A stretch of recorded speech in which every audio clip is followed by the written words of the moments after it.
Hey guys, welcome back to Themis and Thoughts. Grab your coffee, water, tea, whatever you're drinking. Coffee, water, tea took me out of the home. Um, whatever you're drinking, go and get it. So I have heavy and this is on Kindle, so um well, what's wrong with the light? I have heavy and thick. These are not books that are supposed to be companion pieces. I am treating them as companion pieces. Thick was by the professor, obviously, and heavy was by a man. Both of them, I think, are good, like really good. Like thick. If you have not started, please, please, please read Thick. Even if you're not a part of the book club, you should read Thick. It is such a good book. It is such a good book. Like the essays are amazing. I am reading it now and I'm like, how did I miss this? So after I finish reading, this is so bad. After I finish reading Thick, we need to spam the authors um, Miss Cottom, we need to spam her Instagram. We need to spam her Twitter, all her social media account because we're going to get her on here. I don't know how, but we're going to get her on here. It is my job. It is my duty. It is now a life goal of mine to speak to this woman. And it is just what it is. We are definitely going to speak to her because absolutely, how did you sit there, write such a good book, and I didn't know about any of it? So we're going to find her any way we can, and we're going to have her here. So that's how I wanted to open the show. How is everyone? Welcome, welcome, welcome. Someone said, I really love your name. They weren't talking to me. This is going to be a wild discussion. Well, it might actually be a really short show. Um, Someone said she's so spicy on Twitter. All right, good. I'm gonna go follow her right now. You know me. I see mess, I go look. I see mess, I go look. Once I'm not in the mess, I'm fine. I'm fine. All right, let's start this. Absolutely not. We're looking for a 6 hour live themis. Well, look, I have an open discussion format today. We have videos that we need to get into. I have Mahogany Pink's video on accountability here. I have a ton that we need to talk about. I have definition here. So we're going to start with a video from a young lady that I definitely don't know. I don't watch her content, but someone sent it to me, and so that's where we're going to start when we get into the discussion.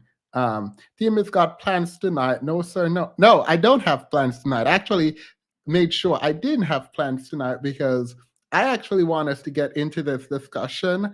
I want these people to come on and they're going to hold women accountable.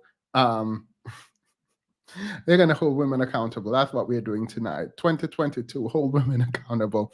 I need a video from Mahogany. Me too. All right, let's start. Let's roll the intro.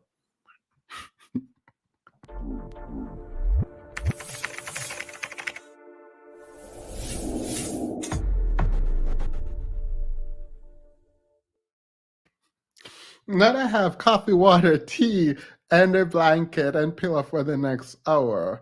Oh, you, the manosphere, you are really trying to fight tonight.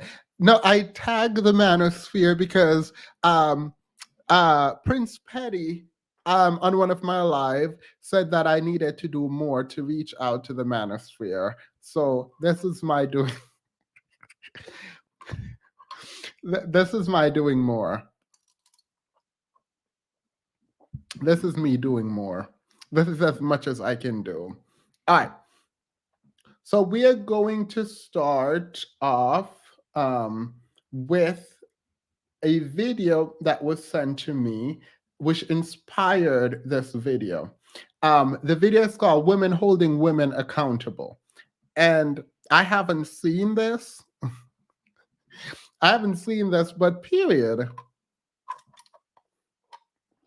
Demas serve my favorite fruitcake in the classic black and white. Period. I'm your waiter tonight. Oh, I miss you bad A, big girl. All right, let's do it. Let's watch this video together. I'm sure the men, I'm sure Dean. Oh, so there's this lady named Rashida. She was on Love and Basketball. I don't know. She was on like hip hop. I want to say Growing Up Hip Hop or Love and Hip Hop. She was on one of them hip hop show. I don't know what hip hop show, but she was on one of the hip hop shows coming out of Atlanta. We're going to talk about her in 2 seconds. All right. Someone say, oh, it's Love and Hip Hop, period. And she's also a rapper. I know she's a rapper because I've been listening to some of her music, period. But anyway, let's get into this video. Actually, should I start with Rashida? I feel like I should start with Rashida. I'm going to start with Rashida. No, I'm not even going to talk about Rashida, actually. Let's continue.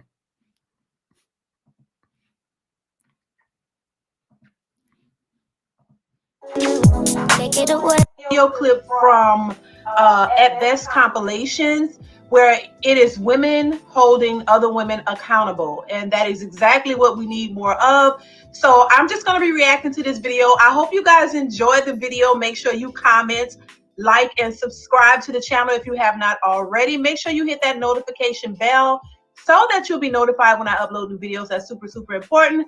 But yeah, so we're going to jump right into this video. You guys, make sure you chime in the comments. Make sure you let me know what you think of the video. You know, I definitely want to hear from you guys. So make sure you chime in and yeah, all that good stuff. So we're going to go ahead and get into the video clip. Here we go. Of course I do. Yo, I swear, y'all don't like me on this app, but I don't care. Like, I'm gonna tell you how it is. I love me some Kevin Samuels, because Kevin Samuels, one thing he gonna do, he gonna keep it 100 with you. He gonna keep it real. He's not gonna hold back. He's not gonna sugarcoat anything. The reason why a lot of women don't like Kevin Samuels, what I think is because they don't like accountability. They don't like to be told that they're wrong. They don't like to be exposed for their BS, and that's what he's gonna do. He's gonna tell you how it is. A lot of women have never been told they need to lose some weight. A lot of women have never been told what they're wearing doesn't quite suit them. And a lot of women have never been told that they have extremely masculine spirits, which is why when they come into the presence of other men, it's like a major repel. Every time a black man or a black woman tries to tell a black woman about themselves, y'all call it woman bashing. Like, no one's trying to put y'all down, but if we doing something wrong, we don't get called out for it. And stop. Right. Now, let me just chime in right there. She's speaking a mouthful, and she's telling the truth. You know, women do not like to be held accountable. And anytime you hear from a man, especially in particularly a black man, oh, baby, they don't want to hear that. They don't want to hear that. They don't want to hear a black man telling them what they should be doing, because a lot of these women do not respect black men. And I'll say it 1,000 times. They do not respect black men. And for a man to have something to tell them, they're like, who the hell are you? Why are you even talking to me? Why do you even have anything to say? So, yeah. Women hate to be held accountable, and it is what it is. And you know. Okay, so not Erica spoiling the whole show. That is going to be the question tonight. Calling all the men's. I need all the men's to come up in a moment, because I need to understand what, like, I think maybe, you know, they're saying black male identified. Maybe I'm too much. I am too identified with black women. Maybe all the stats are, maybe I'm like misinterpreting all of the stats. Maybe I am just kind of, my bias will not allow me to see the full picture. So tonight, I am going to allow the men's to paint the full picture for me. Because all I hear is whining. All I hear is whining. And I don't know if that is what they're doing or my interpretation of the sounds I am hearing, right? So maybe I am wrong. So that's fine. Here we have two women saying you should be held accountable, you should be held accountable. Women don't want to be held accountable. And I am not hearing for what. So for the men's in the chat, just put your thinking cap on. I know Dean is here. So, Dean, we. I'm calling you out, Dean. I haven't seen you commented yet, but period. I know you're here. I feel the energy. So please bring it forward. All of the men in the chat, please come. I will give you grace, Cuddle Black Men 2022 on this channel tonight. Because I'm here. I am here for it. I want to hear it. I will be pushing back, obviously, because I don't understand. So my pushback is not about a fight. It's not a debate. I'm just going to be here for clarity, period. Also, drop them kids off 2022, period. For the next decade, drop them kids off. So, period. Let's continue. No, it's not all women, but the women who hate it, those are the ones who have the problems with it. You know what I mean? For women who are open and available to take accountability and to take, constructive criticism, something that will help them change. Those particular women aren't the women who are getting upset and calling it, saying men are bashing women. A lot of the women who have something to say are the ones who are actually the ones who have the problems, in my opinion. Those are the ones who need the most correction. So the ones who, you know how to say a hit dog holler. So if you're offended by what he's saying, a lot of times, 9 times out of 10, it's something about you that needs correcting and you're just not prepared. You know what? Without calling any names, it's interesting. They're like, why wouldn't you listen to this group of people who are giving you critique? Look, there's a difference between criticism and bashing, or just scaring someone down. But also, it's hard for me. Can you imagine if someone who failed at everything in life came to you, and while you might not be the best at whatever you're doing, they came to you to explain to you everything that you're doing wrong and how to fix it? They're not in your profession, they have failed, and they're telling you what to do in yours. Now, this is not an analogy. I'm just saying, as a general matter, I'm not saying it's true, but if the perception is that other person has failed, it would be very difficult for the one who is on the right track, or at least doing better than the person giving them the advice, to take the advice from the person giving them the advice. I mean, unless you're Mary J. Blige or, I don't know, Monique, you probably would hire these. Anyway, let's continue. To receive that information or make any changes. So that's what I think about that, but let's continue. Stop worrying about what about the men. Worry about yourself and how you can improve your own character. We are supposed to submit to each other. Yeah. And part of that is that if I'm your helpmate, if that is my design, then it's absolutely my duty to do what you're asking. Right. You know what I mean? It's my duty to have your back, to be on your six, and to make sure, I'm not supposed to increase the danger. I'm supposed to help you identify the danger, because I have a sensibility. Look, I'm going to just say I'm a fruitcake. So when you say you're a helpmate, I don't understand what that means. Period. If y'all women are I don't know what it means, right? I mean, I understand that it's a biblical sort of approach. Men can call out women, but they can come for us. You know what, Sincere? Actually, I want you. This is a man's night. I don't think I've seen you around. Please come on. This is only for Sincere. Because I do think we should start listening to men. Listen to Black Men 2022. So Sincere, you haven't been around. Please come on. and I would love to talk to you. There are 400 women in the chat now listening to us.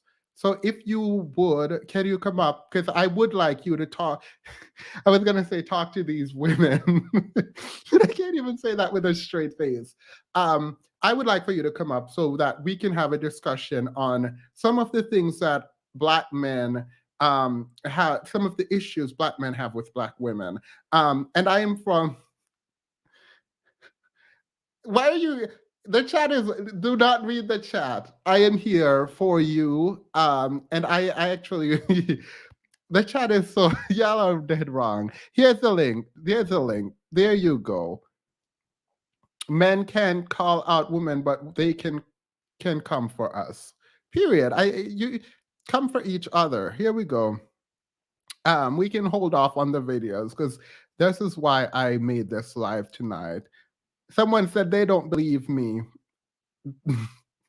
I promise you, I am not being facetious. I promise you, I'm not being facetious. I'm actually trying to help.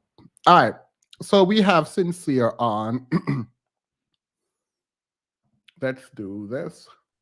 Hey, man, how are you? Can you hear me? I'm very good. Yeah, I'm very good. Can you hear me? Yeah, I can hear you. Okay. Yeah. Right. That was my comment. And I can, whatever questions you want towards the comment, I can explain it. As a man's view, from the man's, So community. you're saying women can talk about men, but men can't talk about women. Yes. Now, like, when I say that in like being on platforms, right? So basically, like, if a woman goes out there and says whatever she wants about like the Black man, right? Because I come from like the black space. They can say stuff out of order and come for Black men, but then when a Black man says something, they'll turn around and be like, "We're too aggressive. We're not being emotional. We're not worrying about the woman's feelings." So it is a double standard. So now it's coming to a point where some men don't even want to speak on the platform because they feel like they get harsh criticism from how they really Would you experience. consider? Wait, would you consider yourself to be pro-Black? Yes, definitely. 'Cause I come from What just does like a that Black mean? community. Yeah, that's what I heard. That's why I asked. What does that mean? Like for me, like when I say pro-Black, like everything around me in the culture is Black. Like I come from like blacker than Black, like Crisco, like Lord, like I'm 100% like for the Black culture. You know what I'm saying? But I think what it is that with Black women, I don't think it's bad when they hear it from other races say it, but when they hear a Black man speak on the Black woman, they know it's more true because they raised us Black men for the way that we are as men. So that's why I feel it's like that in society, man. All right. Black men hold them accountable because I've held Black women accountable. All right. So what are some things that you think Black women should be held accountable for? I think Black women should. This really. I asked my mom this question because like a Black woman told me on a platform when me and her was debating, like she made it seem like I hated Black women, and that's the thing that I don't like with Black women. Because yo, because you gotta think about it like think about it like this. Think about it like, can you answer? What should Black women be held accountable for? the biggest thing I think that the Black woman, in my opinion, that when I say this, is I think Black women should be held accountable for the structure of the household when it comes to single parent homes, stuff like that. Wait. That's interesting because that's something that I've been thinking about a lot. So Black women should be held accountable for single parent household. Because in a single parent household, they're the ones raising the children. So how the child turns out, I'm assuming in your mind, it's their fault. Yeah, but then the reason why, okay, like me, I come from a single parent home, right? So my mom, she did the right I thing. can't hear you. Can you come closer? My mom did the right thing. She's I hold accountability because to have in my life to raise a boy. So that's wait, I can't hear you. I can't. Can you hear me now?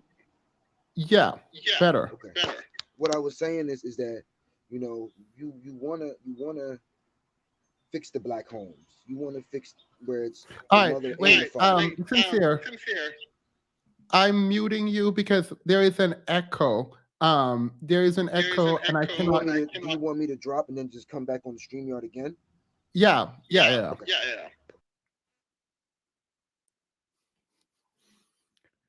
Y'all need to stop. This is why you need to drop them kids off. We're going to get into this. I think this is an interesting perspective, one that we have not heard on this platform before. I don't think we've heard that women are to be blamed for how children are raised, because they're the ones raising them. I don't think that is an argument that we've heard before on this platform. It's very new. It's a novel idea. And so I want to explore what this means. I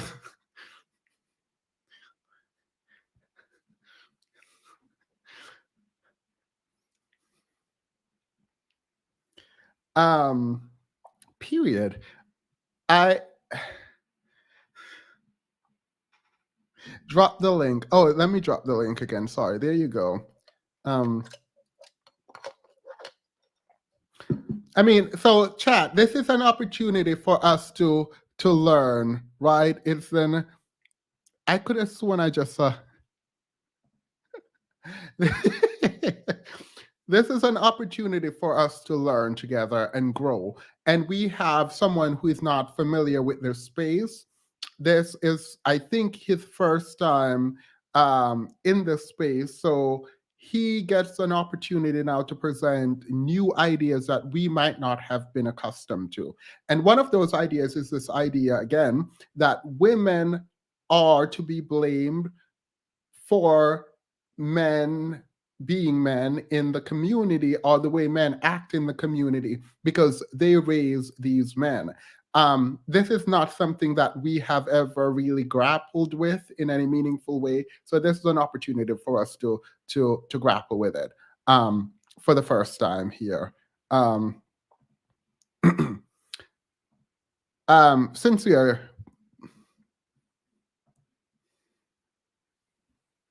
Sincere? Hello? Hello? All right.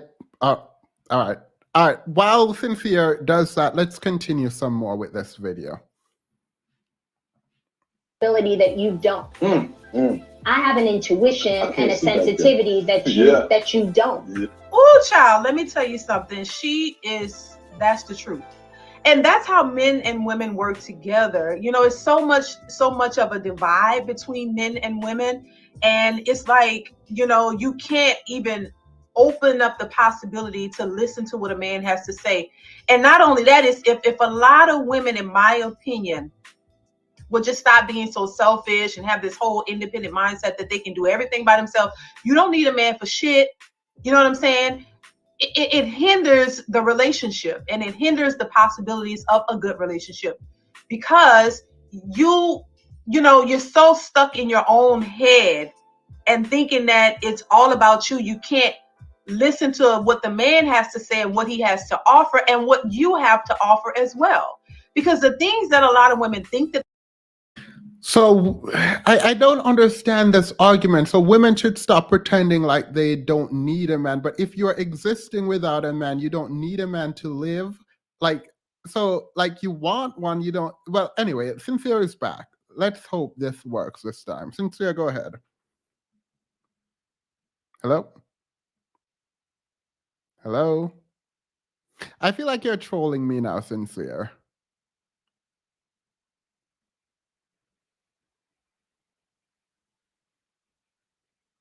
All right. If you can hear me, can you type in the private chat and let me know if you can hear me? I don't think this has ever happened with a guest. I don't. Oh, you're now muted. There you go. You can try now. No, we can't hear you. I'm so sorry. I'm not sure what's happening, but if you figure it out. Oh, there you go. There. Oh, all right. Can you hear me? Can you hear me now? Yeah, I can hear you now. Yes, Oh, that is okay, great. yeah, okay. So you brought up an idea that Now I you can hear want. me. Yeah. Now I want. You brought up an idea that I want to explore. So you said black women are to be blamed for single motherhood. Go ahead. Not yeah. Go ahead. Explain that. Yes, I do. I spoke on this on my platform on Instagram Live, and the women did agree, and they took accountability, and they said that we are to blame, for single parent homes because of us not choosing the right man. If we had choose the right man, that was not going to just be a man that was just knocking us up and not making us to be the wife and maybe the husband. This is why there's single parent homes, and some men are not getting the right structure in the home because of not having the male figure. And the men that I talk to, the biggest message right now that we're speaking on is trying to break the single parent homes, bring a mother and a father together in the home so it can be structured because the fixed imbalance in the black community. All right. So I am really kind of like new to this. So you're saying wife first, right? Before so to prevent single motherhood, one of the things you need to be is a wife first. You gotta do it with dating with intentions. Don't just All right. That's what we they the women that I like talk to on the platform, they're dating with intention, so they're not looking to just be like part of baby mama culture. They're looking to be a wife, and I All respect right. that because that's what I want too. I Yeah. want a Yeah. wife. Yeah. Wait, so on the wife thing, there's a lot of people who divorce and become single mother. So would Exactly. becoming a wife prevent you from being a single mother? It could prevent it. It could prevent it. It's not 100%, I but it could mean, definitely. the last time I checked the stats, like the well, Dr. Umar pointed out that the divorce rate is higher than the marriage rate in the black community. So like You know, does that filing. huh? You know, filing for that. Women are filing for divorce. It's not men. Right. So, yeah, and that's great. Like not great for marriage, but like for your argument. But that doesn't mean that it doesn't seem like marriage then means no single mother. So marriage is not the like I mean it is a good approach. Be married before you have children. I think we've heard this before, but in the black community, no one is getting married. Essentially, the stats are really low. And on the back end, as you pointed out, there's a ton of divorce. Women are filing for it. We don't know why women are filing for divorce, but women are filing for divorce. So, is marriage is the idea? Will marriage in the black community prevent single motherhood? It will. It's happening now because you got a lot of black men that are trying to marry their queens. Like the kings are trying to marry their queens, and Wait, it's are it's there a lot helping. of black men? Wait, where are you getting this from? Because this is really good information. I didn't Just know look, that a lot of just look it up, and you can and it's in the black community. no, no, no. I've been looking it up. Where do I look to find the Just stat that just men put in are? like the black community divorce rate, and then it'll No, tell you wait, no, like no, no, no. That's not. Wait. That's not what you're saying, and I'm really trying to understand because we haven't had this kind of opportunity to talk with like people who are like seemingly what's up? intellectuals, right? So, where would I go to find stats specifically saying that black men are looking to marry black women, but black women don't want to get married? I don't. I on you got to search it. You got to look it up. It tells the statistics show it. The numbers show it. Wait, It's so have showing you them. seen? Wait, have you seen these stats? Yeah, I've seen the stats. I Where? can show you. Where? You can Google it. You can go on any major social any site, and it'll tell you the numbers, the percentages of who's filing, the divorces, Wait, you're providing research for a fact that I agree that women file for divorce more frequently. That is true. My question to you is you made a statement saying the black men are trying to marry their queens, but the queens don't want to get married. And I don't know where you're getting that from, and I want to provide to. Now we have almost 600 women in, mostly women in here, and I want to provide them research to show that they're mistaken. Men, black men specifically, are trying to marry them. Look at the Yep, stat right they are. here.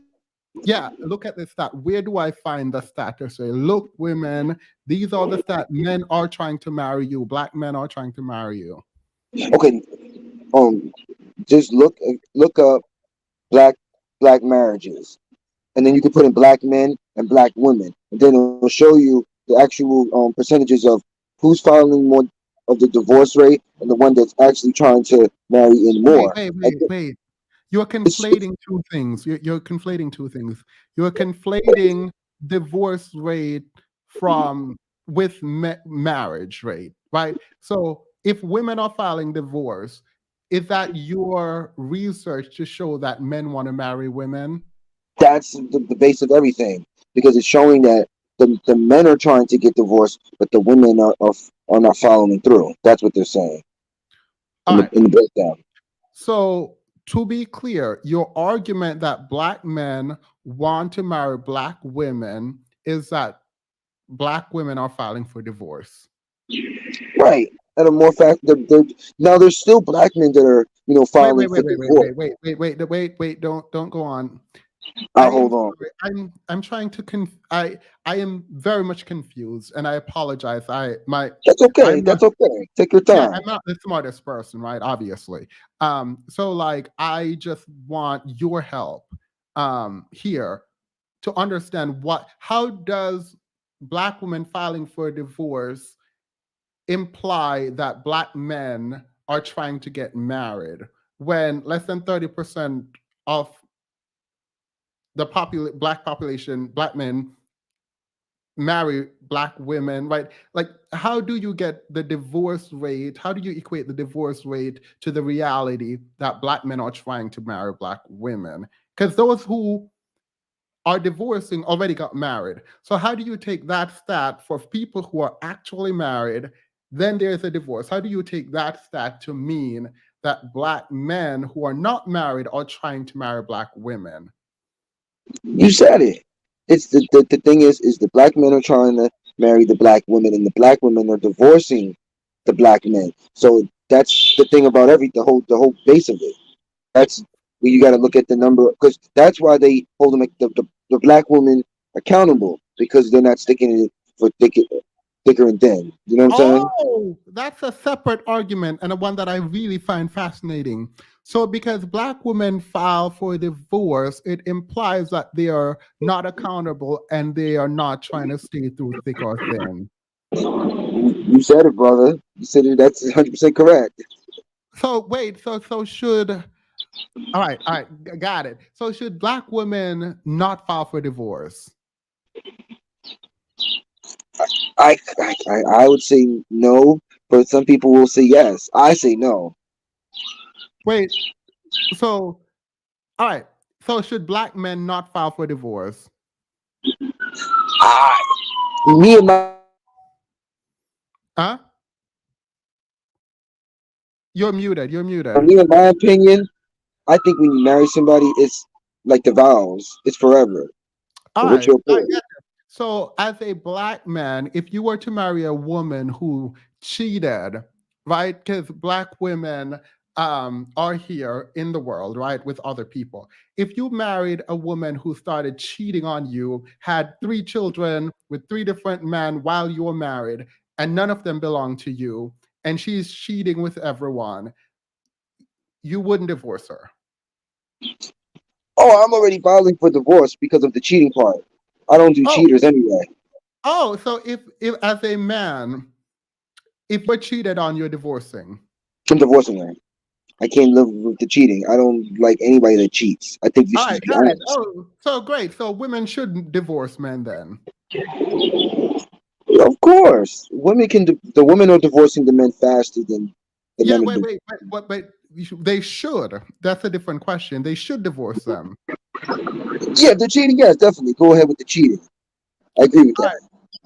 So, so if I can prove to you that a lot of the black women who are marrying, who are divorcing their men, are divorcing because these men are cheating. Would you say they should stay with them through thick or thin? No, if they're cheating, they should file for divorce. But what I was speaking on is the women that have good black men and they still file divorce. You know, the No, no, ones no. that Wait. But we don't know that. I know the facts. It's facts. Black woman told me on my platform. She said No, no, that no, no, some, no, no. That would be because again, you're an intellectual. I did ask you for some research earlier, yeah, but as an intellectual, you know that you talking to people is not the same as research. of course, it's two different All right, things. You're right. all right. So if they are, if the research indicated the opposite, like you can't then say you've talked to people. So obviously, financial resource is one of the top issues, but also cheating. Of course, of course. So based on your logic, black men, these black women who are being cheated on should divorce their man. It should. I Yeah. mean, but that's you. That's how. Yeah, yeah. I would say that. And for me personally, I'm divorcing. I'm not staying in there. That's the only way I'll probably get divorced. It's because of that one point, cheating.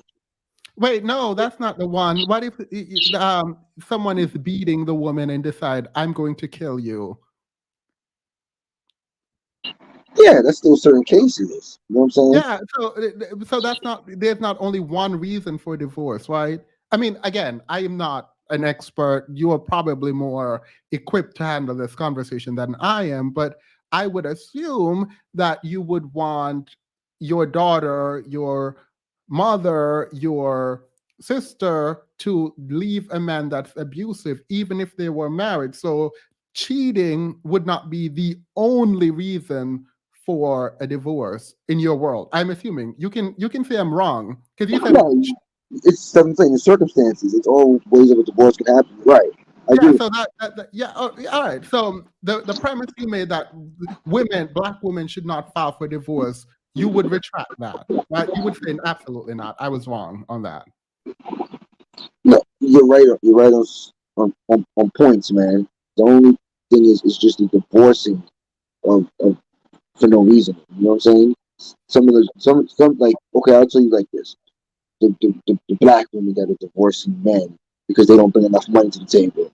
That's not fair. You know what I'm saying? Those type of All right, people. we'll get to the money to the table in a minute because so I'm glad we wrapped this up. So the divorce rate period, we got it out of the way, unimportant for this conversation. Let's go back to single motherhood. All right, so what we started with was you saying that single motherhood is the black woman's fault because she should have vetted the men better. I actually have a question for you regarding that because I Sure. don't know. I don't actually know this. And you can think about this, and I'm going to read the super chat after I ask.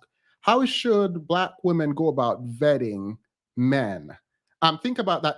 You don't have to speak it. Just kind of think about that. Let me read the law firm mentor. As a divorce attorney, I'm so tired of the argument that women file for divorce. Men just opt to stay and cheat or remain unhappy in divorce. Both spouses are unhappy. Women are just more willing to leave misery. Um, and also, there were some clips going around that I was going to play just now, but I decided not to because Cynthia and I got around to some good sort of topics. Good Um, conversation.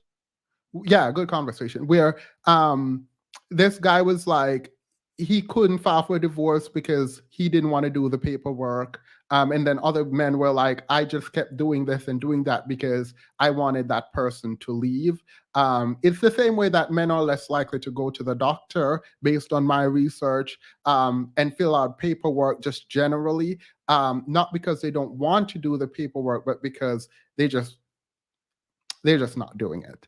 And it's just not on the forefront of their mind. There is also a study that says men hate doing paperwork as a general matter, but neither here nor there. Law firm mentor, I'm reacting to yours and I'm giving it this sort of integrity that it requires and the meaning that it requires, because I think you might be misinterpreting what is happening here. And I apologize for that, but I'll explain at the end what is happening. But I'm also trying to learn as much as I can from Sincere. Law firm mentor, thank you so much. If you are thinking about law firm, starting a law firm, anything like that, I just want to learn about professionalism. I really do like her channel for this. All right, let's go. Sincere, go ahead. How do women vet men? Just the best, in my opinion. Now, I think this is the way it's courtship. That's the best way to vet men. It's courtship, the courting, the dating with the intention. That's how you really got it No, right. that's so broad though. Dating with intention is broad because I do think men do have the ability to explain this better, hopefully. Right? I don't know. And as a man, that sucks because I wish I knew. The CIA doesn't really know how to vet not just black men, just men, periodly. The FBI don't know how to vet men, periodly. Period. The bar doesn't know how, even we do the character and fitness exam, don't know how to vet men, period. Psychologists don't know how to do it. Like all of these organizations built for vetting people are ill-equipped to vet people, right? And also the fact that people change over time, people lie and are good at it. And even circumstances can cause a shift in one's personhood and character if your character is not stable and you're not principled. So it's a loaded question, and I really do apologize, but I don't have the answer, right? So I want to ask you how to vet people. The military can't do it, the CIA can't do it, the FBI can't do it, psychologists can't do it, universities can't do it, the police force can't do it, the medical field can't do it. But I know you know how to do it. Like I don't know this, but I'm assuming you do. Because I don't know how to do it exactly. Pinpoint. I don't. got it. The So only you thing I don't know know is how to just do it. only thing I We think the only thing I know is just the courting thing. That's the only way I could say. It's the only way. all Just the right. courting. So I mean, all right. So marriage won't do it. It won't save it. You said vet properly, but we just recognize that no one know how to vet people because people lie. No one can vet. All right. So we need a strong male presence. I've been attacked for this, but I agree with you. Like young boys, young men need male presence in their home. How Told is you. that? You agree with that, right? Of course, of course. Period. All right. How is that the woman's fault? The choosing of the not right man. Like Wait, stop. We have agreed that we all don't know how to vet. So we are making you, if we agree that we can't vet, unless you're going to retract that now, how would we put that responsibility on the woman to figure out how to vet? So we agree we can't vet.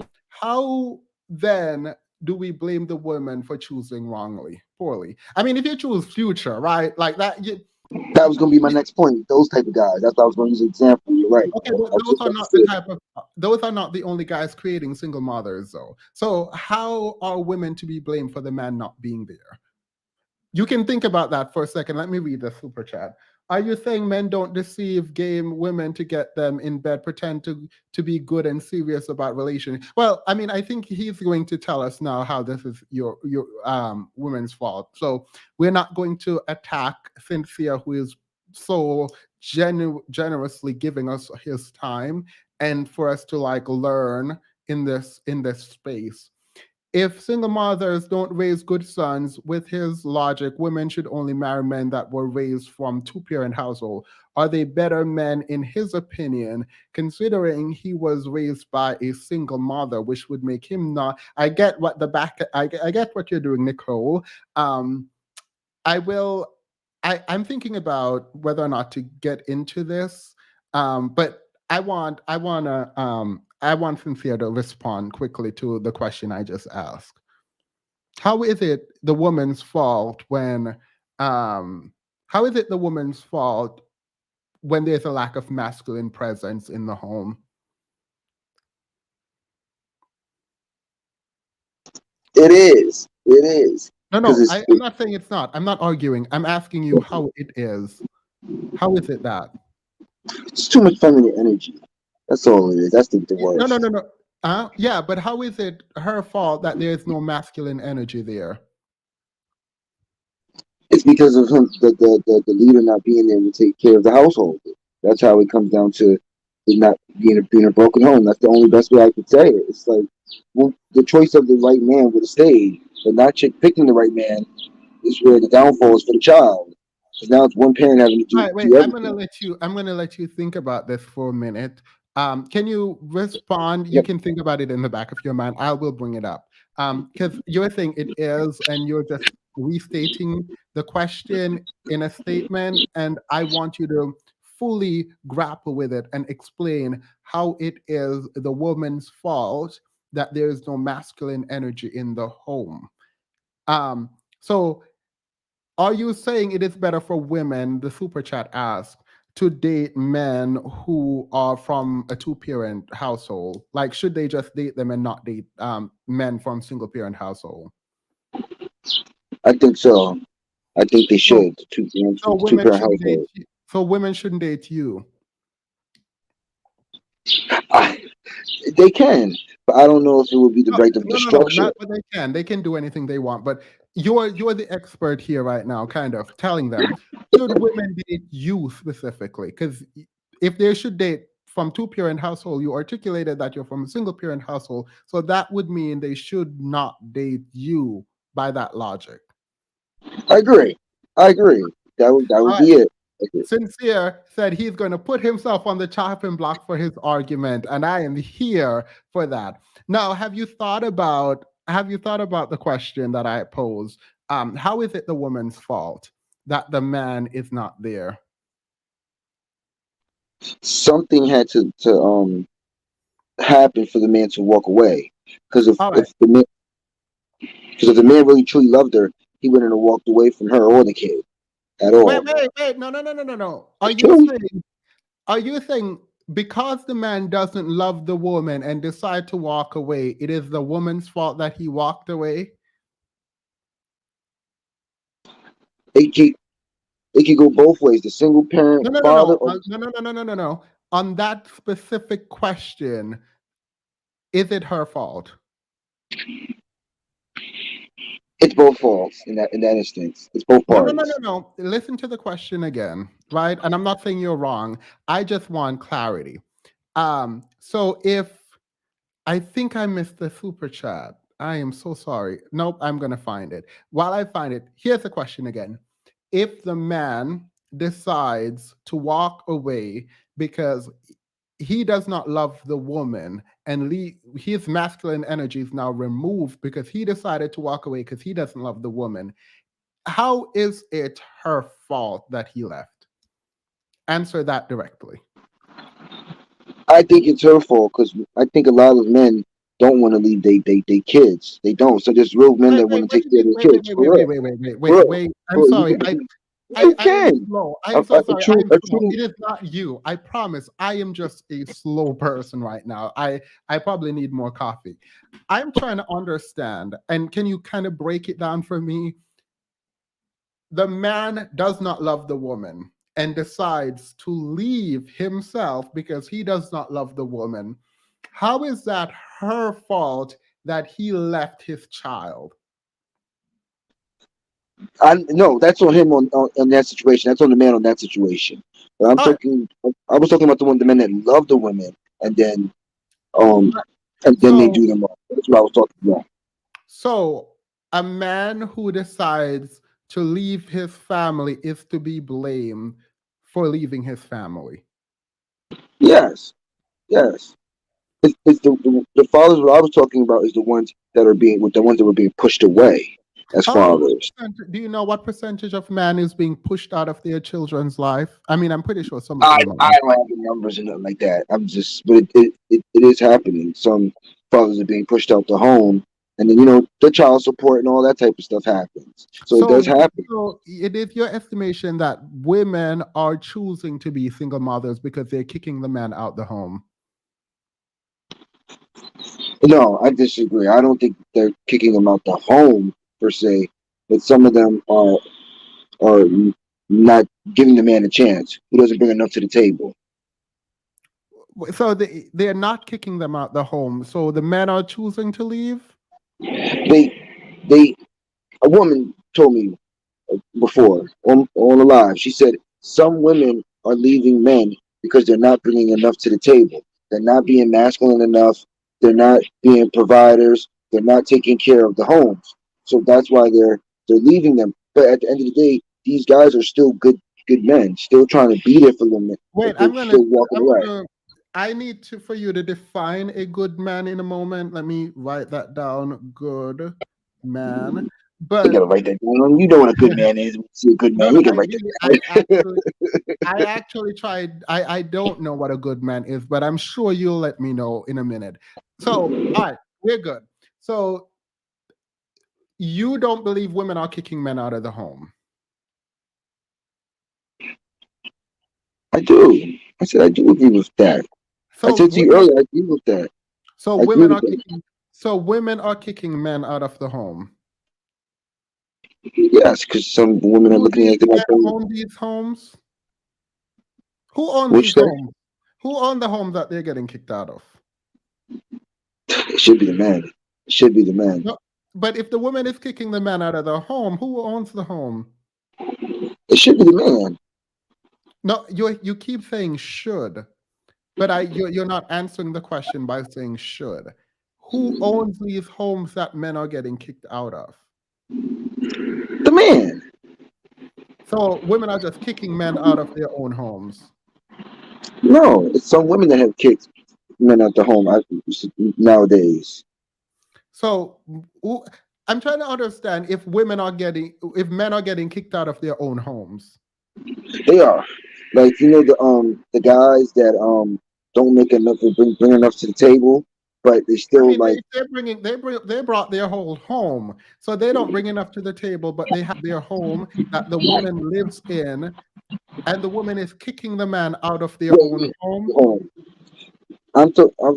You're right.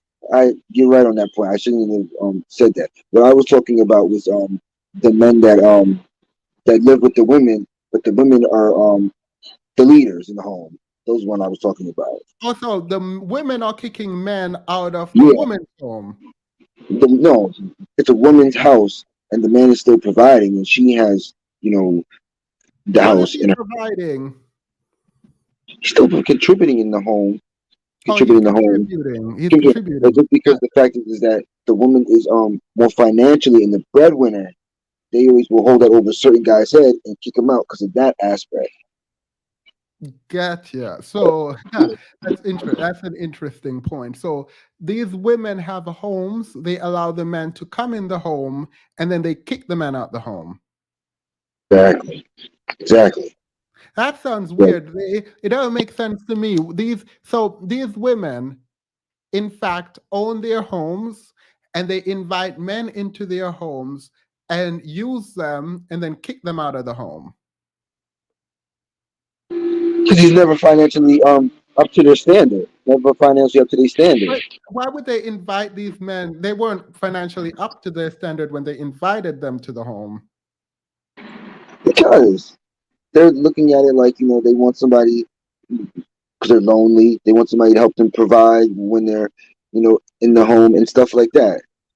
So it's some women do. Not all women. It's not all women. It's just some. So but these some women, they invite men to their homes, use up these men, take their resources, use them for whatever else they want to use them for, and then kick them out of the home. Yep, because they always use that one aspect over the man because they're the truly the biggest provider. That's what they use over the internet. Public service announcement. women stop bringing men into your homes. Would you agree with that? I'm not agreeing with that. So I'm they not should bringing all bring men in. So women should bring men in their homes.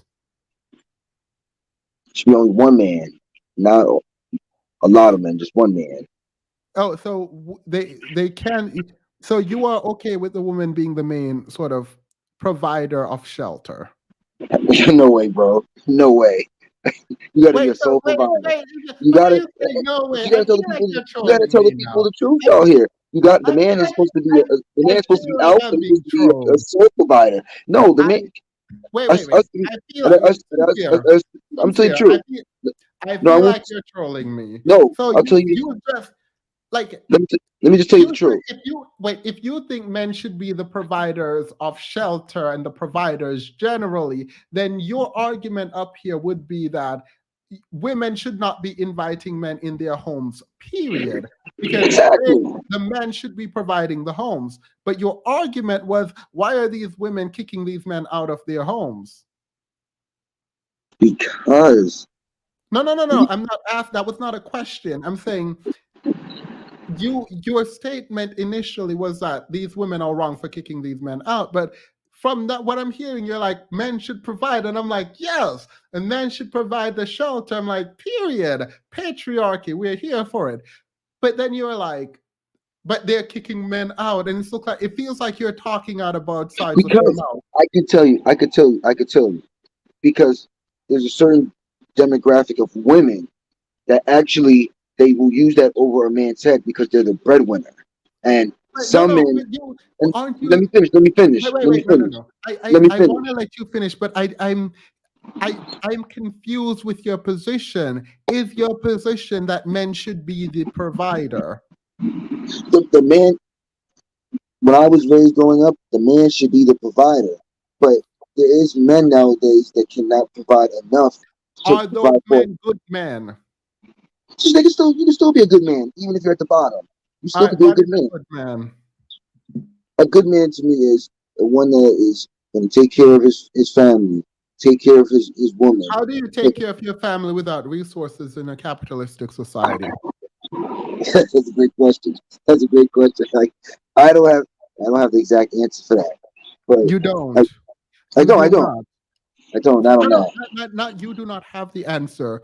If you need money to take care of your family, unless you're saying we don't need money, how do you take care of your family if you can provide for your family?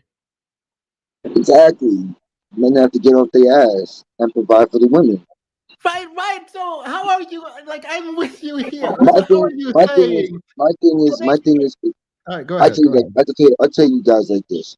My thing is like when the men that like in the platform in the space that I come from, they come from a space where women have hurt these men. They're bitter men. You know, it's a space like you ever heard. You know Kevin Samuels, right? Barely, but yeah.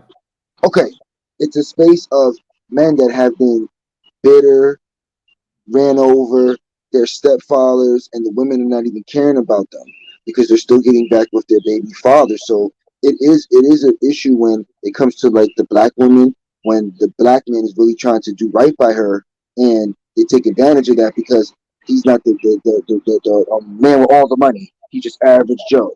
Like I consider myself average Joe. I'm usually the ones that get run over by the black women. But we really actually care, in my opinion. All right. Women should choose better, but they should stay with men who don't provide. That's actually an interesting point because I mean we already said we don't know how to vet. But if the argument is they should choose better, should that mean that kind of means they shouldn't choose men who can provide? Like they shouldn't be bringing men into their homes to live, right? You're right. I think what they do is with some women, Thank you, it's Tiff. not. I think it's not even about them being able to provide. I think they just want that love from a man, and then they really find out who the man is, and it's not really a good guy. And when you find out that they're not a good guy, are you saying they shouldn't kick them out then? I don't think that they should necessarily just kick him out. They should give a man a chance. I mean, you know, You, there's good wait, men. you just said in your own words they found out they're not a good guy, and you then say they should still give them a chance. I'm Yeah, lost. but like say if he's a man who's like not cheating, but he just Not doesn't have. cheating is the bare minimum, though. So That's a if good you thing. That's the key to like, success in a relationship. Nobody no infidelity because a lot of people are no, you should not cheaters. be cheating. I'm with you. Cheating, you should not do it. Period. Don't cheat 2022. But that's Right. the bare minimum. But in your words, you said she finds out that he's a bad guy and she just want to kick him out. And you're saying she shouldn't just kick him out. So I am confused. And it just goes down to the circumstances of the man of what really transpired for all this to happen. See, I would never know. All right, maybe you haven't really defined a good guy yet for me, but I think when you say they find out that they are a bad guy, I think you might need to I, define bad guy I, because I wait, the way I define bad guy would mean kick him out immediately, but it seems like you're defining bad guy in a different way. So can you define bad guy for me? a bad guy, the ain't shit man who doesn't take care of his kids, doesn't want to bring nothing to the table, doesn't take care of the woman, acts like he doesn't love the woman, doesn't want to be there for his children. That is the bad man, the bad man. You don't think they should kick those guys out? I'm talking about those type of guys. I'm talking No, about no, just no. the You just said, no, no. Let me quote for you what you just said. You said, when women find out that these are bad guys, they just kick them out. And I would think you would agree with them kicking them out. But you said they shouldn't just kick them out. So what should they do with them? hey, if you say they got, the people say kick them out, kick them out. But No, no, no. I'm not, forget the people. I'm talking about you. You said they shouldn't kick him out. What should they do with the guys they find out are bad guys? try to see what they can do to see if he can be a better man. Everybody makes Oh, mistakes. so they Nobody's should perfect. help him. They should help him become a better man, Right. not kick him up. I mean, you can tell when somebody's not no good for you in a relationship. And I think that they should be able to have seen the signs of a no good man. You know, so I can tell when it's Okay, no so good they man. saw the signs. Yeah, You're conflating things. They saw the signs. He is a bad man. right. They shouldn't kick him out. No, because nobody's perfect. Nobody's perfect. People make Okay, mistakes. perfection. Do you need to be perfect to be a good guy? No, Okay, like so perfection is not the touchstone for being a good guy. When you say you shouldn't be perfect, that's not meaningful at all. Rather, nah, that's the key to life. no, yeah, Nobody's I perfect. agree with you. No one is perfect. Nobody's perfect. I gotta work it. I don't remember the song, but so no one is perfect. Fine, I'm with you. You're solid on that.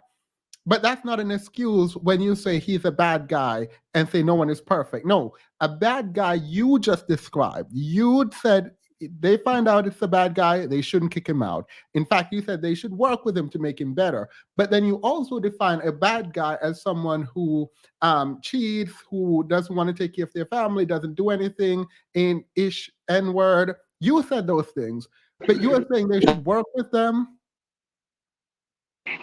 Do you do you think that people that both of y'all, this is a question for both of y'all. Do you think that if somebody who's in a relationship with y'all makes like the wrong decision that you should just walk away? Would you like still like try to make it work? That's my thing I was trying to say. All right. So you are not saying they're a bad guy. Rather, you are saying if they make mistakes, Yep, they should that's my stick point. around. What are these mistakes? Well, I wanted to your friend in the turtleneck to get to say something in these. You know, he was impatient to say it. I just wanted to Oh chime in. no, Prince Petty can patiently sit down there. He came to represent you. He's fine. I'll get to him right now after you answer this question then. Okay. What is a bad guy? Like I don't understand what do you mean they make a mistake? What is the mistake they made? Oh, cheating is a mistake. Um, No, it's not. So it's a mistake that she should. If he cheats, you're saying if it's one time, then she can forgive him and then let him stay in the home. I think she can give him a second chance. So I know You a lot of people like that. literally, let me point out, you literally said the only reason for a divorce is if a woman cheated on you. But in the reverse, now you're saying she No, should I give never him a said it like chance. that. I never said it like that. You no, you literally did, and then I I said gave it you an from I said it from my point of view that I would divorce the woman, but yeah. some other So people from your they'll own still try moral to be with the stance, cheater, but I wouldn't do that. Yeah, yeah. So from your own moral stance, you're yeah, that's saying my point of view. Right, I'm not staying. this is all coming from your point of So that's view. what I'm saying. I'm not staying. I'm not staying if somebody cheats on me. But I know there's Yeah, other people that but will stay with a all right. cheater. So you are not saying if a woman cheats on you, No can way. we then No say, way. huh? No way. I'm not staying. I'm not staying. No I'm way, gone. I'm absolutely not. getting out of Period. Dodge. I'm getting out of Dodge. Period. Because we are men. Ain't nobody cheating on us. Period. I'm here for that. But the woman should stay. I mean, it's up to her. I mean, really, I can't speak for women, but it's up to No, her well, if she you wants to. just said But you I just do feel like I see why some women don't leave the men that cheat because some guys make mistakes. So I understand that point. all right. So you are saying that I'm sorry, please stop sending super chats. Not everyone. Like I feel terrible not being able to read them. So I put them on the screen and I know you guys want me to read them. So if you send it, is it okay that I put it on the screen and not read it? Because it will break the conversation. We can do community service with outside of the I hate y'all. Potential means a little to women with resources. Don't kick him out. Gently move him to garage. Gently place him in the attic next to the Christmas decoration with his charger. Be the table ladies. Like all right. Let me just say, let's go back to this. You are saying that you would leave based on your own principle. No woman is Yeah, cheating on you. I am here for that. I don't think people should cheat. I think the problem is we have a discrepancy where you don't think the woman should leave when the woman is cheated on. that's what I said. I agree. I said those were my words. I said it. I said it. You said so women should stay. So, yeah, because it could be just one mistake. Why is it It double could be standard? Why is there a double standard? it could be one. It could be one time. If the man Wait, cheated wait, once, wait, it's not wait, like a wait. single. I want you to marinate on that a little bit more. Let's go to your representative. The least y'all can do is hit the you don't have to send super chat, just like the video. Go ahead, Prince Petty. Good Thank evening. you, Dean. I'd like Hello, to brother. ask Sincere something for clarification. You said that women should stay if they're cheated on, maybe like if it's a mistake. Is that what you're saying? That's my point. That's what I said. Yep, All you're right, right, bro. no, pause. I need clarification now. How is cheating a mistake? Can you explain that to me, Sincere? It's definitely a mistake because you should have never been cheating in the first place. No. How? Because you basically turned your back on who you love to be with another person. So All right. it's ultimately the betrayal. It's like the loyalty is gone when you cheat. In my opinion, that's how I look at it when you cheat. So I'm asking a question about mistake. Well, cheating is no different than slipping on a banana peel, Demas. No, you don't like. I want. How do you define mistake? Because there are different definition of mistake. So how do you define mistake?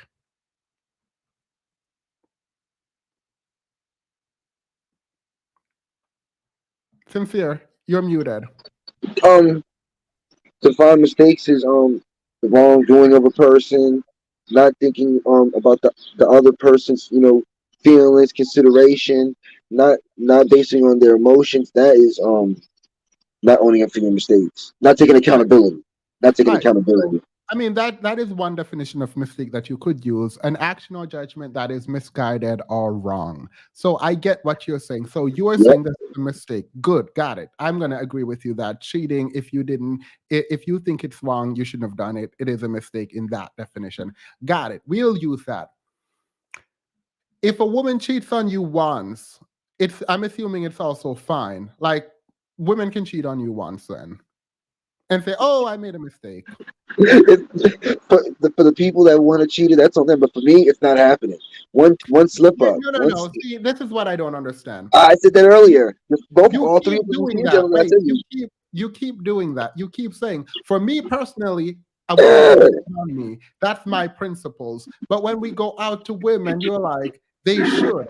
Can you give your principle? What would you want your woman to do? Would you want your woman to stay if you cheat? Mm. I think she's gonna be gone. I think she's gonna hit the road, Jack, and You are won't not come back. answering the question. Should they leave? I say I have never been a cheater, but I say she can try to stay and work it out with me, in my opinion. Okay, so it is your moral principle that the women should stay then. Stop saying it's not your standard so that I can address it. But let me tell you, I would, and for me, I was never a cheater. I've been cheated on, so that's why I always look at the cheating in the aspect when it comes to women, and that's why I hold an accountability for it. All right, so That's because why. you've been cheated on, no one should cheat on you, but women can stay if they're cheated on. That's what I'm saying. That you said it. So what do you think that it's right or wrong No, to stay with the cheater? I'm not saying you're right or wrong. No moral judgment here. I'm trying to understand, why do you think there should be a double standard for men and women? So if you're a partner, would you want your daughter to stay if the man cheats? No, I would want my daughter to be like my. Wait, I'm confused. Hold on. Thank you, Erica.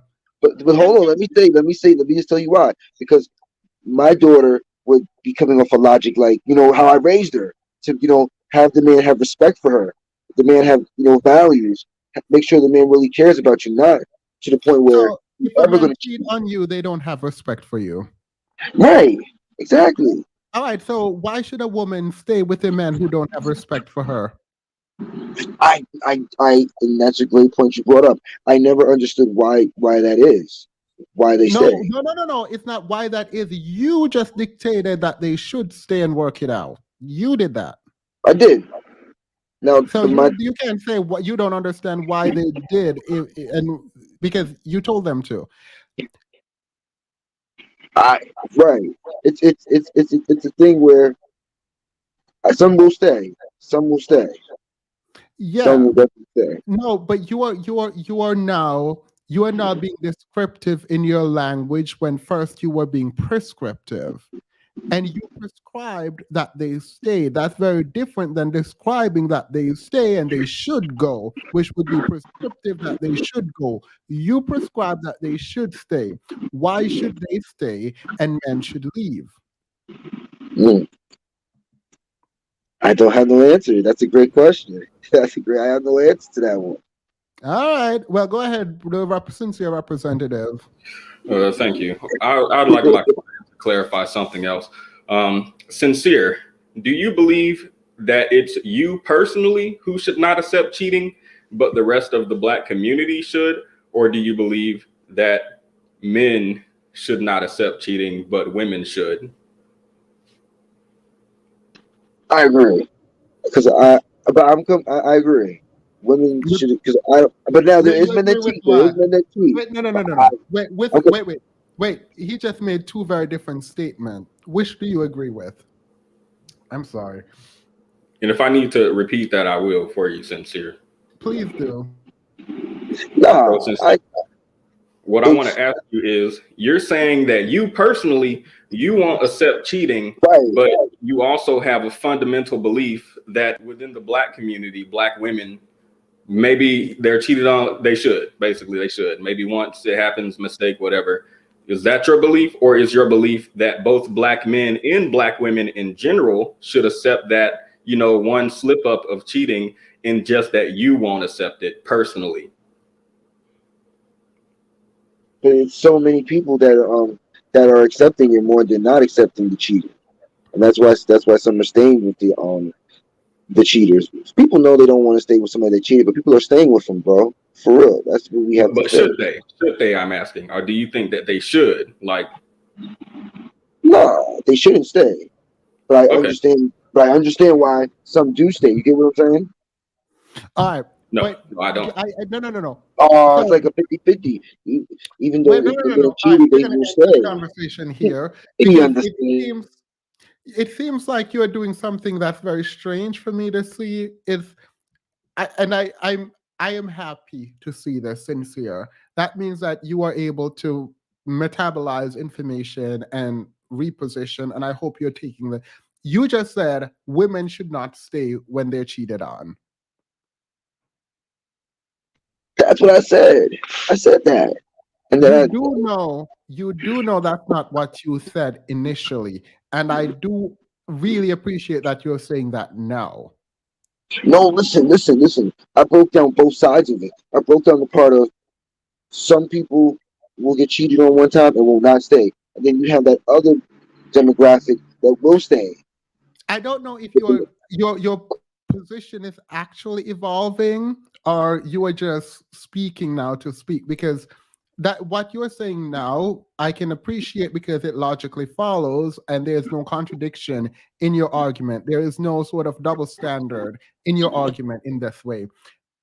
But what you said previously was that one should stay and one should go. One should stay and one should go, right? So perfect. This is great. Which one do you believe? Don't. What you mean in the cheating aspect? For me, Yeah. don't stay. Don't All stay. right, period. Great. Whew. All right, let's go back to it. Now define good man for me. The ones that are not doing that to the women, not cheating, the ones that are taking care of their family, taking care of the kids, making sure the woman is okay, the No, all no, no, around no. man. No. That's Stop. You a said good wait. man. You Cheating's said a different. woman should. You said a woman should choose a good man. So I am assuming this is ex ante the child, right? This is before the child. So there's no child to take care of. How does a woman figure out who a good man is? How do you define, and I'm not saying vet, but what is a good man? What is the descriptor of a good man? The good black fathers, the ones that take care of home. Those are This is the ex good men. ante the child. There's no child. How do you define a good man? Even without a child, it's the way how he is as a leader towards his family, towards how he just is as a man. Is how he clarifies it as a good man. You keep going back to father. I am really trying to understand. Oh, telling me what I'm saying is the way how the man is as an individual, is the way how he can define him as being a good man because of his character, his values he brings What to the are the woman. characters? What are the values? How do you define this? The values is making sure that his his foundation is at a good point in life for his children, his woman, So he his should have family. resources. What you say? Say it again. Just say that He one more should time. have resources. Of course, definitely have resources. Gotta But have you resources. came on here saying that because a man does not have resources doesn't mean that he's not a good man. But now you are defining good men to have resources. What I'm saying is, even if you're like a good man, right? You have the resources, but then you have that small. So Listen, should listen, listen. Let me finish it up. Let me finish it up. wait. Should a man have resources to be a good man? Of course, of course. All right. So if you don't have the resources, you're not a good man. It depends on the type of where you fall at in the bottom of the totem pole. That's what it Wait. is. So if you can have resources, if you can be a good man without resources, then that is not implicit in the definition of a good man to have resources. Of course, you don't have enough. If you don't have enough resources, you're not the good man. That's it. All right. That's it. So in the If you don't beginning, have the when resources, women are kicking men out of their home, right? Think about it. Women Think are about it like kicking this. men out of. Think about it like this. Wait. I'm sorry, I muted you. When you say women are kicking good men out of their home because they don't have resources, you understand how you're contradicting yourself now. Because if I'm you never, define good, if you I'm never define good, contradicting. if you define good men to be the ones with resources, which we can debate on this, but if you define good men to be with resources and you say women are kicking men out of the home because they don't have they don't have resources, that would mean they're kicking men out who are not good men by your definition. Go ahead. Look at it like this. The good man, he has the money, right? But then I'm talking about the little like percentage of, say if the man makes 100K, right? He'd be considered the good man because he's the sole provider to the woman that can take care of everything. But then you have that little small bracket of guys that might make 10K, 5K. Those are the guys that get the woman, but the woman is always the breadwinner and they're getting pushed out. An advantage of taking of the man is what I'm saying. And I spoke to people about this before on the live, and it's really happening. All right. It is interesting that you are saying good men and bad men and not being able to define either. So let's move on, because I don't want to I don't want to seem like I'm just like antagonizing you, but I do have a question for you regarding I do have a question to you now regarding blaming single mothers for being single mothers, because that's still what we're on. We went down all that for you to define some things. All right. So we talked about not being a wife first doesn't actually prevent this. We said choose better. We can't do that because, well, no one knows how to vet men, essentially. We need masculine presence in the home. We agreed that the man being kicked out, the man leaving the home is his choice. So now how are we blaming women for single motherhood now? How is a single mother created?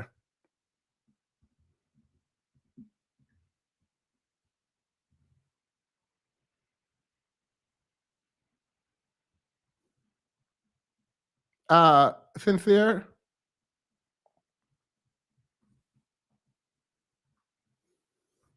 Sincere, you're muted.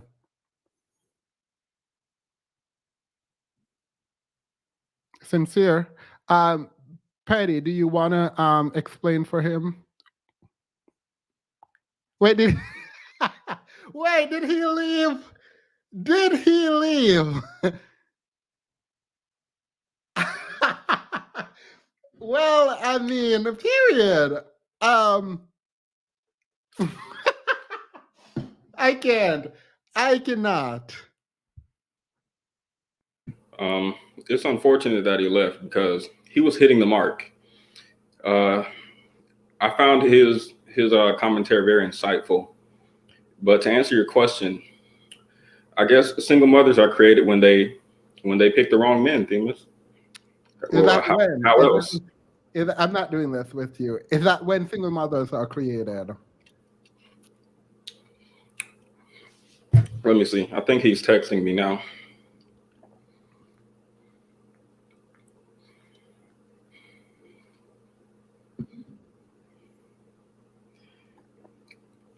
And I had so many questions for him.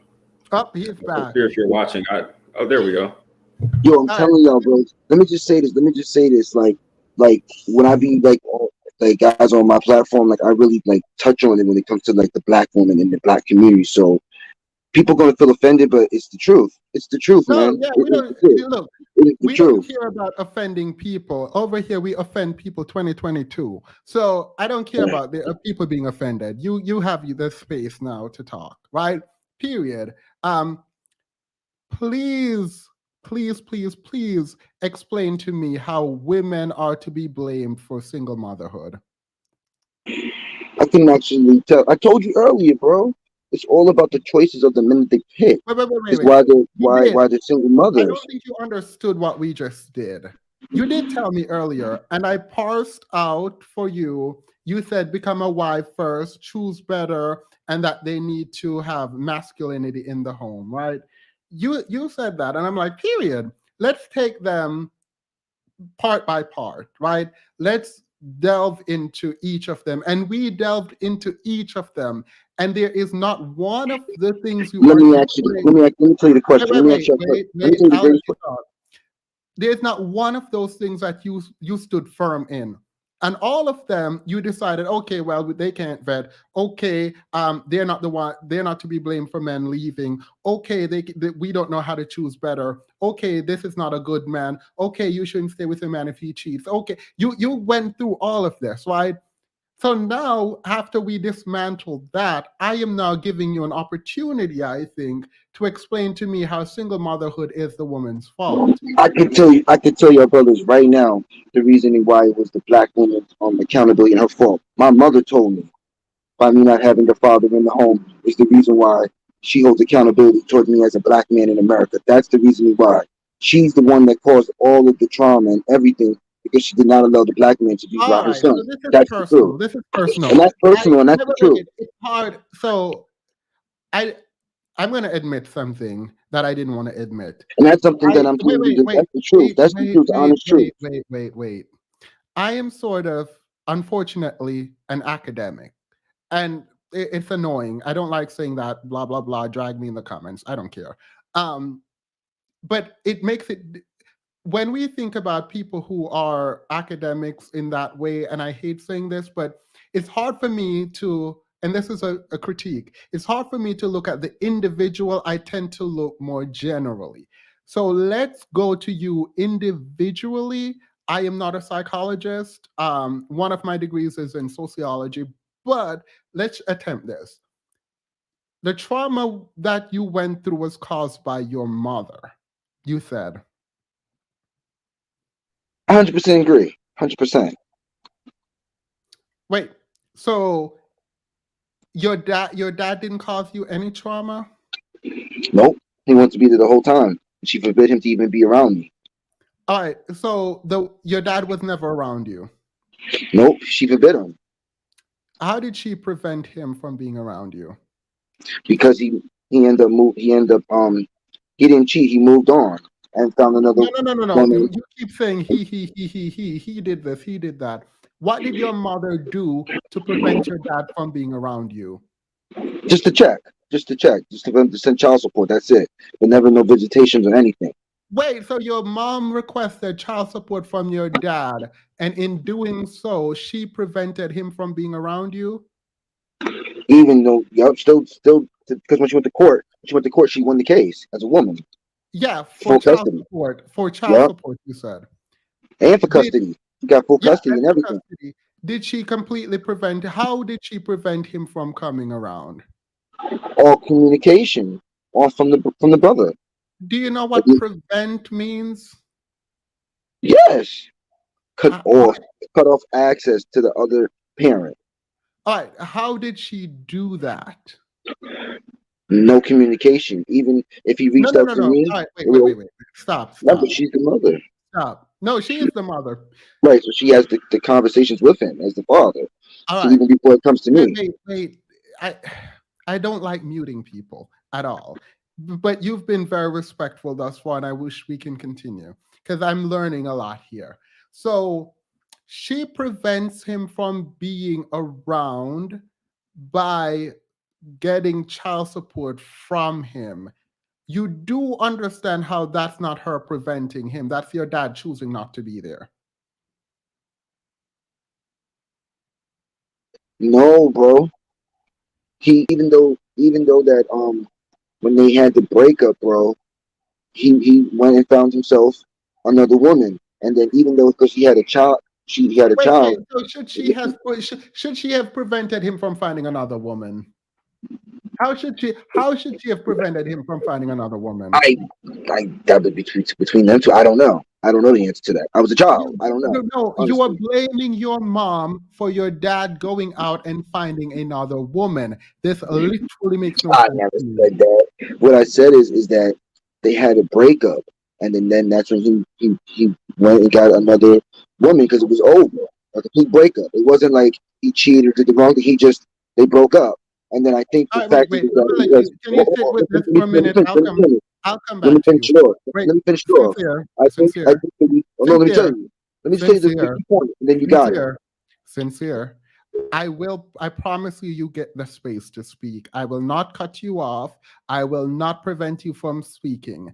I just need you to sit with it and think for a moment because I want you to come I up got with you. a no, I want you to come up with an answer to how your mom prevented your dad from being around there. And it can't just be she filed for child support. That is not it. Absolutely not. No one is accepting that answer, and I'm not going to allow you to give only that answer. So please think about how your mom prevented your dad from being around you.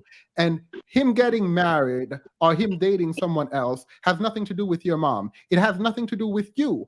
And he should have still been able to come around you, even if he had a whole new family, right? That is not her preventing him from coming around you. She had nothing to do with that. So while you think about how your mom prevented your dad from being around you, I'm going to read the super chat and then slow down the chat because it is moving way too fast. I find it curious that he defines good men with money. The boys on the corner have money. They aren't good men. Why doesn't he think morality, ethics, stability a qualifier for manhood? Well, I mean, money was one thing. I don't know if it would be the deciding factor in goodness and badness in terms of how he articulated it, hopefully. But he also defined that good man previously as man without money. So he's saying because this man doesn't have resources, doesn't mean he's not a good man. So you shouldn't kick him out of the home that you own. And then he defines good man as a man with money. And I'm assuming he would have added some more things, but I stopped him there because that directly contradict the first statement that he made about why you shouldn't kick a man who doesn't have resource out. So thank you, Maya. Roxy says, Woo Themis, you're about to make him face a tough realization in a minute. I hope I am not making him face it, but I do think that there is an unwillingness to acknowledge, like there's literally an unwillingness to acknowledge that the mom might not be the reason for your dad not being there. And then we can get back to the single motherhood conversation. We thought we sincerely lost Cynthia claims and off the show. So your mom chose for your father to abandon you, but your mom chose you and she's to be blamed. Well, we're going to get into this confidence with love. There says there's always been married single mothers. Mr. Let Go, whatever his name is, he and I had like this very weird debate where he believed it's impossible for a woman who has been married to be a single mother, and that's literally not factual. You can be married and be left a single mother. And also, on a separate note, there are people who come on and say it's not the quality of the marriage, it is that you are married that matters. And absolutely not. That's not a thing. The quality of the marriage does actually matter. These dudes be ungrateful when their mom sacrificed for them and still blame them for everything. I have never ever given advice. But if I'm not into children, so period. But if I have an advice for you, it's this: drop them kids off. Drop the kids off with their dad. I tell you, let the dad drop them kids off. That is my opinion. I think I missed some. These dudes be ungrateful, yeah. I think Dean sent a super chat and I'm looking for it. There you go. Only Themis can bring a diverse crowd like Pink Pill, Steph, Thingy, Ruslan into a space. So interesting, over 800. I feel like Dean is trying to cause a fight or something. So I'm going to ignore Dean because one thing I'm not going to do is have problems with people who didn't do anything with me. All right. Have you thought about it now, Sincere? I told you she was the forbidding of me seeing the father.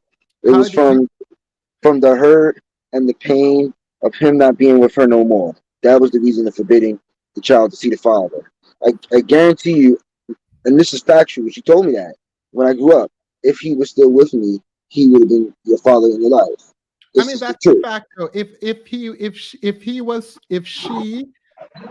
this man was with your mom, then he Exactly. would automatically be around you. That does not mean, Exactly. yeah, that does not mean he prevented him from seeing you. I'm trying to ask you what he did. Because let me tell you this, as much of a fruitcake as I am, there is no one in this world that could prevent me from seeing my child. You would literally have to take out a restraining order against me and make it illegal for me to be around my child. So if anyone is telling me, if a man is telling me that the woman prevented him from seeing his child, I'm going to need to know what that woman did. So please let me know what your mom did to prevent your dad from being your father. I told you already. She took Yeah, away his. I She took promise away his. you it He is took his. not. He took If away the you custody tell of. me, look, She put him on I'm child letting you support. have this. Like, I'm literally being as genuine as I can with you right now, because it doesn't make sense to me. Your argument cannot be that your mom took your dad to court, filed child support, got child support from your dad, and that was what she did to prevent your dad from being in your life. That is not good enough. That is not it. That's not it. And then I said took away. Then I took away the rights of visitation rights and all that too. I said that after. Took away So that too. wait. So you're telling me your mom took away visitation right from your dad. How did she do that? She filed in court for full There custody is of the no child. court in America. There But is absolutely no court in America. There look it is up. no Look it up. court. Look it I up. think I am an attorney. There is no court in America that Pull would your allow computer a up. woman to take away visitation rights Something happened. without a Something happened, reason. brother. Something happened, Without brother. What is the reason? That was it. There had to be something or something like that. Something with the visitation rights. What was the reason that your dad mom took away the visitation right? Because of the first part. Because of him not being with her. That was the reason for everything. The child support, That is not what the court. custody Please battle. let me That know was what why. court. That was the I factor. promise you this. I will find that judge personally if that judge is still alive and figure this out. What court? Now I don't. No, I can say this to you. I don't know if it was full. I might have said it out of context. Maybe it wasn't full custody. Wait, But pause. Let me hold just on, let me say. finish. Wait, no. I'm muting you. Wait, I'm muting you because this is ridiculous to me. You're here telling me that your mom took away visitation rights from your dad, and the reason she did that was because your dad left her. That is not a good enough reason for any court that I know. So please let me help you file their suit against the judge. It will fail probably, but let me write a bar complaint. Let's do something about this. I will help you. I promise I will help you. Not legal, not me being your lawyer or anything like that, but I will help you. Are you saying your mom took away visitation rights from your dad because your dad got in another relationship? That's what I said was my whole point. That's what I was saying, bro.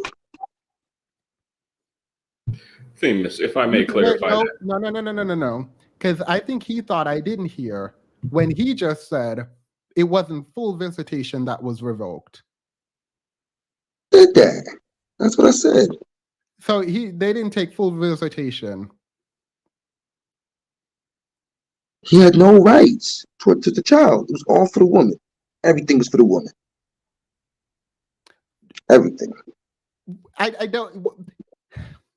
You seem upset. So let's step back a lot from this for 2 seconds. You are telling me that your mom got full rights, full custody, and also went back to the court, took away visitation from your dad. There is no domestic abuse, there's no abuse. Took away visitation from your dad. I don't know what's wrong with your screen. Because your dad got in a new relationship and the court fell for that.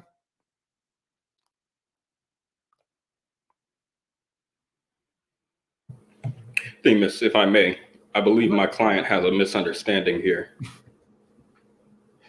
All right, go ahead, Betty. Explain it to me.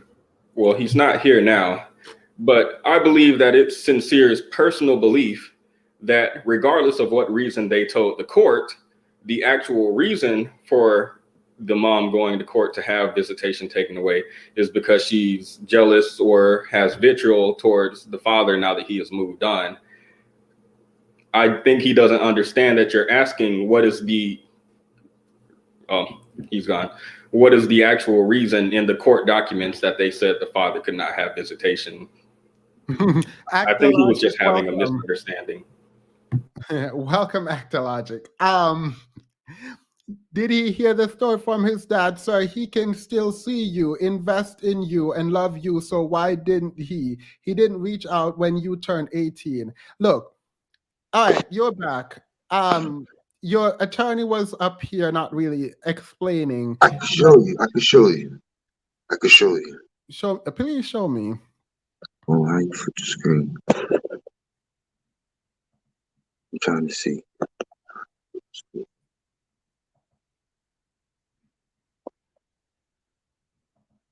Trying to show you on. Can you flip the camera? Can you flip the camera so I can show you from the I can show you with my laptop. They have the. It says it right here. It says when one parent has sole physical custody of the child will live with the parent majority of the time. Even when the parent has sole custody, the other parent is usually awarded visitation time with the child. Only in the most extreme offenders are prohibited from seeing the child. The ending. Look at the ending is where that was what happened. Sincere. That last portion that you just read, can you read it again verbatim? I don't know where you Googled this, but I love that you Googled it. Can you read this? Read that again. Yep. It says the only most extreme offenders are prohibited from seeing their child. All right. Pause. Can you read that again? Read it again. I'll read it one more time, just for the people.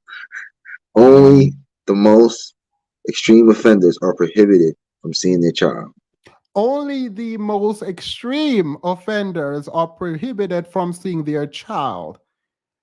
I don't know who told you that because your dad moved on with another person, that was sufficient for extreme offenders preventing your dad from seeing you. Who told you that? It was on Google just now. I just Googled it. The whole custody. No. Who told you that your dad was prevented from seeing you because your mom took away his visitation rights? Who told you that? I'm not that. Other family members. They lied to you.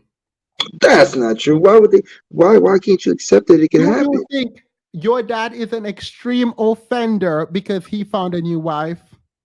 No, not at all. So he would not meet the standard. He would not meet the standard for the court to revoke visitation. The only thing I could say is because what of him not living in the home, and that was the reasoning of that court happened like that. No. Him not Does living that make in sense? the home. Him not living in the home is the reason for visitation, not the reason to remove visitation. I don't know. I was a child, but something happened where he didn't have custody of the child. Something happened. So I was young, so on that point, so I really didn't. You were young. You were young. That is completely fine. I'm trying to understand why it is that you are saying that your dad did not have visitation rights. What we based off earlier. The breakup. No, the breakup means you get visitation. You don't need visitation rights if you live with your child. Something was probably said or pushed more in court. No. In her favor to get the child. I think that no, I really think that's what it is. All right. So when we were talking about the cultural stuff, I let you have it. We're talking about the legal stuff now. I'm not letting you have it. I'm telling you that your dad leaving the home, right, allows for visitation. If he was in the home with you, there would be no need for visitation because he would have lived there with you. That's what I said. I said that's what I said. Then he didn't have the visitation because he was living in the home. That's what I said. All right. It's the So same now thing. when he left the home, he got visitation. And you're saying your mom removed visitation, right? Is that possible? 'Cause I'm no Revoked. attorney. Is that possible? That happened? It is not possible that I can think of, in any circumstance where I can think of, that the reason your mom removed visitation and the court, like women can be angry and try to remove visitation Right. because man I understand married. that. All right. Well, let me mute you for a second because I don't understand. I don't understand. Why is it that we can't talk? Like you can't let me finish and then you talk. Like, why are you interrupting when we're going back and forth? It's like not courteous to be doing that. Like, can you not? I beg. I promise you will get to speak. It is not likely that the court would remove visitation after you just articulated a standard which says only the most extreme offenders would be prevented from getting visitation, right? So if the standard is that you have to be an extreme offender in all our worlds, by the reasonable person standard, a man who chooses to move on with his life and have a new family does not necessitate an extreme offender. So if your dad didn't visit, either he didn't want to visit you or he was an extreme offender. Do you understand that? Yeah, I understand that. I don't know because I was young. I was a child, so I would never All right. know those I mean, details. I agree with you. I know what you mean. All right. So you don't know. So when you say your mom prevented your dad, you can't say that because you don't know. That's what I'm saying. It could be, in my point of view, I think it was. I don't think that it was pushed enough for the father to be in the home, in my opinion. All right. But that's the thing. You don't know. So you can't just come up here and say, I think my dad would have been there had my mom not prevented him. But your mom didn't prevent him as far as you know. He just never showed up. Your dad did not show up for you. He was not prevented from showing up for you. He just didn't show up for you. You know it's true that there's some women out of spite that will hold the kids from men. You know that's true. That could have happened. I believe that. I wholeheartedly believe there are some women. I believe that there are some women who will use their child as a tool and prevent the child from seeing their dad. I believe that. I'm saying your mom did not prevent your dad from seeing you because you don't know. Oh, I just broke it down to you. Where I said the spite. It could have been the spite from him getting with another woman. That could have been trying to prevent. No. You keep saying coulda, woulda, shoulda. I'm saying you don't know. I don't know if this is 100%. I don't. So exactly. So the fact that you came up here and you're saying she definitely did, right, is a problem because we both know she didn't, or we at least don't have proof that she did. So what do you think? What do you think from your assessment? Do you think it was her or not? I think a lot of men leave their families. Okay. And that's no fault of the child. And sometimes that's no fault, a lot of the time, that's no fault of the mother. They just decided to up and leave. As you said, some of them have children with women they don't love and leave. You can be upset with your mother. I'm not saying not to be upset with your mother for struggling to raise you and not being wealthy enough. You can be upset. I don't know. You can do that, right? But your dad left you. He wasn't prevented. He wasn't stopped. He left. And in the case where he left, you should put the onus on him for leaving you. He was wrong for leaving you. And you have a right to your emotions. It's just directed at the wrong person. Do you think your mom was a good person? Oh yeah. Yeah, 100%. So you would say she really tried with you and cared for you and provided for you. She did good. She was doing good. She was middle class. All right. What she did was she took on the mantle of a mother and a father. Yep, And you're right. you are here. Yeah. And you are here blaming her for raising you the best way she knew how to. You lived and you survived, and she's the reason you did that. So the fact that you could come up here and blame her for your mother, your father not being there is completely bizarre to me. Because you just said she did good. She was a good mother. She made it to the middle class. That is amazing.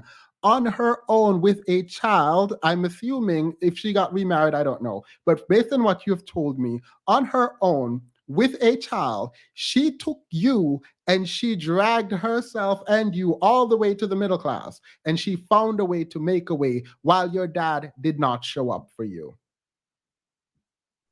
Yeah, she worked. She took care of me and everything. You know what I'm Now, saying? you understand how you're dishonoring her name by you being here and what you've said here? I know. What I'm saying is that she's even admitted it. It was the wrong choice of man. The man she picked. Yeah, I mean, She admitted again, that. Yeah. she chose you can blame her for choosing the wrong type of man, only if you can tell us how to choose a good man.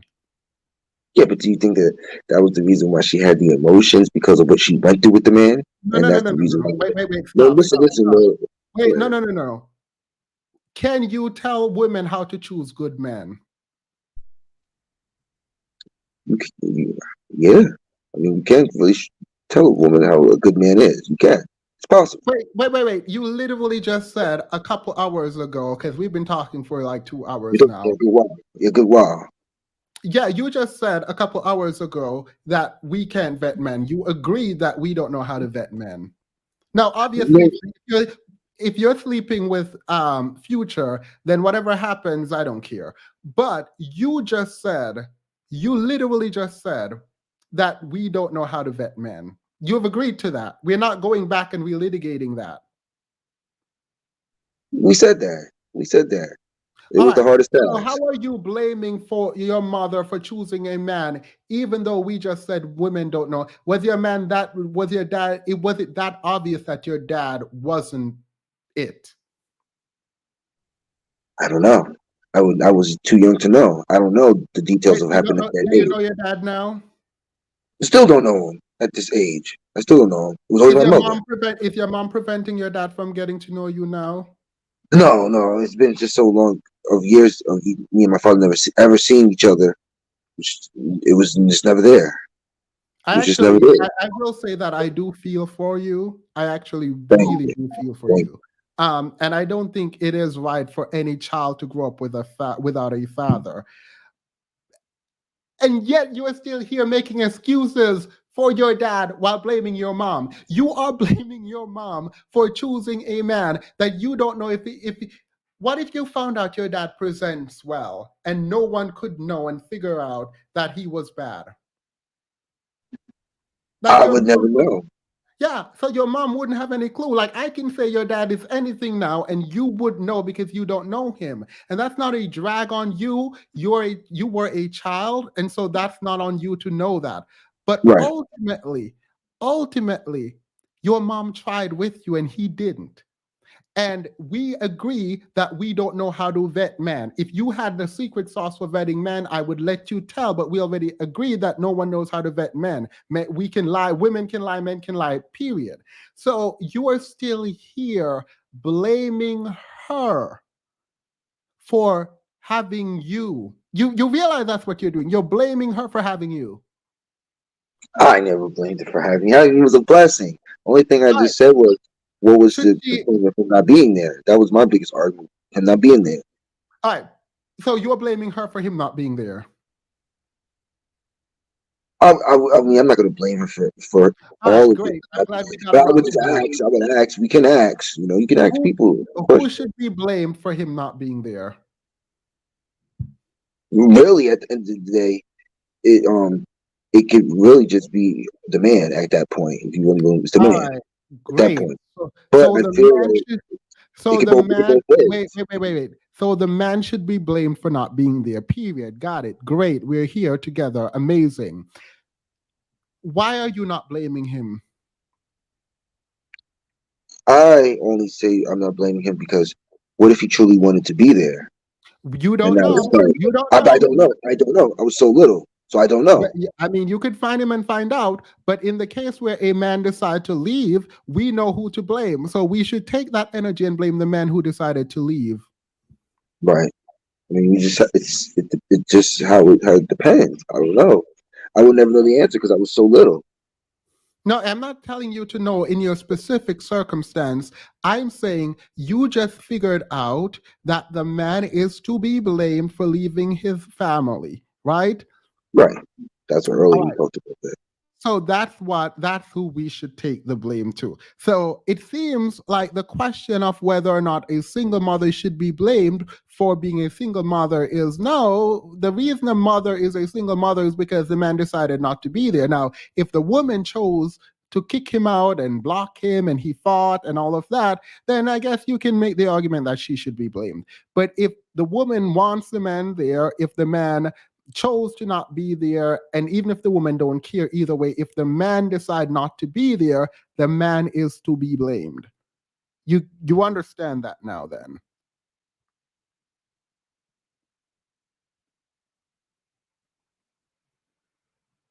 I don't know. I mean, it just depends. It depends, bro. It just depends. It doesn't depend. I just told you when a man walks away from their family, the man is to be blamed. What does it depend on in that scenario? And that my scenario was different because they had the No, breakup. And then they had in your scenario, it wasn't different because you don't know. You keep, when I ask you a question, you try to escape by saying, I was young. So let me use your phrase. You were young. You don't know. So in a circumstance where the man decides to leave, it is the man's fault. Do you understand that?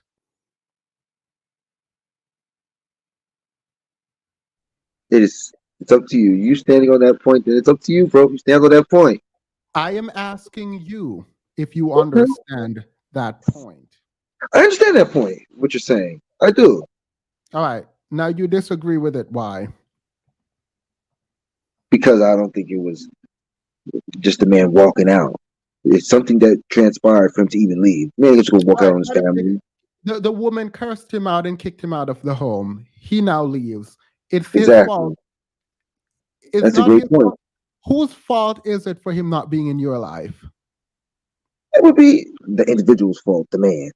He's All still right. wrong for leaving. All right. Welcome, Shelley. Thank you. Wait, it's his fault for not being a father. You just gotta blame both sides. Both sides played a factor in the situation. I am so confused. I felt like we just went through all of No, that I and you understand. I didn't learn understand it's the anything. man's fault. No, But no, pause, it's pause, not pause, really pause, pause. good. I feel like we went through all of that and you did not learn anything. Like I am perplexed. So even in the face of all your argument being demolished, in the face of everything you said, in you agreeing with me, we get back to the same point where it is going to still be her fault. And it depends. Like let me just be clear. In the beginning, I wanted you to feel like you had a clean slate. We've had this discussion many times on this channel. I've been through this discussion. I decided to take a different approach with you so you could explain to me and we could slowly take the argument piece by piece so I could see where I am missing something so that I could go through with it, right? Go through it rather. And we went through it and it reaffirmed what I've always been saying. And I just sat on here with you for 2 hours and we explained all of this and you agreed all the way through. And then when we came back to the main question, like it almost seems like you disconnected from everything we said to sort of default back to what it is that you wanted to say initially. Like, was there no growth? Was there no understanding at all that just happened?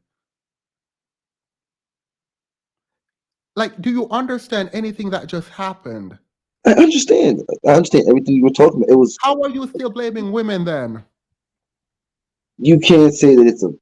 They hold him accountable. Let's say that we held accountable for the situation.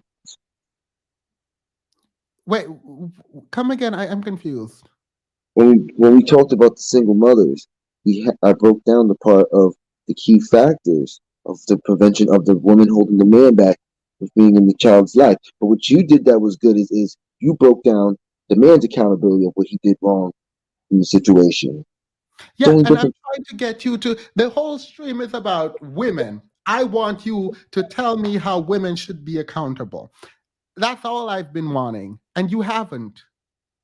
The court system, right there, is the downfall for the man when it comes to women and child. System? You could definitely use the court system.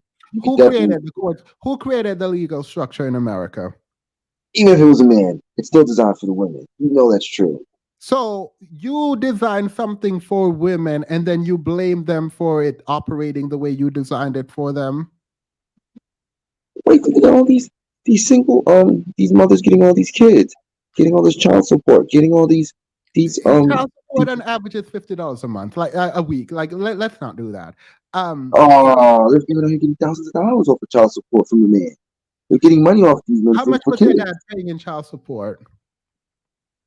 I don't have child support. Great. But it does cost. That was inappropriate. I apologize. I should not have asked you that.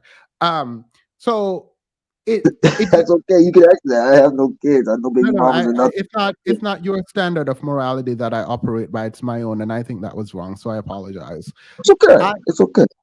All right. Thank you.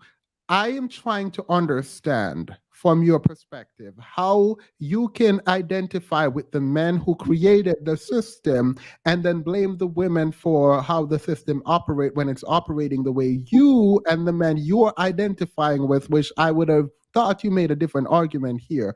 But all right, you and the men who you identify with create the system. And you're blaming women for the system you created that is operating the way you guys created it to operate. Yeah. You still disagree. Did you just say yes? There is an argument here about white and black. There is a white and black argument here that you can make, and I wouldn't hate you for it. How are you saying yes? How are you blaming someone for the system you designed and created and operated in the way that it operates? Even if it was designed by men, when some women came into it, it messed it up. All right, do you think most men are trying to win? I actually know the stats on this. Do you think most men are trying to win custody of their children? Yes. It's not a fact. Nope, most men aren't. Most men are fighting. Oh, you can ask everybody on the panel. Yes, they are. They want to have custody of their little ones, their children. Sir, I can send you all of the reports from the family court stats, and none of them have anywhere close to the top men fighting for their children. In fact, I don't know why men complain about child support. It is literally the bare minimum you can do. Is that happening because the court system is designed for the woman to win, and men have to go harder in court to get the kid? A court system. Let me explain something to you about patriarchy then. A court system that gives custody mostly to women, and only now some women will marry rich men, not marry, but have children with rich men, football players, because people say they're idiots, so they have the child to get money out of them. But on average, a woman being left with the child is literally not the best case scenario. The best case scenario is for the man in the father who can leave and not have to take care of their child and only pay whatever amount they need to pay per month. You don't have to do any physical, emotional investment. There's no academic investment. There's no health investment. You don't have to do anything as a man but pay your child support. And that's why you're upset. You understand how that is doing the bare minimum. The system is working how it should work because men aren't trying to get their children. there is a distinction to be made about the kinds of men who created the system and the kinds of men who get abused by the system and don't know how to use the system because they weren't involved in the creation of said system. You can make that distinction. I am giving you a distinction to make. But no, when you do make that distinction, you run into the problem of not understanding how the patriarchal system that allocates the child, I hate using the word allocate, the child to the mother actually put the mother at a disadvantage in terms of life outcome. Do you understand that? I understand, bro. It's all I gave is an opinion. It's my view. I understand. I do. No, I mean, a view is a view is a view, but your view should be predicated on something. And I'm trying to understand what your view is predicated on, because it is like I am saddened on a couple of levels. I am sad because children should not be growing up without their fathers, right? I don't care who, what, so I feel for you in that way. However, the fact that you are taking the energy of an absent father and blaming that on your mother, I cannot forgive. Now, if you're looking at the system, I think the problem is I don't think you understand how the system benefits men and how the court system benefits men. Because in your estimation, you are saying if you have if you have 3 children with a woman, that you would want to have the children and for the woman to pay you child support and for you to take care of the children. I promise you, having to take care of 3 young children is not an easy task. And the person who benefits in a system like this is the man who does not have to physically be there.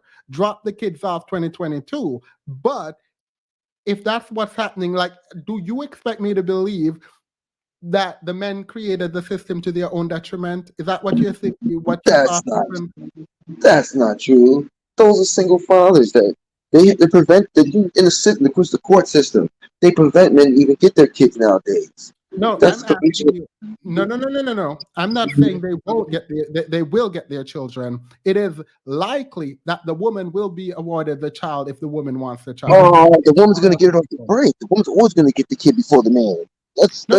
I don't sad. think you I don't think you understand how the system benefits men. So I'm trying to figure out if you believe as a man that you would want to be the one taking care of the 3 children and the woman to be paying the child support. That can happen. That can No. I'm happen. asking if that's what you would want. Not If for me. you could, Not if for me. you could design a system for yourself and you had 3 children, would you rather pay $150 a week for 3 children to your ex, or would you want to keep the children and take care of them? No, I want to take care of the children. That's how In you my would opinion, want to. I want to take care of the children. All right, great. You understand how that benefits the woman, right? It's not benefiting the woman. The only one that really gets benefits is the child. No. I'm asking you, do you understand? One was a decision about what you want to do, and that's great. But you understand how you are now at a disadvantage socially. It's not disadvantaged socially what I'm doing at that point. That's not If it. you are the one with custody of 3 children, you are at a social disadvantage. Yes, you are. If you want to go out, you need a babysitter. You can't just fly anywhere you want to go. You have mouths to feed, you have classes to, you have people to sign up for school, you have PTA if you're that involved. Do you understand why having 3 children to take care of as opposed to 0 is going to be harder on the person taking care of the children? Yes, I understand that. All right, great. That's all I needed. All right, before It's a great live. We've talked about a lot. I mean, I am there's some things that I want to talk, but I'm gonna let I think S&W wanted to say something first. Can I ask you a question? Go ahead. All these women in the chat are they ever going to come up and speak after all they heard? I have intentionally been refusing to have the women come up on the chat. Oh, okay. Shout out to the women. I love women. Sorry. Yeah, period. I will have them come up if you guys want them to come up to talk to you. This is not a dating show. I literally wanted to know from you guys what women need to be held accountable for. And it's frustrating because I am not hearing anything. I get these emails saying that I am not holding women accountable, and now we are having an opportunity to hold women accountable. And I want to hear what women should be held accountable for, because I will hold women or attempt to hold women accountable on this platform if you guys can provide me what they should be accountable for. And it's not going to be single motherhood because you have not provided anything for on that. So what should women be accountable for? Is it the what the community looks like now? Should women be accountable for how the community look? It's so touchy. Like I can't even talk about it on the live because it's like it's women here, and I feel on this live need to be held accountable for the All right, the words. pause. Let's do a vote in the chat. Would you guys be offended if he tells us what you should be accountable for? Drop a 1 if you want him to tell us what you're accountable for, and then drop a 2 if you don't. If there are more 2s than 1, we won't go ahead. We won't go on. So drop a 1 if you want to hear what you should be accountable for, and then drop a 2 if it's too much. Oh, well, here we go. It is all 1. So, all right, tell us. They want smoke. Okay. So, I give you one thing. A woman said that all black kids should be aborted. That right there, it should be held accountable as a black woman. All right, great. This is something I can't tell women what to do, but I actually can have this conversation. Yep, So that's you what's said it. earlier, you blamed your mom, right? You blamed your mom for having for sleeping with this man who didn't want her or left or whatever, and then had you. What should she do? What she should have done? The man is with her. Your dad is with her, right? And she's pregnant, and your dad leaves. What should she do? I can't. I would never know. She's her own person. I don't know. I was the child. So if she does not, because you're going to blame her, right? Because that's what you're doing. If you're going to blame her and she doesn't want to be blamed for it, what should she do? Oh, there has to be some type of blame, accountability took it from her side, just as his side. You know what I'm saying? That's just my opinion on why I said prevention, because I never seen father ever around me ever growing up. So that's why I said no. If you're going to Cynthia G, this I'm assuming you're speaking directly to her. You can speak directly to her because she said she would come up. And you gotta come up. Yeah. It's Friday. I'm feeling good. We can talk about it. Yeah, this is a great live. Thank everybody. If she comes up, I will not be moderating between you two. You two. No. That was the only statement I heard, and then I just felt like that was like kind of like hurting to the black community. That's all. But it was never no issue with her. Well, she said she would come up, so the panel is open for her to come up and talk to you directly. So here you go. Cynthia G is here. Go ahead. You and her can talk, and we will just be muted. Well, it was her that was her statement, so she can actually speak on it. Yeah. Hello? Hey, famous. Hello, how are you? Can you guys hear me? Yes, we can hear you. First, I want to say, famous, you have a great show. I've been cloud watching. Hold on, let me mute the YouTube. Hold on. Yep. Okay, sorry, I'm driving, so I had the playback didn't automatically go. But I wanted to say, I've been watching your show. You have a very good show. I actually watch it to kind of as kind of like a respite from my type content, and so I do want to thank you for that. I appreciate that. I definitely like it, and that you're an attorney, because I feel like I probably should have been an attorney in my past life rather than getting a degree in psychology. But look, I've talked to a lot of black men on my channel, and unfortunately, they don't know how to articulate themselves, and they don't know how to actually validate what it is that they're saying. So the data actually says the opposite of what Sincere is saying. The data actually shows that black men, number one, are the least likely to get married, and that they don't want to marry black women. The data actually says that. The divorce rate doesn't prove that black women don't want to get married. It proves that black men don't know how to maintain relationships with women, quite frankly, of any race, because they have the same outcome with all races of women. So that's number one. But if this guy would like me to hold me accountable for saying that black women should close off their wombs to black males, as he sit up here as a living example of why in saying that, then he can attempt to do that. Sure, hold me accountable. All right. I was accountable. I hold accountable for the black man. Wait. So what I said, I would not interrupt you too. I mean that, but I will not have you talk over each other. So go ahead. You said you wanted to hold her accountable for the conversation about wombs. Go ahead.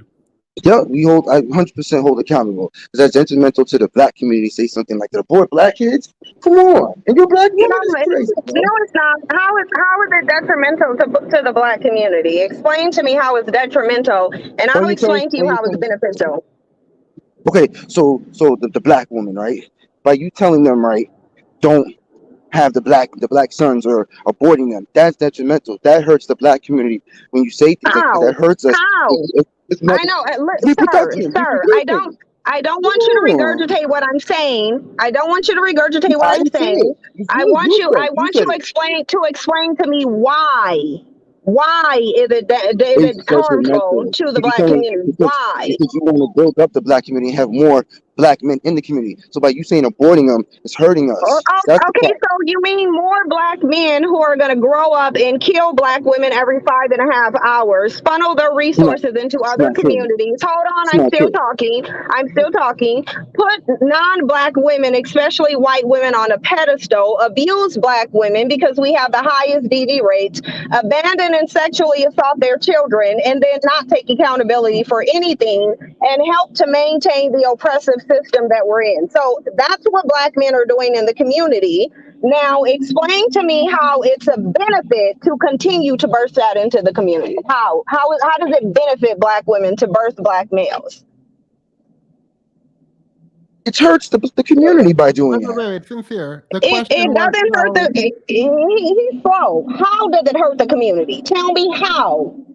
How does it hurt the community to not have black men in it? How? Because by you saying that, okay, you said this, the black women abort having your offspring. That is a detriment to the whole black community by saying that. How? I'm asking. Listen, Sincere, I'm not as patient as famous, so I'm not going to sit here and continue to discuss things with you when you're showing me that you have slow comprehension. Do you know what I mean when I say explain to me how it's beneficial? Do you know what that means? I know what it means. What I'm saying to you is that the statement was not good, bro. If you know what it means, then don't regurgitate what you think I'm saying. Explain to me how it benefits black women to give birth to black males.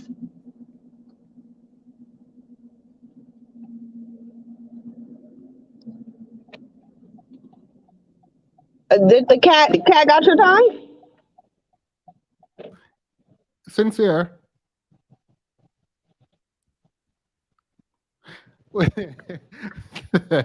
Wait, so Cynthia, you can call someone up and then go mute.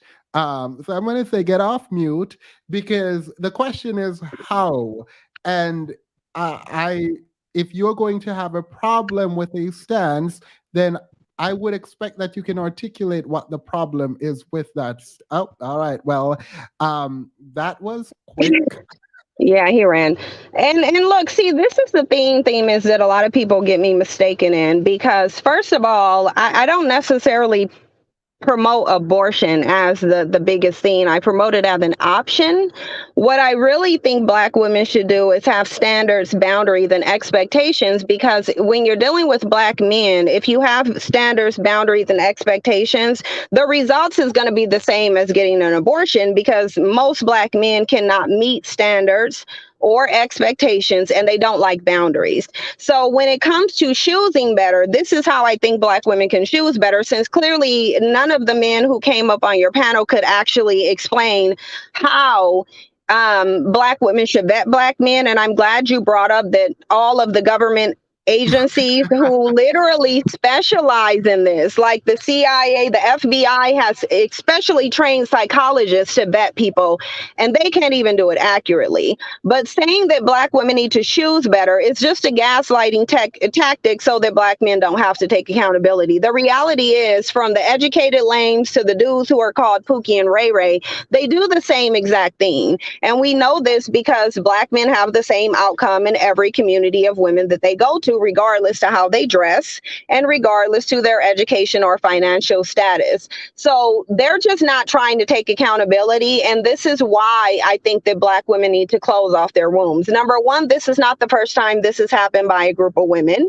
And number two, in the absence of Black men explaining how it benefits Black women to birth them, to continue to birth them, given their history, that right there tells me that Black men even agree that they should not be birthed into existence unless he's saying disregard all of the negativity and still birth these males. We need to engage in selective breeding. It's really just that simple. It will benefit the community if we engage in selective breeding. There are two things. And the first is, I think people keep coming to me to talk about abortion. And for me, I can't tell women what to do with their womb at all. So I'm never willing to engage in that conversation ever. Women can talk amongst women and tell each other what they should do, what they shouldn't do. It is strange to me, though, the second point, because he blames his mother for having him and being a single mother.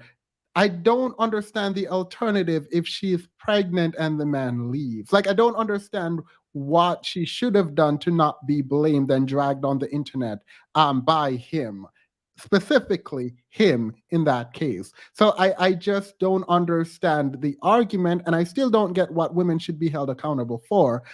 It has been 2.5 hours now, and no one has put forward like a reason why I should start holding women accountable. And I'm here listening. I know Dean is in the chat and he had a problem. If you have a problem with the abortion thing, Cynthia G is here. You can talk to her, because it's not me. I don't have an opinion on this because I can't tell women what to do. I don't have a womb. Like, what? Well, here's the thing, Miss. Even with the marriage argument, and I've actually done the research, and it's so funny how much Black men love the Moynihan report, but the Moynihan report is the report that literally says Black men have been abandoning their families, married or not, since they walked off the plantation. Actually, in that report, it said the welfare queen profile was actually a married Black woman whose husband did not die. He just walked out and left. They actually said him walking out was the way that he got a divorce, because he didn't have any resources. So he couldn't actually pay for the divorce. So he would just walk out. And this was across the country. So this notion that marriage will stop a Black woman from being a single mother is a lie, because the portrait of a single mother back in the 90s was a married woman. And so marriage isn't going to stop that. I think people don't understand that marriage is simply a legal binding contract that says you're tied to this person legally, but there's no enforcement that's going to keep the man in the home, that's going to stop him from cheating, that's going to make him a provider or make him not make you a single mother. There's no laws that says that a married man can't make a woman a single mother. So I don't know where they're getting this idea from, that marriage is going to protect you from being a single mother. My mother was a married single mother. So it's funny because I was working on a video on the Moynihan report and you just read it live, and I was like, and so I didn't do the video. I think you should. I think you should, because number one, You're very articulate and intelligent. And number two, more people need to understand the truth. It doesn't benefit us to continue to believe this lie that somehow most Black men are dedicated men and want to be in their children's life when they don't. And we know that they don't because they leave their preferences, single mothers as well. It just so it's like if everybody is becoming a single mother to Black men, the issue can't be Black women not choosing right, because now your preferences, the women that you said are better mothers, the women who you said are more feminine and cooperative and submissive, well, you're making them single mothers too. Your biracial children are all over TikTok talking about how you weren't there and how they don't even want to be Black. So it's like, I mean, I'm I cannot understand why any Black man would cite the Moynihan report. I like even believe in racism if you want. It was created out of racist tropes. Like it literally drags Black men and say black men aren't good. Fathers, they're leaving, all of that stuff. And it just feels like there is a reliance on just a small part that says women relied on welfare to help them. And it's like, yeah, because you left. Welfare didn't take you out of the home. You left and then women relied on. There is a way in which these things happen, and it looks like you're just ignoring how it happened to get a point across. No Black man should cite to the Moynihan report. Like no Black man should cite to the Moynihan report. Well, because Siemens, they thought we wouldn't read it. See, because when you ask that man about data, he couldn't tell you the data because he's not researching data. And based on his low comprehension, even if he did access the data, he wouldn't understand it. But the thing is, they've ran around saying this Moynihan report was the Bible because it did say the Black women took welfare. But you're right. Right before that, it actually said Black men's history of abandoning their families and not being the breadwinner is what caused Black women to have to get on welfare. So they will talk about welfare, but they won't talk about the fact that they weren't providing. There was never a time when Black men were the breadwinners of the home. Black women have always been that way. And in fact, the Moynihan report says that dynamic started on the plantation, and it's continued. I mean, logically and implied in this is if you were taken out of the home by welfare, you did not own the home. Like, I don't understand it. I don't understand why anyone would just point to the Moynihan report. And even if women chose welfare over you, that would imply that welfare was able to provide more than you could. No one is going to choose the thing that is more, right, in terms of provision. So you couldn't do what the small checks did from the government. Like, I don't understand. In making the argument, you're dragging yourself on multiple fronts. So I don't understand why anyone would make that argument. But I also don't understand why you would point to the Moynihan report as indication for or vindication for your point. Like, that doesn't make sense to me as a Black person. Like, it doesn't make sense. Well, I can help it make sense before I jump off of here because I'm almost at my destination. But the reason they just say stuff is because Black women believe it. Because largely most Black women are Black male worshipers. So he doesn't have to prove anything to her. Most of these Black women will go by what Black men say just because they're saying it. And we saw that with the Kevin Samuels effect, how he didn't have to provide a credential, not one of them. He didn't have to be married. He didn't have to show a track record of being able to maintain and provide for a family. He didn't even have to prove he was high value. And we're seeing right now that he wasn't. So Black men simply have to speak and say something, and Black women will take it as gospel. They won't even go research it. And that's why it's like any Black man can be a pop-up dating coach because all they have to do is say something. And so the Black male worship is what's causing this to take place. Most Black women are not going out and listening to the Moynihan report. They're trusting that what Black men are saying about it is true, not understanding that everything that Black men do, for the most part, with the majority of them, and the ones who don't, they will set themselves apart. Like, you're setting yourself apart. So this is why I don't make disclaimers, because they need to set themselves apart. The good Black men need to shine light on themselves. But but they won't go, Black women won't go research the Moynihan report to see if Black men are lying. They just believe them. Before you go, though, do you think it is talking to Black men is a waste of time because like I just went to and I don't mean to say it's to be harsh in my statement like that, but I feel like after 2 hours of talking, nothing was accomplished in that one individual. Like I actually am kind of disappointed in the discussion. Yeah. I mean, whenever I do my call-in shows, I end up going through the same thing, and that's because most of them they're not researched. They're not being honest. They simply want to transfer the blame to Black women, thinking that it makes them look better in a patriarchal society, and it doesn't. I think it's a waste of time at this point to try to get through to them. I really do. It's not productive.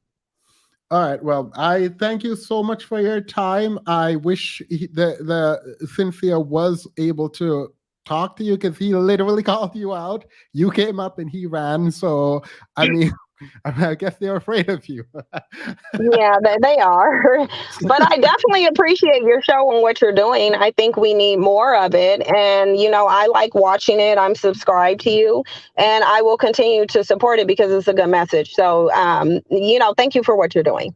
I appreciate that. Thank you. And I am also, I watch literally all of your videos, but I just don't comment or anything because I was like, I don't know what's happening. So I didn't want to ruffle any feathers or anything like Well, that. some people, like a lot of the men in this space, they will probably attack you anyway. So hopefully they don't start trolling you more because I came up here. But even if they do, I'm still going to support and I'm still going to watch your content because it needs to be watched. And I'm sure a lot of my subscribers will come over here and watch you. Now that I've been on here, sometimes I just steer clear because I don't want anybody to get attacked because of me. And so that's why sometimes I'll watch you, but I won't type in the chat room because I'm like, okay, well, is he going to get attacked or they're going to start trolling him? And I just don't want that for anybody. But I do appreciate what you're doing for sure. I appreciate that. Thank you so much. So now you're here and we can like talk now and I'll be over there and show myself more. Absolutely, and Aoki, you'll definitely see me in the chat boxes. This is just the first time I went in there because, like I said, I don't want people attacking people because of me. It makes me feel bad, but I'll still be listening. Hopefully, I'll still be listening in between what I'm doing. But thank you so much. Thank you. Have a good night. You too. Bye. Amara. Hi. Hey, how are you? I'm good. How are you? I'm doing well. I can't wait for your part. Well, let me not announce things before you. How are you? Let's talk about this. I'm good, man. You literally just said what I was coming up here to say at the end when you were like, do we really have to keep explaining this to them, or like are they unteachable? And it's really giving unteachable vibes. So that's what I was actually coming up to saying. You literally said it at the end. But I'm good. How are you?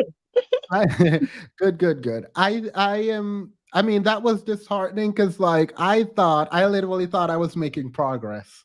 I know. I literally thought I was making progress. Like I took a whole different approach and I was trying to break down his argument and have him do the breakdown. So most of his conclusions came from him, right? And so as I'm listening to him, he's saying, okay, we don't know how to vet men.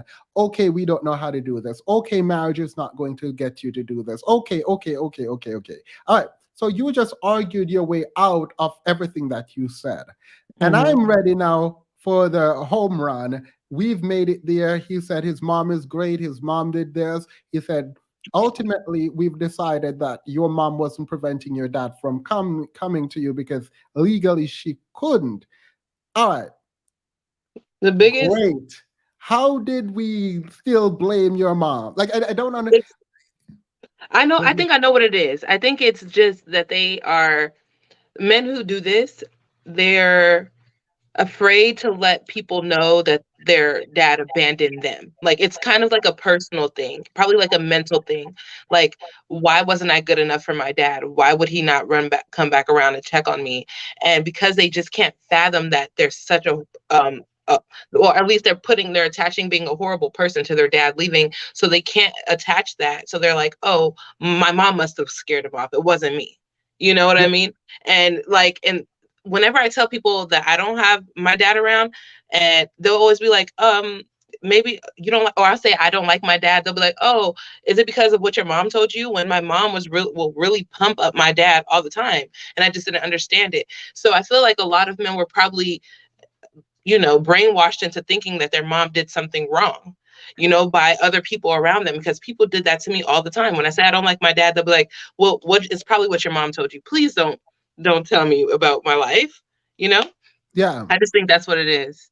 I mean, and I think we ignore the impact of therapy in this culture, and I think we should all get therapy. We should all get it. I think that would help you. Wait, so Sincere, what I've been moving you back and forth in the thing, but let me see. You cannot call someone out and then run when they come up. You can't do that. That's not okay. I can't hear you. He ain't talking, that's why. Not you pretending to have technical difficulties. That's what we're not gonna do. Because we were talking for 2 hours straight and then bloop, nothing. He can't go back on the lie at this point. At this point, he really got to stick it out. So let's just wait for him.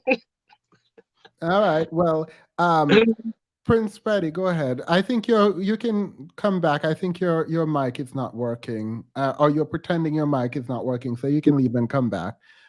Hello. All right. Well, go ahead, Prince Freddie. Is my mic on mute? Yeah, you're fine now.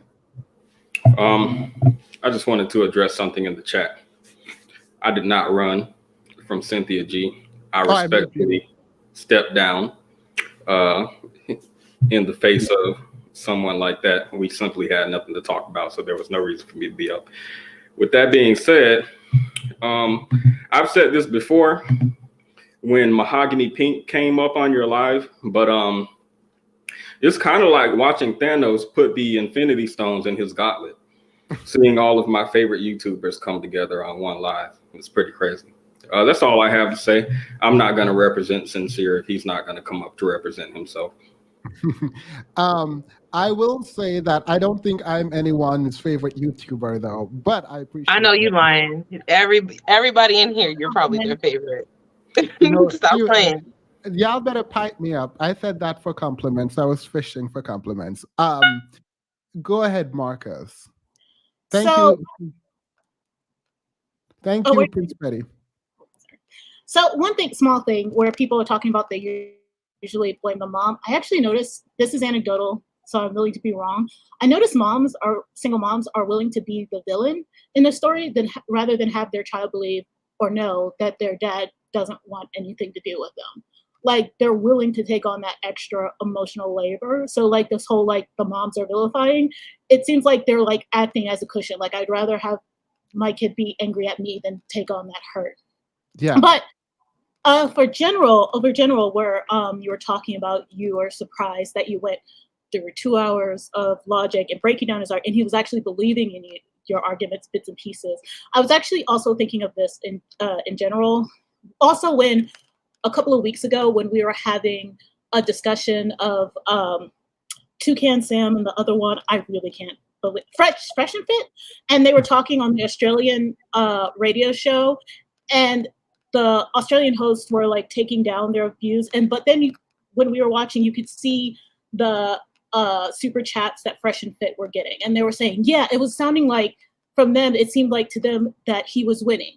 And all these situations, it's not because of logic. It's because people make decisions based on emotions and heuristics. So the Fresh and Fit audience, they're not there for logic. They're there to see a man tell a woman that we don't fuck your feelings, or to put a woman in this place, even though she was trouncing all over their arguments. And so today here, it's not just for whatever personal, his personal story. It's we as a society have a vested interests and heuristics and emotion to blame women. So you can go through all of that logic and then still be it's still the woman's fault, because that is and I think you've actually hinted at it before, but like when you say when you really get into debate mode, people get angry because you're going against some deeply held heuristic or some deeply held emotion, and that's just how humans make decisions. So I just wanted to say that. I appreciate that. Thank you. And I actually think you're right. People need days and weeks to process being abandoned if they ever do. And if they don't want to, they can always blame a Black woman. And you want to know something? Thank you, by Marcus. I'm moving too quickly because I don't want to fill up the screen again. But I find it unfortunate because it's not your fault. It is not your fault as a child that your dad left. And so, like, blame them, and blaming them doesn't mean they didn't want you. It just means that they probably are terrible people, right? Like, and that's fine. You don't have to romanticize your father. They don't have to be there. It's fine. You can blame them knowing that you are a whole human being and you are fine. It doesn't fracture your reality completely to put the blame where it needs to go. And if it does, it just means, thank you, by the way, it just means you need more therapy, and that's okay. I am in therapy. I'm in therapy for YouTube now. I'm in therapy too. Yeah, like all I do is talk about YouTube in therapy and then try to like intellectualize what the therapists say and try to become a therapist myself. But I'm in therapy. I don't talk about much. All right. Wait, member, Miss Deeds, welcome to the membership. All right, Sincere. I would normally not bring you back up because I don't think it is right that you call someone out and then disappear. But why? I will allow you to explain what happened.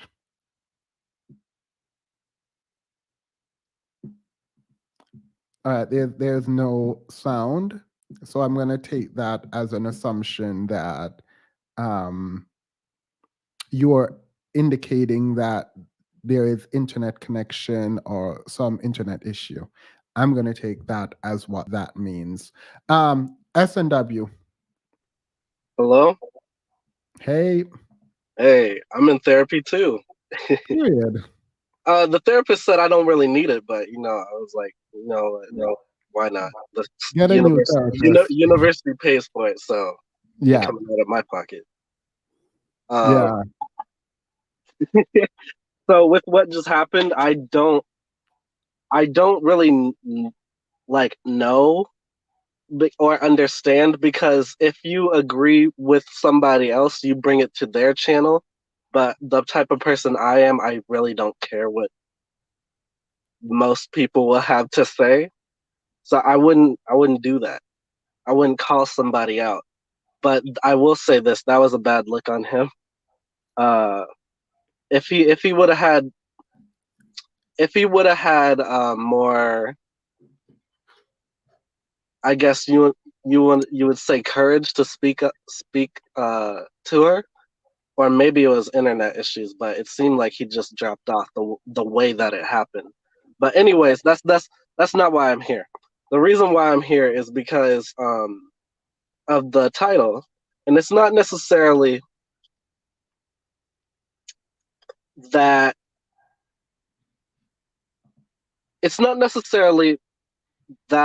I agree wholeheartedly, right, with what you're trying to do with the title, but those who have interacted with me, Demetrius Higashikata, aka S&W Go Beyond, know that me and Themis, we have very two different lines of thinking. I'm all about principles. He's all about statistics. So, well, I'm also about principles too now, but continue. No, because I believe, what is a man without principles? What is a man without principles? I mean, that's what I mean. That's what I mean. I mean, yeah, but I don't think I think everyone should have principles. I guess we would differ in that I would also say, what is a woman without principles? No, here's the thing, though, Themis. This is what I was trying to say when the Discord was up. From my point of view, we're only really dealing with symptoms. And if if we are to take what is said to be truth, right? If we are to take that to be truth, then that means we must address the roots in order to get the I'm gonna stop symptoms to you. stop Wait, wait, showing. wait, wait. Wait, I'm gonna let you think about this for a second because I this comment is too good. I spoke on exactly what going. All right. Well, I spoke on exactly what going on in Black community. 100. I, I, oh, you spoke about what is going on. You spoke about what is going on in the Black community. WHAT and IS. But, however, great. Sir, unless you're willing to speak to who you want to speak to, I promise you, you didn't do what you think you did. Like, I promise you didn't do what you think you did. You do not call someone up and then disappear and pretend to have technical issues. But I mean, at this point, you're gonna believe what you're gonna believe because I don't have 2 more hours. Go ahead. Explain to me now the core of the issue that I'm missing. I don't think you're missing this because I think I brought this up once and you actually agreed. Like, we have to, if the things are to get better from these women's point of view and some of the men in the comments and even yours, right? Then we have to address the boys. Now, while yes, there are black male youth improvement groups, I don't know if I said that right, Sure. but yes, I mean, I get you. while that is the case, they don't really get shine, and that is on men primarily. But if people want that to get better, like the things in the community, then I think they would try to promote that as well. Promote what? Those groups, What groups? the black male youth improvement groups. I see a lot of people promoting black male improvement groups. Okay, then maybe it's just my feed, but I don't see it too much. As in regards to Wait, like what I was saying, wait, how is that the root of the problem? I'm so confused. no, because listen, I said focus on the boys before. I said that many a times. If you focus on the boys, then a lot of this stuff will go away because their upbringing, the upbringing will eliminate that. Wait. Are you trying to tell me that the black community does not focus enough on boys, black boys? Not in the way that it needs to. All right, what way? I mean, I agree. I think we cuddly men us too much. I actually do believe that as a fundamental point. What do you mean by this? Because I think we ignore black girls, and I actually think the opposite. I think we should focus more on black girls. That's damage control. All right, let me restrain myself. Because if the boys and the men are doing the problem, then that's damage control. Please, SNW. I'm trying to sit down and in my mind give you a ton of grace. When I say you should focus on women, girls, not women, girls, you said that is damage control. Well, what are you thinking? Wait, don't say anything. I sit with that for 2 seconds. You said we should focus more on boys in different ways because you don't see enough focus on boys. But when I say I disagree, even if I agree, whatever, but we should focus more on girls, you said that is damage control. Do you understand the problem with that statement? I'm not saying that it shouldn't happen. I'm saying that when we do on these panels, it's addressing trauma that it already happened. You're answering a question I never asked. I want you to explain to me what that is damage control means. Because I I'm thinking about saying some things that I shouldn't. So I want you to explain, because I'm going to give you the courtesy of saying maybe you mean something that else, as opposed to what I'm interpreting that to mean. So when you say focusing on women, girls, is damage control, can you explain that? Yes. Go ahead. Okay. So what I mean by that is whenever, and I'm not talking about like BWE or anything, but what I am talking about is whenever we address things that are going on with Black women and the youth, right? It tends to be about trauma that has occurred at the hands of Black men, and Yeah, I wait. Where is the trauma happening for Black women? Where's most of the trauma for Black sexual. women coming from? No, I'm not saying what is the Oh, trauma. okay. I'm saying who perpetuates the most trauma against Black women? Men, I'm not going to push back. Whoever you say right now is going to be men, yours. Huh? men. All right, cool. All right, so we are on the same page. Again, I need you to explain to me what you were explaining about damage control when we focus on women. I don't think I'm articulating myself well when I'm speaking, and that's why you're puzzled. Um, All right. Are you saying, because I can conceive of you saying, well, it is the man's responsibility to build. And so if we don't have good men, then we can't fix the community. So, like telling the women or priming the women to be leaders and builders or whatever, which I wouldn't completely agree with, is not what we should do. That is damage control. We should be focused on men because men should be leading and controlling. If you are saying that, then you get a pass. Is that's that what I'm saying. all right? Woo! I mean, there's Like, still I mean, misogyny there, but like whatever. addressing trauma. That's fine. That's not what I'm saying. That you shouldn't. What All right, BWE is fine. That's not what I'm saying. I'm not saying that you all right. shouldn't do that. But what I'm saying is, if majority of the trauma comes from boys and men, then why aren't we having like more men-centered discussions, encouraging No, but the women thing to is, show up? almost all of the discussions are male centered, right? So that's not your problem, actually. The problem is accountability for men. How do we make men more accountable for their action? That is the problem. We don't That's a know great how question. Consequences. There needs to be consequences when they do things that are wrong or dangerous towards women, like on a different level than the government. Like, and within our own community, we need to hold our men to a certain standard with consequences. So then my question would be, what would you like to see? Wait, stop. Someone said I gave you an out. I wasn't trying to give an out. I was trying to understand, and I was what I do is I Iron Man people's argument. So for me, like if he had said no, then yeah, but like I'm willing to give people the benefit. I hate the phrase benefit of the doubt, but I'm willing to do that. Because I need to get to like the point.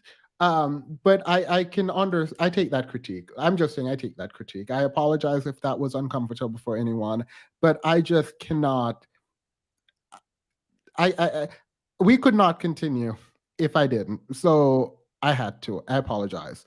Go ahead, soft and wet. Wait, how do we make men accountable? Amara said, there should be consequences outside of the system, which I'm assuming, and I agree with, means that and you did say this, that our social dynamic should be one where men feel like it is wrong to engage in bad behavior, particularly as it relates to women.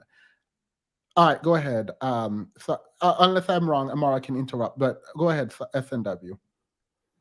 I said my question was, what would they like to see? Because when I think consequences on that level, I think of something maybe different from what you're thinking.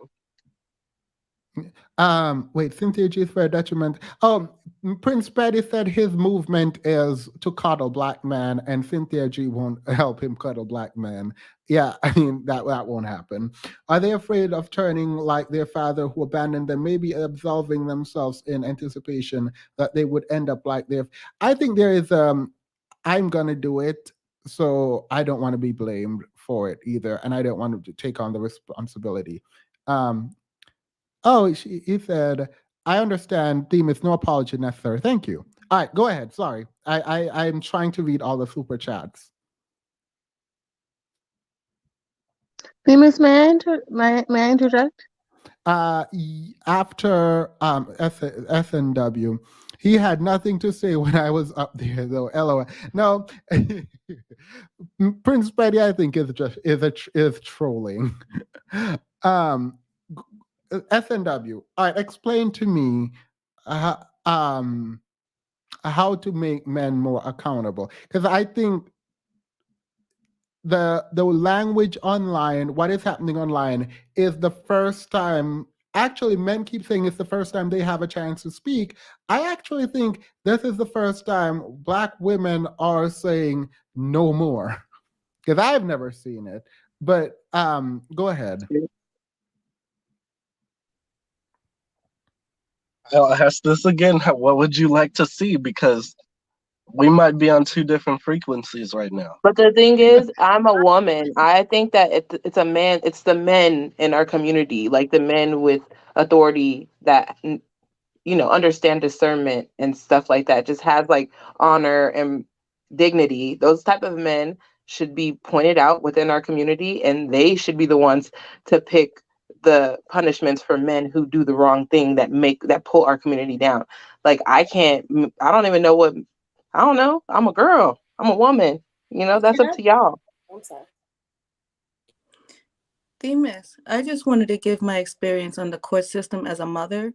Oh yeah, thank you, Hazel. We're going to go to you, but I said concerned would go next. Okay. But I'm desperately, because you don't get to go out to say get out because you say we're on different frequency. Like, okay, we're on different frequency. I'm aligning my chakra. Hopefully we get on the same frequency now. Here's my problem. My problem here is you said that we need different programs and we need to talk about men and center men essentially. What are we talking about? Like, we can't just center, I mean, men are already centered, but what should it be? What should we do? See, that's the thing, though. I kind of alluded to it before with I think it was last stream. Re-education centers. Like centers so we should, Dr. Umar, we should take Dr. Umar's approach. I think Black boys should have like education centers. I do, because if the Black boys reading is as terrible as they say it is, then I don't like this at all. So I think that we should be educating ourselves. There's a part of me that fundamentally believes this. All right, great. My problem with this is whenever this comes up, it's almost like men aren't able to access school. I never said that. No, I didn't say you said. Like, we have education centers, they're called schools in the US. Are you saying the schools aren't? Did somebody say something? Oh, are you saying the schools aren't good enough? No, that's not what I'm saying. I'm saying they should have somewhere to go after school to go hone their skill. Hone what skill? Studying, math, reading, comprehension, speaking. Right.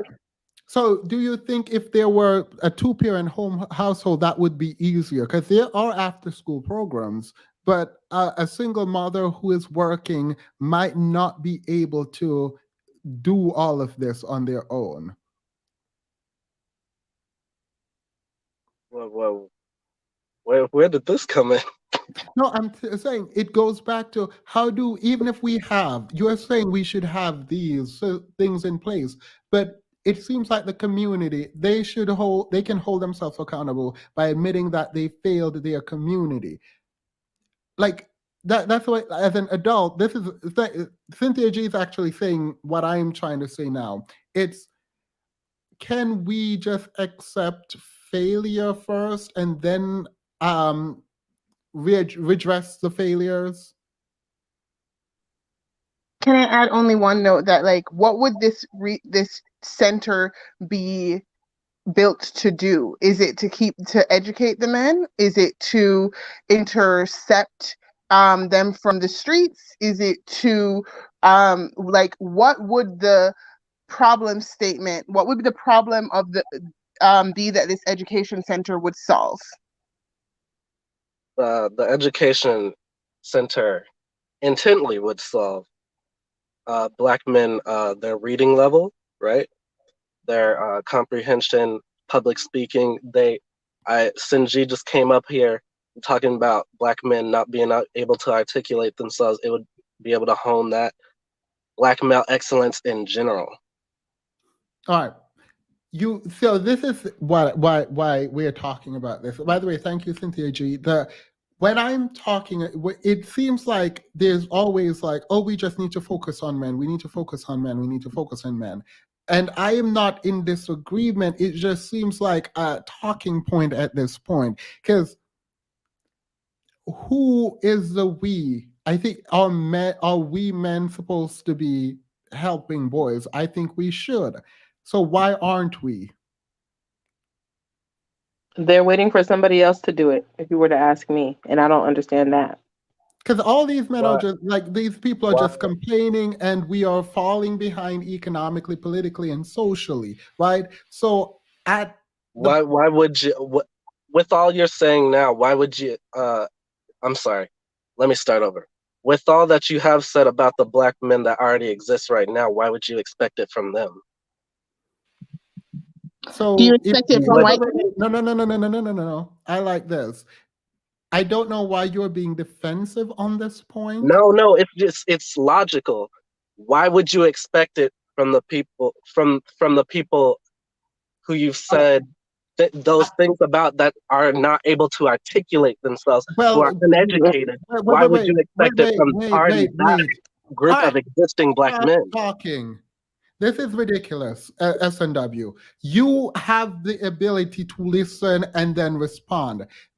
I have not done this to anyone. I'm doing it to you because you have done this before, and like, you will not stop. I think you should stop and listen for 2 seconds before you continue.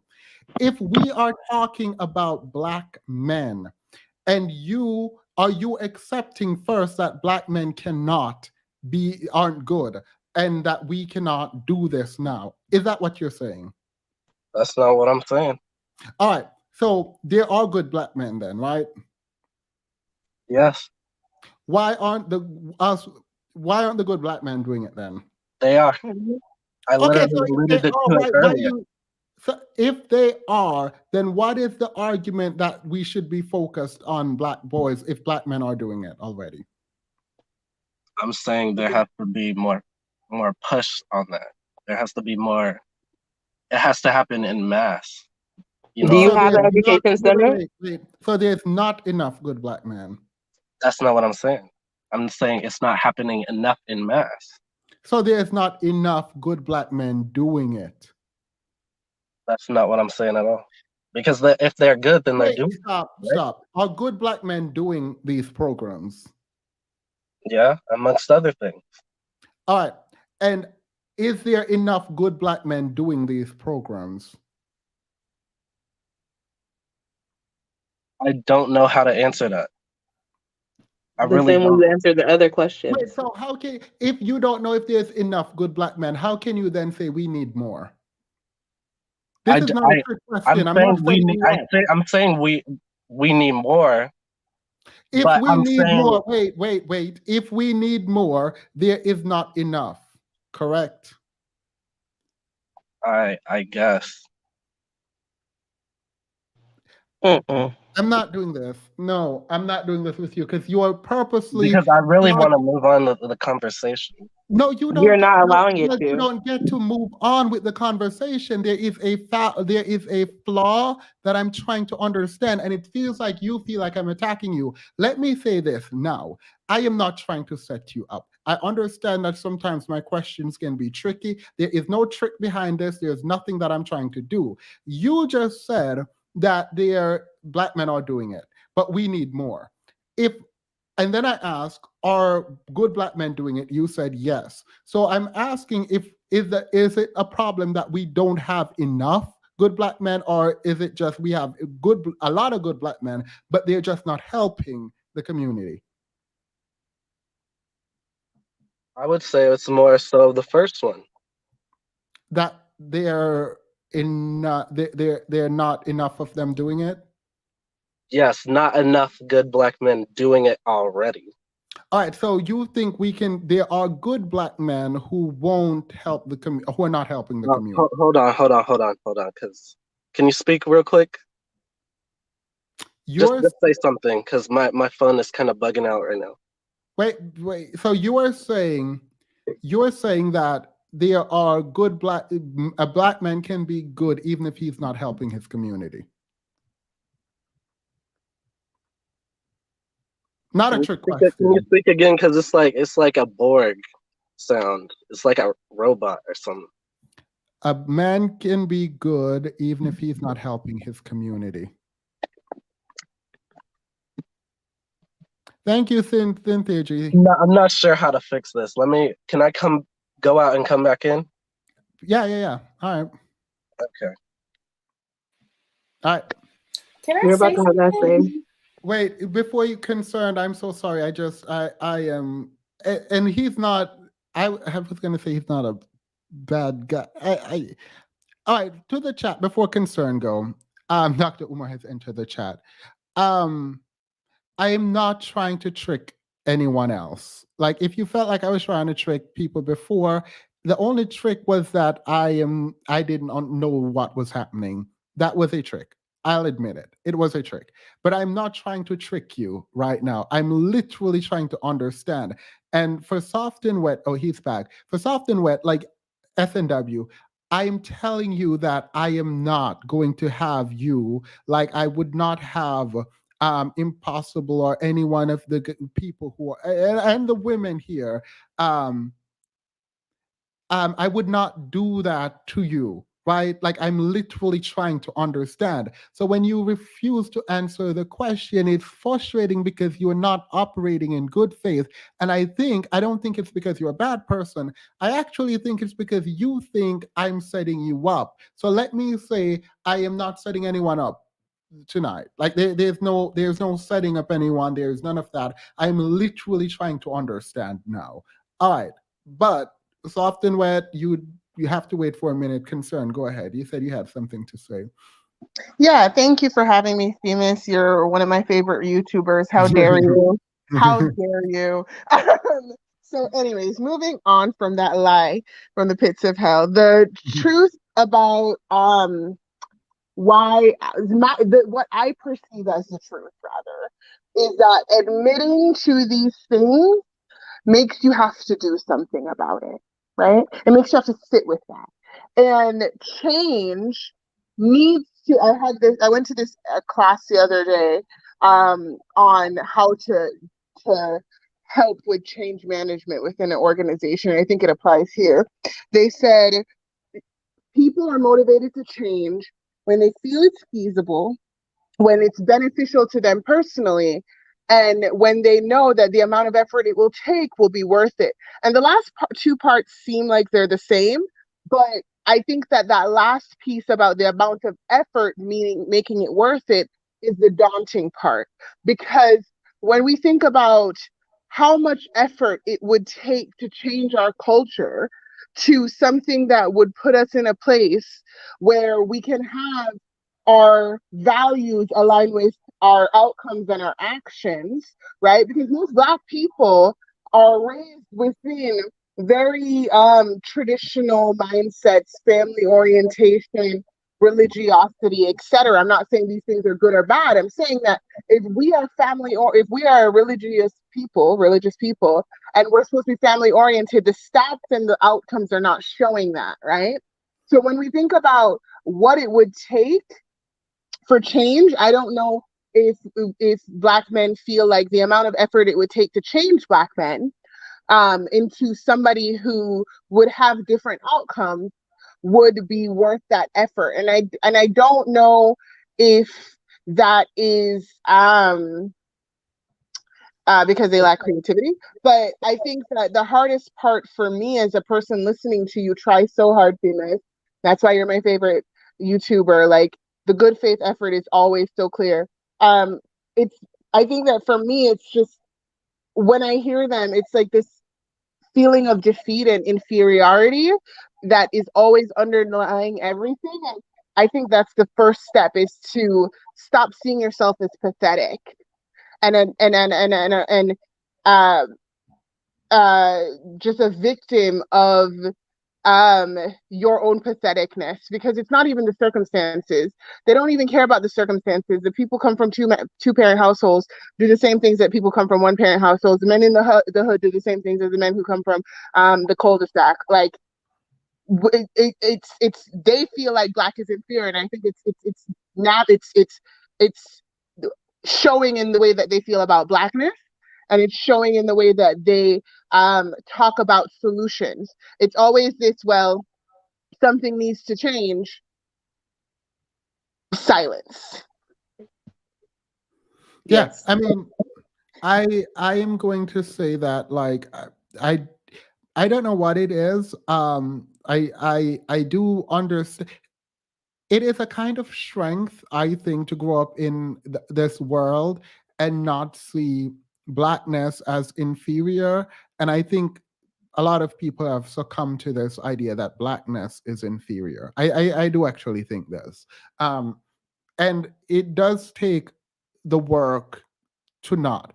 But as it relates outside of Blackness itself, because I think that is a separate conversation. Well, it's not. It's about the community and why we do some of the things that we do, and why we don't value each other. Why 25 Black men were killed per day in the year, when 4 Black women were killed per day, which is where we get every 5.5 hours, right? I was going to say we're killing each other, which is not true. The main culprit of these killings are men. It's interesting. Sorry, I'm going to go on a tangent here. I saw this lady who mahogany pink already completely like destroyed in one of her video, and she was trying to make the argument that black femicide is not a thing.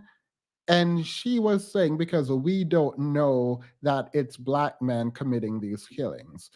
So disregarding every single social science research, right, which is specifically highlighting that people who live in proximity engage this behavior with each other, right? So Black people kill Black people, white people kill white people, blah, blah, blah. But for the Black community, it was just disproportionately high, right? And so these people are dying, and she's like, Black femicide is not a real thing. And I'm like, even if we don't know who is doing the killing, which we do based on every social science research, right? Even if we don't know who is doing the killing, they're getting killed. So even if it weren't Black men, your argument that because Black men aren't the ones killing him, that means Black femicide is not a thing, means you don't understand Black femicide, which also highlights the issue. Even if it weren't Black men doing it, do we not have a responsibility to protect the women? I'm done. Like, it was just such a disingenuous take that I clicked off. I couldn't. Anywho. I have one more note real quick before you pass. Before you do that, no, let me read this super chat. Black women have to fix everything, at the same time be blamed for it too. The first step is acceptance for men. S&W, when are you creating the Black Boys After School program? And I hope you are creating it, because I'm actually very interested in, well, it won't be Black boys only, but I think a lot of people do too much talking sometimes. Thank you, Nicole, and we'll get to that in a moment. All right, go ahead, Concern, your point. Yeah, thank you. And the only other note is that when we think about the dating and mating angle, right? They already feel that they're inferior, but when they talk about dating and mating, they want to be with women who don't see that they are inferior. I don't think Black men are inferior. I don't think you're inferior, Themis. You're a Black man. I don't think Black men are inferior. But what I am saying is that they believe they're inferior. And so that's why I think they go to everyone else to go find people who have a clean slate, or find younger women who they can have a clean slate with, so that they don't have to make it right what all the things, right? Like, I don't think Black men mean to be whatever. I'm going to rescind that because that's not right, and that was coddling. But I think that when we think about why it's this frantic, go find somebody elsewhere, go find somebody from another group that might be closer, or go find a young woman who doesn't know any better. It's this lack of wanting to be accountable. And I think it's because of the same sort of thing, but in reality, because everything is televised, they're not able to run away fast enough, and it's causing this winter has reached, where there's a reckoning that they're just really struggling with, just getting to the point where they're ready to take action and change. And I think that's what we're seeing right now. That's what I wanted to add. All right, awesome. Thank you so much. Deanne is here. I keep thinking I promote Deanne's channel. I hope I do. I don't know if I do, but I hope I do. Great. I wish you were here earlier so you could have come on. But I appreciate you. Themis, that's the thing. These problems will be solved when men solve them. Until then, they will not. I mean, and the thing is, like, we keep kicking the bucket, and I just don't like that. Like, take responsibility. It's not, I promise it's not that bad. It is literally not that bad. It is not that bad to take responsibility. Now, what we're taking responsibility for is bad, right? So, I mean, let's try to fix it. Like, I mean, at least try. All right, go ahead. Jaton. It's Jaton. You kind of got it right. It's okay. Right, go ahead. Hi everyone. My question is for S&W. I just wanted to clarify the center. Like, okay, so I thought we were talking about men holding other men or little Black boys accountable. I'm not, like, what is the point of the center if that is not it? Wait. Wait, go again? Okay, so what I mean, I thought we were talking about men holding men accountable. So then when you mentioned the center, and then you talked about financial literacy, which are all good things, and you talked about grammar and all of that, where does the men holding men or young Black boys accountable and teaching them different? Does that make sense? You got me there. I haven't actually thought about that, but it wasn't, my whole thought process for the education center wasn't for that to happen. But in a way, for that to happen, I guess you would have to, like, it would have to be some sort of camp or something. Okay. But you got me here because I don't wanna just go off a whim, because y'all see me when I try to go off a whim. I just start stuttering out all over the place. So maybe I'll come back up here another time.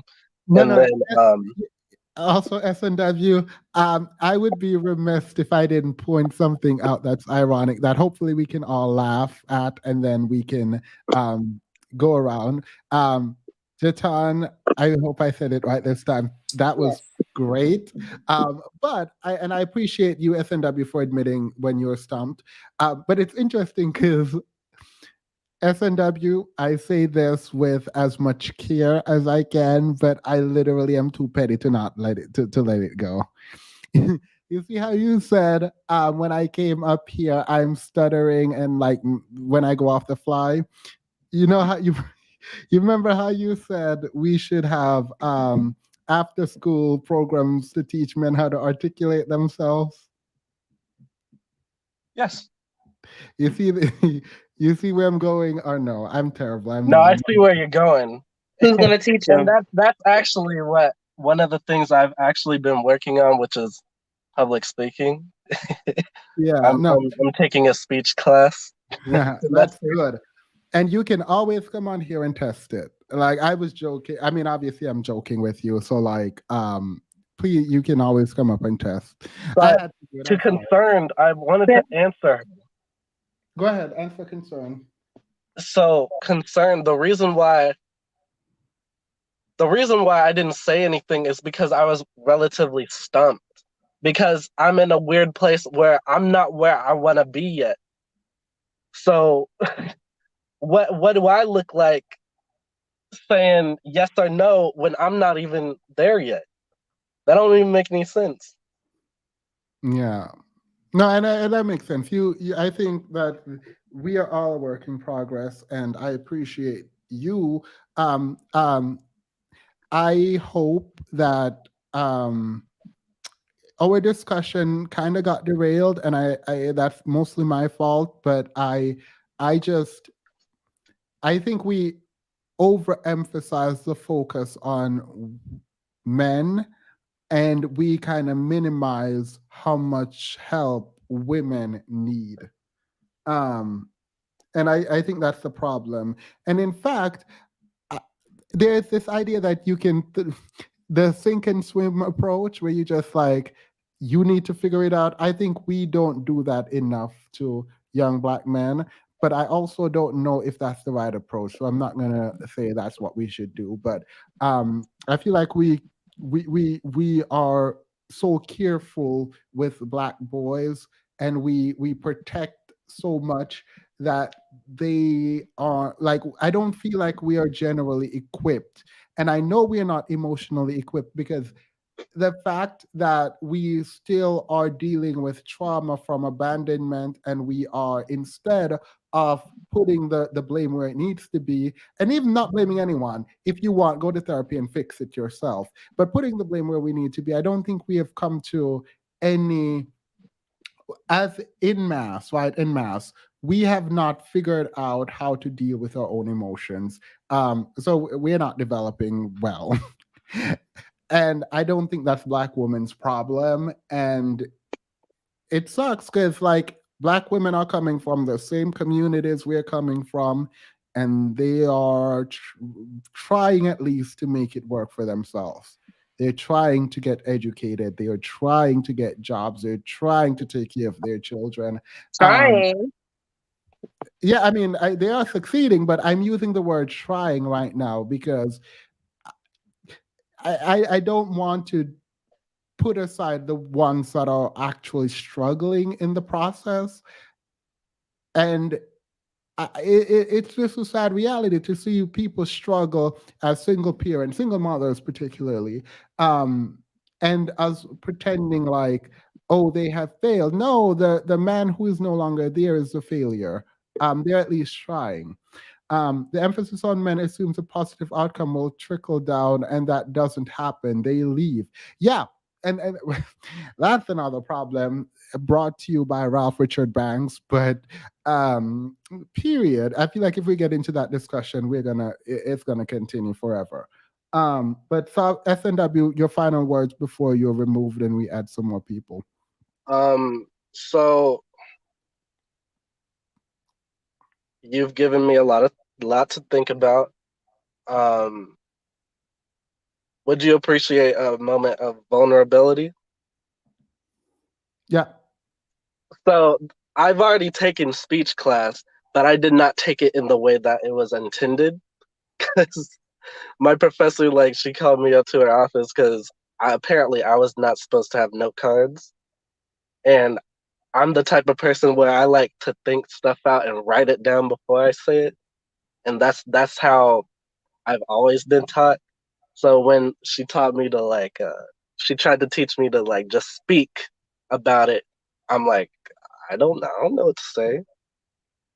So Yeah. That's why going off the fly is bad for me. I'm just not good at it, but I need to hone that. Yeah, I mean, true, but how do I put this? There are some people with social anxiety and all of that. Yes. I do think, though, if you are principled in your argument, then it should be fine. Knowing that when you have opposing views, you can say, like you just did, actually, you literally just did it. You were like, um, I haven't thought about that. You got me there. That is powerful. I don't care what anyone says. That is what you do. When you don't know something and you get new information, you metabolize it, you go do your research, and then you come back to the conversation if the conversation is still open. When people get stumped is when they endeavor to engage in conversation where they're not versed and try to hold on to their position in these conversations, even though they know they're wrong. And even if they don't know they're wrong, even presented with logic, people decide, you know what, I'm just going to ignore what you said and I'm going to stick to my guns. That is the problem. Do not try to hold on to what you need to, your conclusion. Make sure that your argument leading to your conclusion makes sense. That's how you have a conversation. If it doesn't make sense, it's time to tap out. If your argument does not make sense, it is time to tap out. It is not time to go straight to your conclusion and regurgitate your conclusion. Don't do that. Make sure your argument makes sense. That is it. All right then. Also, the chat asked me how old I am. I don't know if I should reveal that, but I'm in my early 20s. I'm like 21. All right. Well, that is 21. Thank you so much. And you've been here. This is not like an attack or anything. Cuddle, cuddle, cuddle, cuddle some more, and cuddle some more. You have been cuddled. Have a good night. Peace. All right. Let's add. Throw him in the pool. They'll learn to swim. They'll learn to swim real quick. My grandmother. Same. That's what they said. Reese, go ahead. Good evening, see Miss. Oh, I'm sorry. I know I said Reese, and I apologize, but Jatan was not done, I don't think, and she was here. So I apologize. We come to you, Reese, next, and Hazel Okay. Green. Thank you, Themis, and I'm going to be quick, Reese, so that you can speak. I don't. What was the person's name earlier?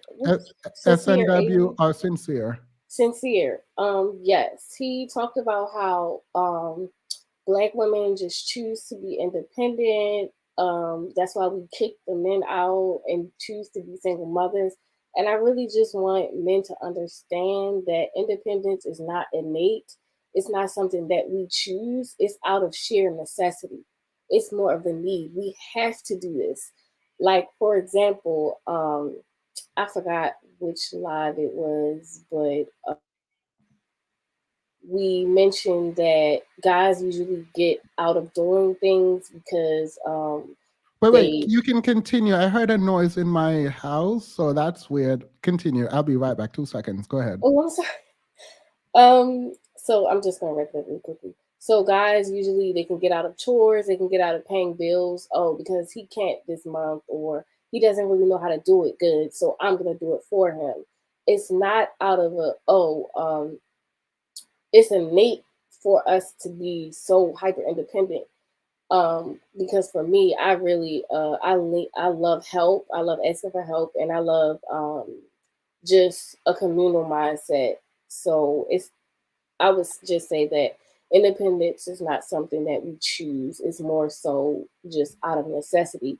And then when you have people like Sincere or men like Sincere, it's like it's more of them than it is whatever they consider to be good men, whatever that is. But when you have them, just like it's like an echo chamber. It's so many of them. They're not able to have a different idea or a different resolution if they're all just saying the same things to each other. So that's it. Thank you. I appreciate that. I'm sorry. I'm going to derail for a second. My phone outside just started playing. Like things just started happening in my apartment just now. Like just okay, that was like I've never there's all right. That means you're making something shake in the universe. That's what's happening. You're making something shake. Not someone cast a spell on me here. I rebuke that in the name of the Lord. All right. That was weird. Like my phone was out there and it just started playing and skipping around and doing random things.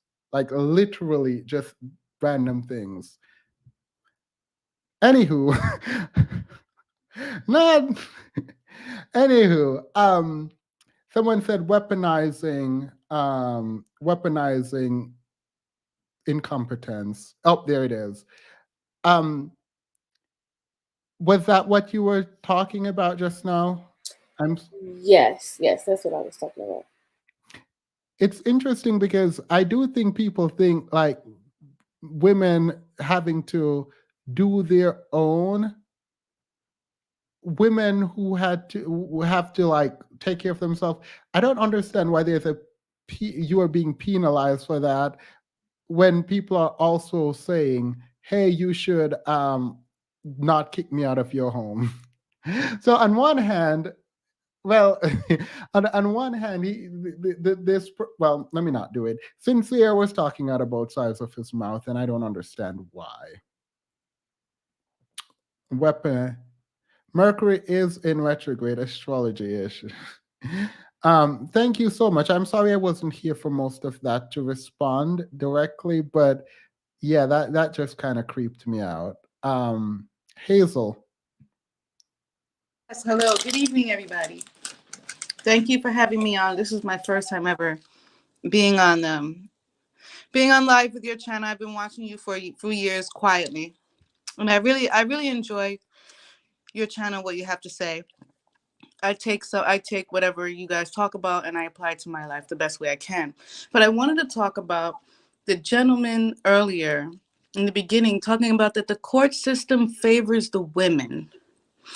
And I have to really disagree with that because it does not favor women. Men have fathers' rights groups. If they want their children, there's literally attorneys there waiting for them so they can get their children. And my ex got my son from me by claiming child abuse. That is a very serious accusation. The courts take that very seriously. And I had to clear my name. It took me 2 years to clear my name of child abuse. And within that 2 years, I was told I could not have my kid back because he's so used to being with his father. He's used to having a lifestyle, and that my son wanted to be with his father. And I did what you did when you say drop them off all 2020. I dropped it off all 2016. Little did I know that my son was being starved for 5 years. My son was in his care for 5 years. It took for my son to run away and find me in my state that I live in currently. And when he came to me skin and bones. He was so malnourished. His pancreas stopped working. And I had to help him. I was held accountable for his health. I was held accountable to rehabilitate my son, to put him through therapy, to make sure my husband and I had the funds to put that feeding tube back into his stomach. He's on medication to make that pancreas work because it was done. I was held accountable for things that I did not do, and I'm held accountable for things that was done to him. The court system gives the children to men who want them, and they get them. All they have to do is show up. Now, if you don't have to believe me, there's support groups, especially on Facebook. And when I got my son taken from me, I joined one, and there were so many other women who lost their children in the very same way. A lot of them were stay-at-home moms, and when they decided to divorce their husbands, the husband ended up with the kids, and they barely saw their children. Very similar situation that I went through. and it was hard. It was very hard. A lot of women get depressed. I know I was, and I was very angry and bitter that my son was taken from me. I barely got to speak to him, and I was blamed for something I did not do. Did you tell? Sorry, some people said they heard your story on Tanya TKO. This is Yes. actually really, really sad. Thank you. Yes, I that was. appreciate. Go ahead. I'm so sorry. Yes, it is me. It is me. I'm trying to tell my son he's okay now. He's graduating from high school next week, and he's going straight into college. In and out, in and out. I don't believe in any breaks. But I did tell my story in Tanya TKO. I didn't have enough time to explain everything that happened. I don't want to take up all the time here, but I just want to say that this notion that women have all the rights, all the opportunity, everything is in our favor. That is not true. The whole reason why, from my own research, the whole reason why the court system, family court, even exists is because men were just abandoning their wives, and the women needed to get government assistance, and it's women of all races. But when you leave a housewife to take care of children, how else is she supposed to get help? She needs to get help from somewhere, and the government just doesn't want to take care of someone else's children when they have a father. My case was different. Wait. So I do have a clarifying question. So the dad was having the child first, and then you attempted to get custody, right? No, I had the child since he was born. When he was 8, I moved to Florida. I have a serious health issue, and my husband decided that it would be beneficial to me to move to a warmer climate. So I tried to do it the legal way by getting remodify the visits. Yeah. We had tried for 6 months. He just wasn't showing up. So I noticed that when my son was going on his weekend visits, that he'd be calling the father all hours of the night. Actually, I didn't notice. My husband did.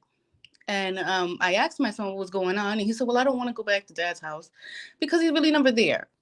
I'm always stuck alone. There's no electricity where I am. And I get scared. I want to know where he is. He only comes back when it's time to drop me back off. So, of course, I reported it.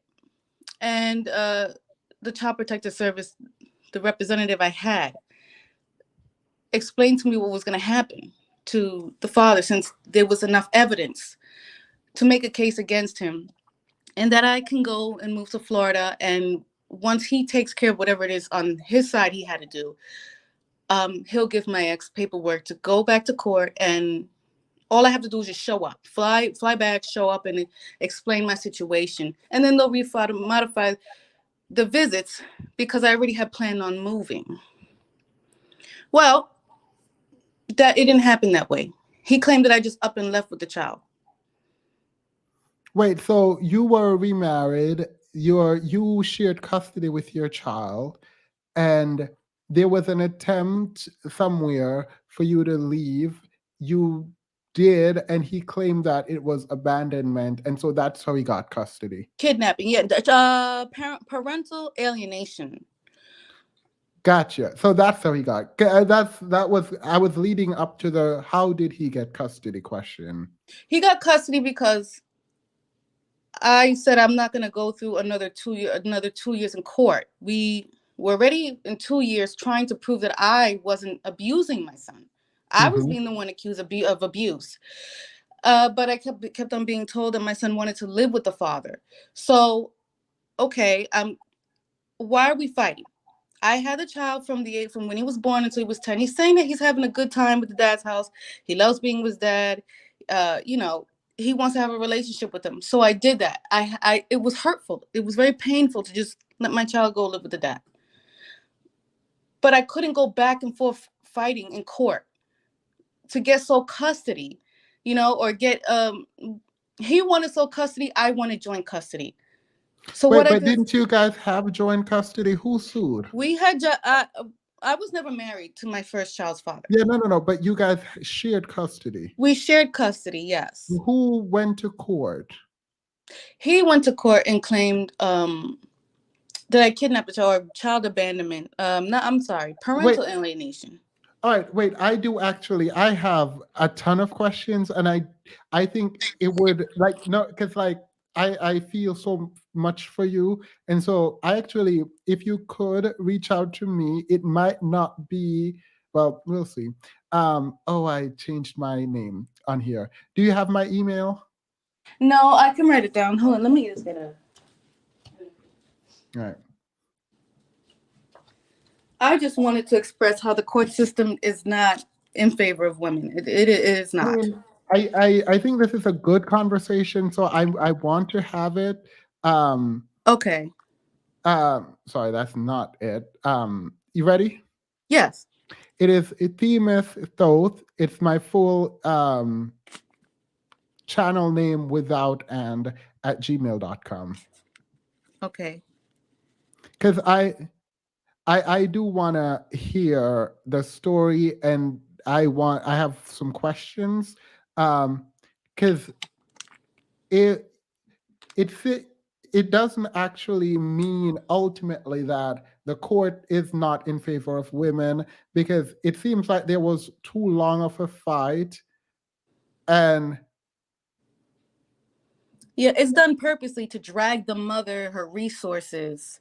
I'm not saying all men do this. I'm saying that there is a method going on here. Yeah, no, I mean, but that's not favor. That just the court system, I would agree, favors the wealthy or the person with the most resources. Yeah. Yes. Yeah. That's what happened here. And I was living in another state. It was very difficult to go back and forth. And like I said, I was more than willing. Well, I was not more than willing, but if my son was saying he was happy, he was already there for 2 years, it's fair. Yeah. So we'll please email me. We'll set up a live, hopefully next week. And actually, if you would, we could do it Tuesday at 6 p.m. Eastern time. Tuesday. Okay.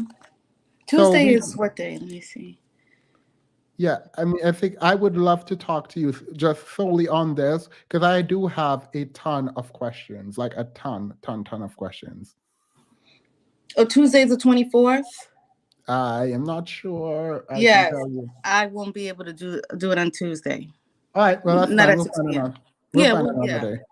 Cool. Text me, message me, email me. Thank awesome. You for Have having a good day. I appreciate you for sharing. Thank you. Okay, bye-bye.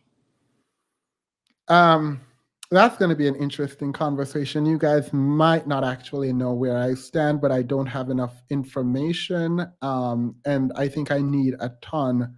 I need a ton of information, and I have a ton of questions.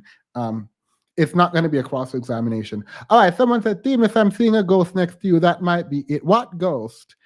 Can y'all see ghosts? Because I will end this right now. Absolutely not. I need to go find someone who can remove ghosts, because I'm sure there's now a ghost in my place. All right. Sincere, you came back, and I'm skipping to you. What is up? I basically gave all my views and my takes on the Black community, and that was it. We spoke on a lot. So now it's to the people to what their opinion and views are. Because there's a lot of different views on what we were speaking on when it came to Did you wait? Sure. Did you? Why? What do you think we were doing here? Because I feel like you think we're just, you say your view, I say my view, and then we go away. I don't know if you are anticipating change, or like you were trying to convince me, or you were trying to metabolize any of the information given. It's not what I did, bro. I just gave my clear assessment from what I've seen when we were speaking on single mothers and single Did you fathers. understand what I was saying? Because I wasn't. Yeah, I didn't give a statement. I was trying to understand where you were coming from. I understand where you was coming from too. Now it should be all the blame on the black woman. It should have been on the man too. That was the biggest thing I learned from the whole conversation when we spoke. When you say you learn, are you saying you agree with? I agree with when we were. It's not. It shouldn't be all the blame on the black woman when we were speaking on. That's the moral of the story. What we spoke on. That was the biggest lesson. All right, but you understand why, though, Yeah, yeah, I understand. and you agree with it. Yeah, I agree with it. Yeah. All right, cool. All right, well, I'm glad you came back to say that. I think it was Reese, right? Reese, you were the one who was supposed to speak. I apologize for cutting you off. No problem at all. There were some people that we had to get back to. Good evening to everybody, first off, and everybody on the panel in the chat. So I just kind of wanted to circle back to the entire premise of tonight's live, holding women accountable. And I think that the general consensus is the men that we've had up so far are failing to hold the women accountable. And I am trying to figure out why. And my thought is, I think they're failing to hold us accountable because there is no clear direction, there's no leadership, and there's no plan to hold us accountable to. So think of this from a business perspective. If I have a business, I'm leading a team, I have my subordinates, and I want to hold them accountable to executing a particular plan. But I didn't give them any leadership. I didn't tell them what the plan was. I gave them zero direction. What exactly am I then holding them accountable to? I have a laundry list of complaints. I have a list of grievances. They didn't do A, B, C all the way to Z, but it starts with me as the leader. I gave no direction and I had no plan. And I think that that is where the men are, that's what the men are failing to get. We have asked a number of questions and they haven't answered a particular one. And it always starts with how. Those are the hard questions, the how. How do we move forward? How do we solve our problems? And the how always goes unanswered. But that's where the plan lies. That is where we see the vision. If you answer the how, you then have made it clear what the plan is, what the vision is, and what the direction is. Then you can hold people accountable when they know what the plan is in the first place. But there isn't one, no, is there? So cycle back. Here we are with the men with a list of grievances saying that we need to be held accountable, same subordinate situation. But we, as the women, if you want to call us subordinates, you don't have to accept that title if you don't want to. Nobody knows what the plan is. So again, what are we being held accountable to? And when you ask the men to answer the how, they either fail to answer the how or they have tried to answer it, but they have only come up with the infamous choose better. That has been the answer to the how. Well, how do you solve your problems? Choose better. Well, duh. Coming from a position of hindsight is 2020 after the problem has happened. Well, how could I have avoided this when you're doing the autopsy? Well, I should have chosen better. But now the challenge is to think from a position not of hindsight, but of foresight, thinking ahead. How do we avoid any possible issues that could come up? What have we learned from the past? What's going on now? And how do we now course correct for the future? And choose better doesn't cut it. Quite frankly, that is a vague answer, lackluster at best. At worst, in my estimation, is just a lazy answer. Choose better is no answer. You need to be better than that. That is an absolute waste of time. We need to throw that in the dustbin and start again. And by we, I mean the men, because they're the ones who are supposed to be holding us accountable. So what I want to see now is the men to pretty much take up the leadership role. And if you're going to hold us accountable as the leader, you must now have clear leadership, provide a clear plan, and provide clear direction. If not, all you'll just have is a list of grievances and we'll go nowhere. And that's all that I wanted to add. I mean, period. That's how I will punctuate that statement. That what you just did. I'm gonna punctuate it with a period. That's just that on that. Like I literally have nothing more to add. Like, yes, yes. I tried to come prepared. I wrote it down. Oh, I thought you were going off the top. Now I'm gonna take credit away from you. I'm kidding. No, you're fine. Can I ask a question real quick? Good work. Oh, yeah. Wait. Before you go, love how you specify black women for blame, but won't specify black men as the other side of this conversation. That's why they won't bring up their race when discussing manhood. Too much light. Yeah, no. I mean, thank you. Yeah. Who was that? I had a question. Is this your first time here? Yeah, it's my first time here. All right, let's go. Let's hear it. So I guess my question is, when she said choose better, and she's asking for like more direction, are we trying to I guess get more clarity on what it means to choose better, like what that actually looks like, or is it more so you want other advice outside of that, or other direction outside of choose better? All right, I'll let her answer. Go ahead. Okay. So what do I mean when I'm criticizing choose better?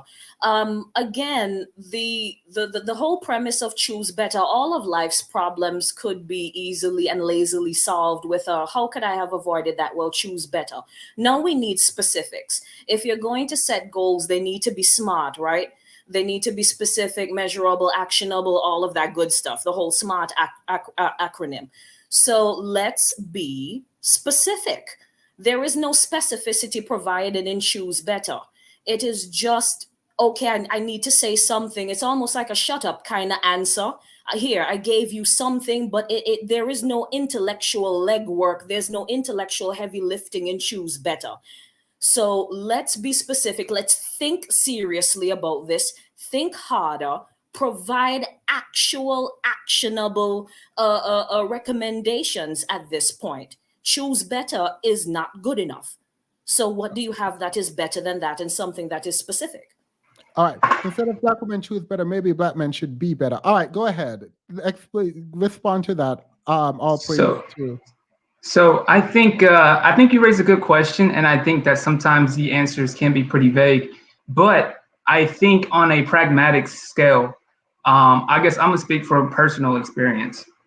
I think what choosing better looks like is not necessarily, because a lot of times our society is based on love, right? It's all about picking someone that you connect with, that you have feelings towards. But I think that we need to be more pragmatic in picking someone that we can actually build with, because the love is something that is an emotion, and it fades. So even if you truly love somebody, that initial onset, that honeymoon phase can fade away quickly. And I think that might be partially why our divorce rate is high, because we do pick on love, we pick on looks, like even like social media, like Tinder, Bumble, all these things are basically superficial sites where you're picking based on how someone looks. And then if they look good and you connect with them, then you go to the next step of marriage. But I think it has to be more pragmatic as what can this person do for me? What can this person provide for me? Now, I'll be completely honest with you. Are melanated men in a situation to where they can be providers for their spouses? Obviously, I'm gonna keep it a buck with you. No, we are not on that level.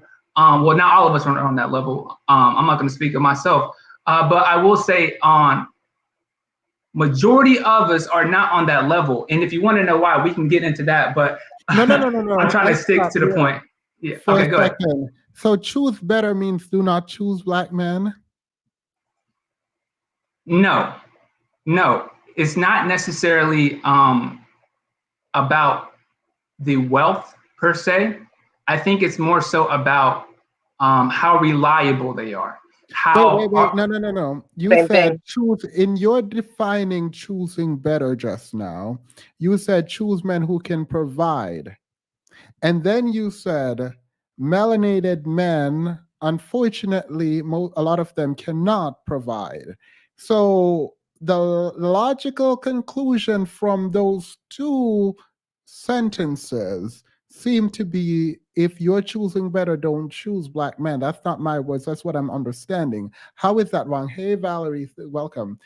I understand how you drew that conclusion, but when I say providing, I'm not necessarily just talking about resources per se. I'm You're talking not about just, wait. You said just, so you are talking about resources. when I say that melanated men are on a position of providing, I am talking about resources as in like we are on the level where our women can be housewives. A lot of us expect women to go 50-50 because they're not making enough to where their women can be housewives. That's what I'm saying. But I'm saying go ahead. Yeah, but part of choosing better is to choose a man who can provide. Provide does not only include resources, but it does include resources. So if men don't have resources on the financial ground, when you choose, you shouldn't be choosing black men. No, you're blanketing my statement. I'm saying resources are a part of it, yes, but not only resources. It has to be. Go ahead. Good. No, all right. Okay. So like, I'm gonna give an example of like my dad. My dad wasn't the richest man. No. I'm taking your word for I'm taking your word for it. I'm saying go ahead and continue to explain how to choose better. So choose better.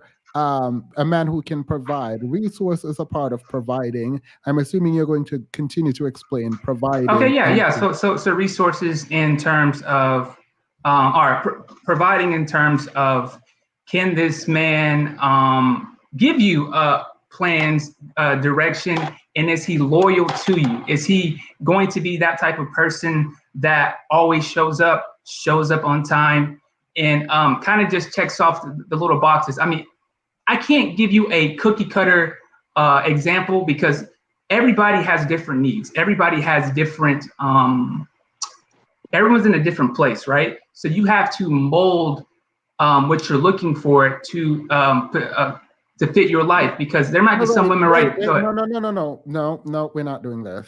You cannot say choose, you cannot say Reese is wrong. Are not wrong. You cannot have an issue with Reese saying the problem with choose better is that it's so amorphous that it has no meaning. And in your explaining why it is not amorphous, why it's concrete, you cannot then say I can't define it for everyone. Like you can't do that. I mean, you can. That's not what I'm doing though. All right, go ahead. Because I literally said verbatim, I don't know. But go ahead. I said verbatim, I don't know. I mean, I can go back. Do you want me to go back? So I'm saying that I asked her specifically, more so kind of talking about her situation, because I don't, if you want a cookie cutter expectation list to what all women should look for and how they should get there, I think that you're kind of asking a blanket statement that you really can't answer, because we all have different needs. We all have different wants. We're all in a different position in life. And so you are right, which proves our point about choosing better being so amorphous that it doesn't mean anything. Are you saying for each individual, choose better means something individually for that person? Yes. For them. Yes, it is an individual thing. Yes. All right. How do you choose better as an individual when men, do you believe men lie? And I mean, you can say women lie too, I don't care. Yeah, sure. Yeah. So men can misrepresent themselves. Sure. Do you understand why choose better doesn't work? When you go to a job interview and they say, name your biggest flaw, do you actually give your biggest flaw? Your 3 main flaws, give me 3 flaws. Do you actually give 3 flaws? Of course not. You got to make yourself sound good, right? You got to sell yourself. I get what you're saying. Hey, I'm receiving what you're saying. So to counter that, right? So I think we should, when we do question them or when we do inquire about them and try to see if they're lying, we should inquire on things that they really can't lie about, like action. Like if this man gives you his word, is he sticking to his word? Is he doing what he's going to do? Is he showing you what he's saying? Does that make sense? Well, okay, why not? No, wait, I'm hearing you, and I'm just going with you down this lane. We'll get to whether or not men should just be better, and we'll now focus on how women should choose the quote unquote good men, right? If you are going through these criterias, you are obviously in your mind deciding what is a good man, right? Say that one more time. I'm trying to pick up what you're saying. All right. You just talk about some things women should look for, right? Yes. So it seems you have in your mind what a good man is broadly. Yes. Then the answer you gave that it's individualized is not necessarily true then. Well, but what's good, what I see as a good man may not be what someone else sees as a good man. So that both our perspectives If could that's still be true, true at the same time. if good man is relative, then there is no criteria for choosing. It will just be on the But we just individual. agreed it's on an individual basis, though. That we disagree on that. It is that you choose individually. My question is not whether or not you choose individually based on your standard. I'm asking you if there is a standard for manhood that creates a good man in your mind. What is a good man?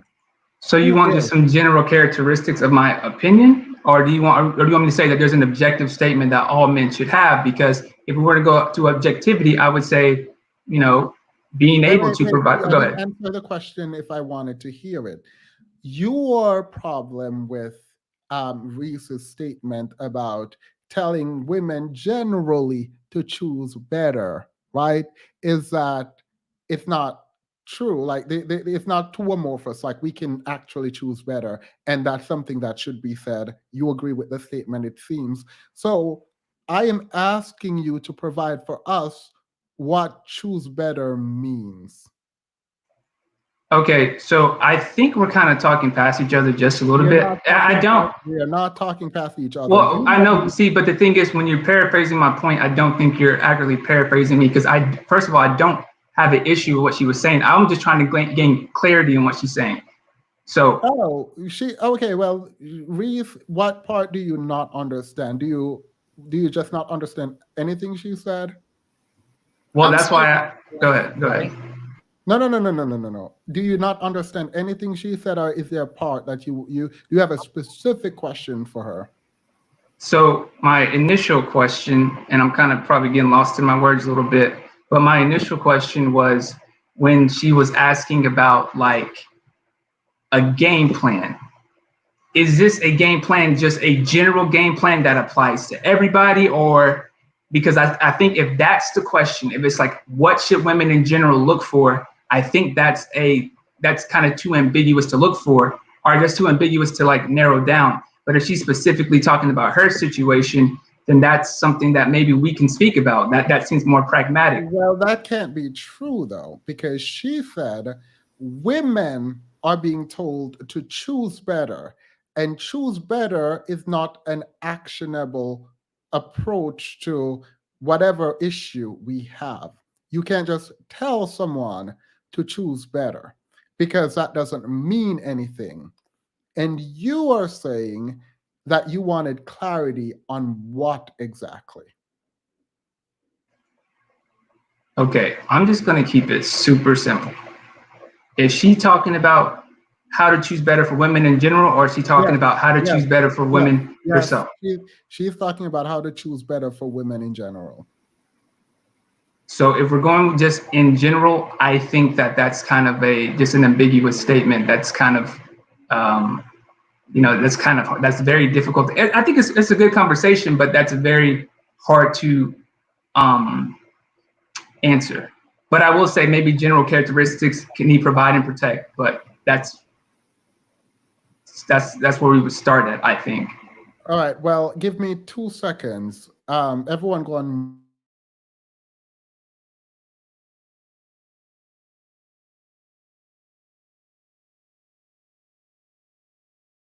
had no plan.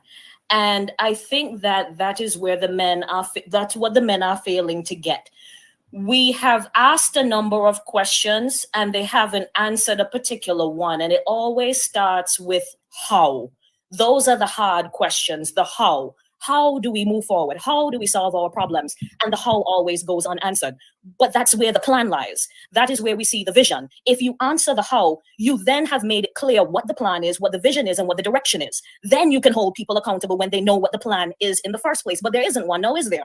So cycle back. Here we are with the men with a list of grievances saying that we need to be held accountable, same subordinate situation. But we as the women, if you want to call us subordinates, you don't have to accept that title if you don't want to.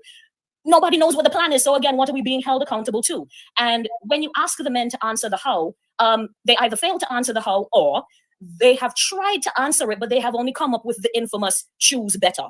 That has been the answer to the how. Well, how do you solve your problems? Choose better. Well, duh.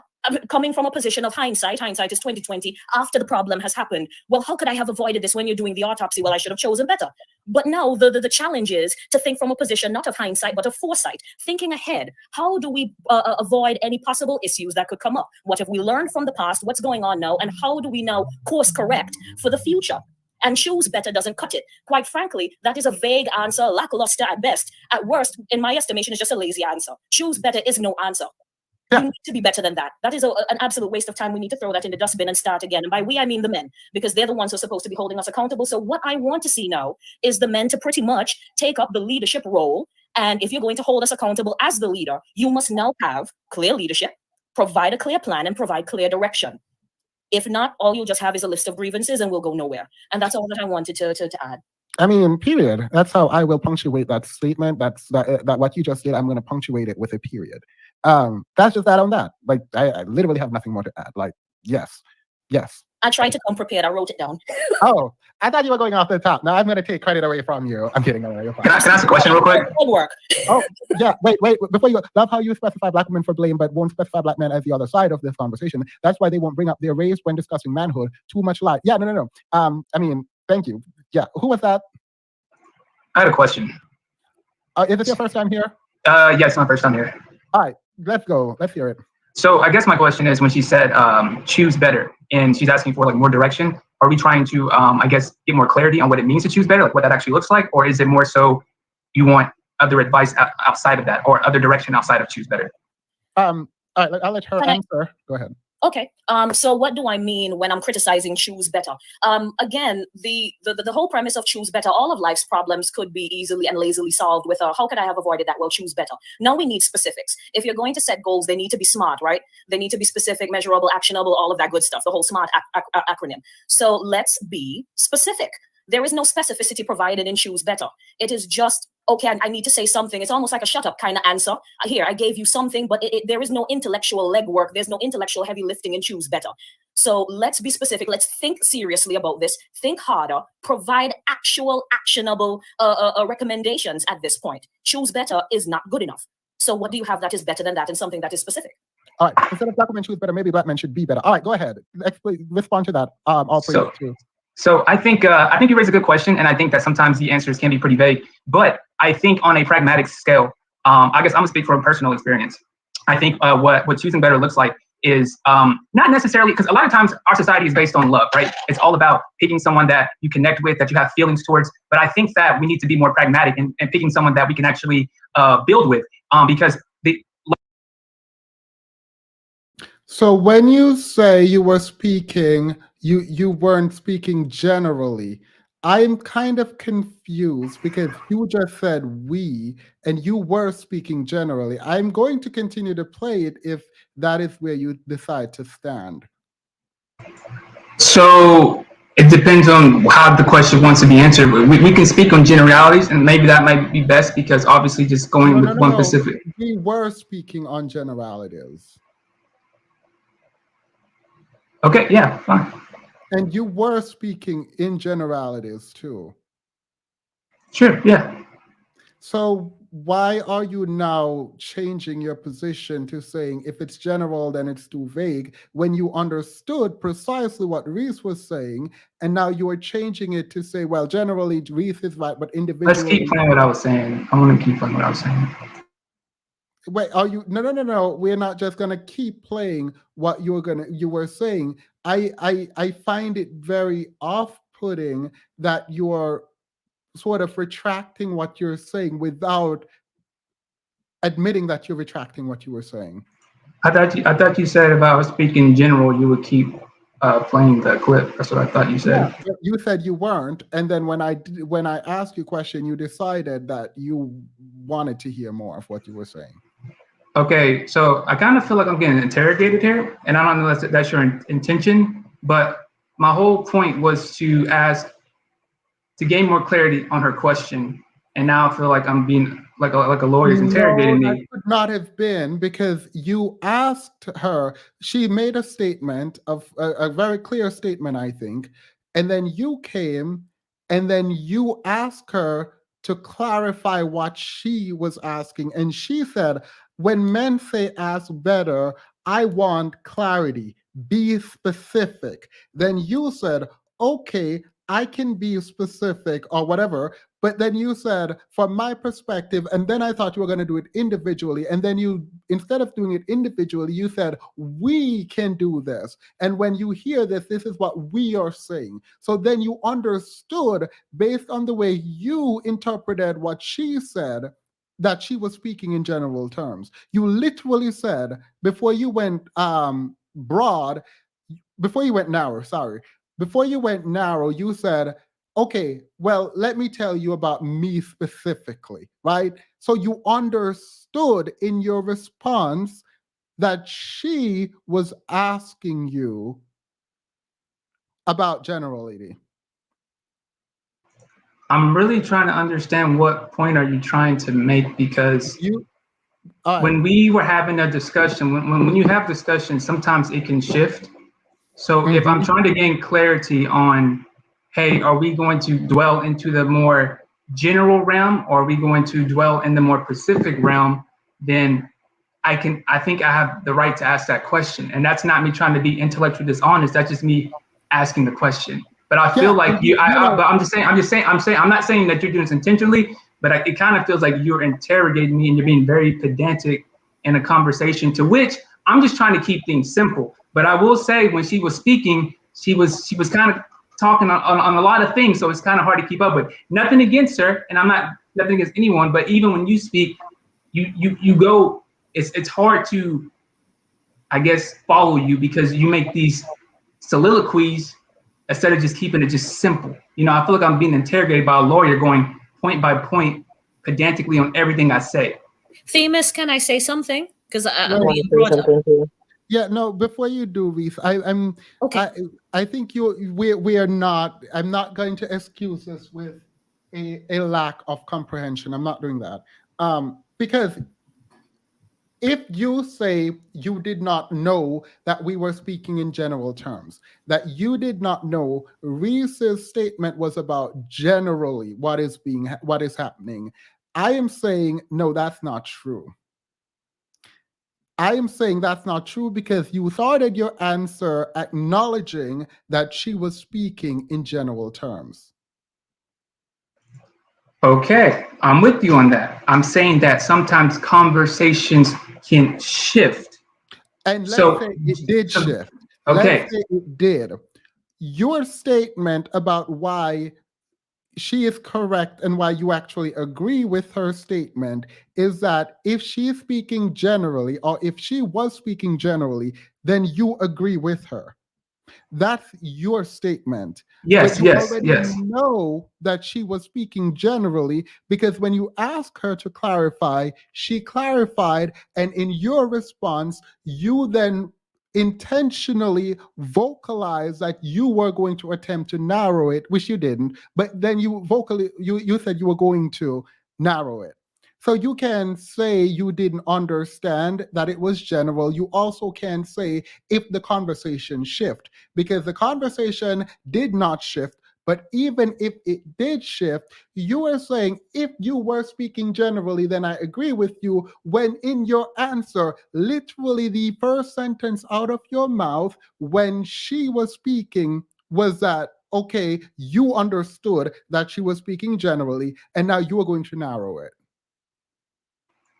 You see Does her, that you can't, no, see, and that's where you keep, like, you just, I don't know, like, you're being very pedantic right now, and this is I'm just trying to have a pragmatic conversation. I'm not intellectually dishonest, and I just feel that you're kind of being too pedantic, because I don't have any issues admitting when I'm wrong, but this is literally me trying to gain clarity and understand where she's coming from, and even talk about some pragmatic no, solutions. no. All right, this is great. I mean, we can, and you will have the opportunity.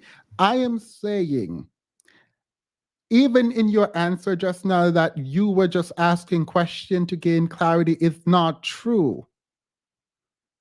You were going to provide clarity. You weren't asking for clarity. You were providing clarity because Reese wanted clarity. I asked her a question, and then she answered the question. Then I started to provide clarity. That's what I'm saying. All right, so you weren't here to get clarity. You were here to give clarity. I asked her a statement. I asked her a question I asked her a question to gain clarity. She answered the question, and then I tried to expound upon what she just said. No, she made a statement. You asked a clarifying question. She clarified it, and you were about to give clarity. You can say I'm being pedantic as much as you want. This is not about language in the way that we are defining words in every sentence. It is, you are misstating that which your intentions are, but also that which you understood. Based on what you've said, you have understood, and we can stay on this forever, but this is not okay. Like, you don't say, I was here for clarity, to get clarity. When someone is like, I don't understand what men are saying when they say choose better. It does make sense to me. It doesn't. I need clarity on this. And then you say, okay, let me provide you clarity. You're not looking for clarity. You're providing clarity. There is a distinctive difference in the two stands. Again, I had a question because I wanted to gain clarity. She answered the question, and then I try to provide clarity on my opinion. That's what I'm trying to say. Great. Thank you. Now you were providing clarity, and you start off your clarification stating, obviously you understood she was speaking generally. And then when we finished talking in the middle, you said, oh, well, if you're speaking generally, I didn't know that. If you're speaking generally, then I agree with you. But you already knew she was speaking generally when you spoke. Even if, hold on. Even if I speaking in general terms, that doesn't mean that she meant for me to speak in general terms. What I say, if it was personal, individual, whatever it was, that doesn't mean that I answered it in the way that she wanted it to be, whether she wanted to be individual or general. So my response doesn't dictate what she was looking for. Can I give some sort of clarity? I'm so sorry. Yeah, well, I mean, you can in a moment. I get you, Reese. I apologize because you're the topic of conversation, so you should definitely get to talk. I just need the person speaking to understand that he, in answering the question, literally said, okay, I am going to use myself, like I'm going to go personal. So I recognize what you're saying and that you're talking about it generally, but I'm going to talk, like you understood it. And I feel like I'm going crazy right now because we're talking about pedantics and all of that, but like it's literally in your statement that you understood that this was about a general conversation. Like Reese didn't come up here and say, in my personal life, I am trying to figure out how to get a man. Precisely. And I need to figure out how to pick men. So someone please help me, tell me how I need to pick men. So it had to be general. It literally, there is no possible way that it wasn't general. And you were saying you agree if it was general, but it was always general. You understood that it was general. We all understood it was general. You see, you say I understood it with general, but even in my own explanations, I try to bring it back to my personal experience because it's more pragmatic on an individual basis. I try to talk about my father. I try to talk about what I see. So even if Go ahead, Reese. I'll let Reese, and then we can come back to you, and then you guys can continue the conversation. Go ahead, Reese. I'm sorry. Okay. So I think that you kind of hinted at it a bit, Themis, but I don't know what his name is. What is your name? you can call me All Praise. All Praise? Yeah. Okay. All right. So All Praise did mention that he was wondering if I meant about my life particularly and just personal things for me. And to Themis's point, Themis already got it. And just for your sake as well, All Praise, I just want to clarify for you directly from me to you that this has nothing to do with me personally. Again, Themis already hinted at it, that if I wanted personal advice, I would have come up and said, okay, personally in my life, this is what I want. Fortunately or unfortunately, depends on how you look at it, I'm not looking for any sort of advice. I already know what I'm looking for, hence why I did not ask for me. I am, again, speaking generally. The critique is of women and holding women generally accountable. Generally, the accountability or the answer has been to choose better, generally. That's the problem with that answer. Again, it's vague, it is lackluster, it doesn't really give anything specific. So now the challenge remains the same. How do we answer our problems? I also want to clarify, not only is this not personal, but this does not have to do with relationships. You went straight into in our community, we're based on love and things like that. That's nice. But I'm not talking about love and relationships. Let's think beyond that right now. Let's think about the community, if you want to use that word community, more globally. Our problems are not just about love and relationships. We've gotten stuck there for entirely too long, to the point where we're now engaged in a pseudo gender war. I don't know what to do with it. Can we think beyond that? That's the challenge. And how do we solve our problems globally? Does that help you? All praise. So the issue with that is you initially kind of ask. Okay. Does that help you? No, it does. The reason it doesn't help me. Does it help you? Okay, carry on. The reason it doesn't help me is because you start off saying you want a more specific answer with choose better, and now you're saying it doesn't relate to or it doesn't have to relate to relationships. It can relate. We're talking now, and now you're kind of shifting it to the community, and I don't understand how being specific on choose better is going to be tangible to a conversation about a community. I mean, that's kind of disingenuous. You can choose better friends, choose better job. Like, you can literally be disingenuous in it. Choose better doesn't actually mean in a relationship, right? But even if we are talking in a relationship, I'm still at how do we choose better? But you requested, because you said you didn't understand some stuff. So I'm going to continue to play this because you were speaking in general terms, and I'm not going to let that go for 2 seconds. We're going to play this for like a minute more. So anyone who is bored, log off. It doesn't matter. I mean, I'm kind of frustrated too, so I get it. But we're going to play this a little bit more. So here we go. That you connect with, that you have feelings towards. But I think that we need to be more pragmatic in picking someone that we can actually build with, because the love is something that is an emotion and it fades. So even if you truly love somebody, that initial onset, that honeymoon phase can fade away quickly. And I think that might be partially why our divorce rate is high, because we do pick on love, we pick on looks, like even like social media, like Tinder, Bumble, all these things are basically superficial sites where you're picking based on how.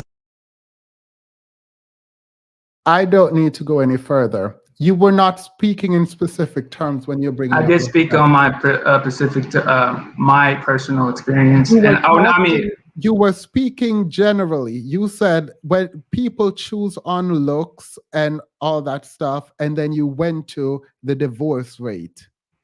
you're literally cherry picking my statements now, because I did try to relate to my father, and then I think you kind of cut me off when I was speaking on that. But I did try to relate back to my personal life to give a more pragmatic answer. No, I literally said you did go narrow, and then you went broad again. I said that. I never denied that. So that's my point, though. So your point is you did not know she was speaking in general terms. I really didn't know, because when I hear specific, right? Well, okay, you asked me a question. Let me answer, please. You asked me a question. You're not going to answer your question? You're not going to answer my question? No, because when I hear specific, you're going to stop talking now, though, because I asked you if you didn't understand, and you said, yeah, you didn't understand. That is fine if you didn't understand. But if after she explained it and you came up here and you asked her and then she told you, you still didn't understand, then maybe you don't have the range for the conversation. Like if you literally thought she was saying, for my personal experience, can you tell me how I can choose a man? If you think that's what she was asking, I don't know if you have the range for this conversation. You may finish. When someone speaks about specifics, my thought process is they could be talking about themselves. And I think that it's good to talk about specifics. And that's why I tried to bring it up about my personal experience. But again, I went to the narrow range, I went to the broad range, and I really don't even understand why we're going back and forth on this, because it really doesn't really matter. It does matter. It matters if you are operating in bad faith. It matters if you're going to take any opportunity you can from a misunderstanding to deny accountability for the position that you take.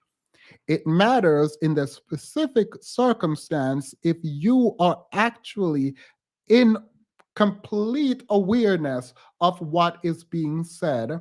And when you attempt to give clarity and realize you couldn't, then you change your position. That matters. It is disingenuous, it is intellectually dishonest, and it is operating in bad faith. It matters. So you're saying that if a conversation shifts to where I go on explaining something, and then I realize that a broad scope is not going to be sufficient for everybody, then I'm being intellectually dishonest by saying, hey, well. No, that would be great. If you're in a conversation, you're like, oh, okay, you know what?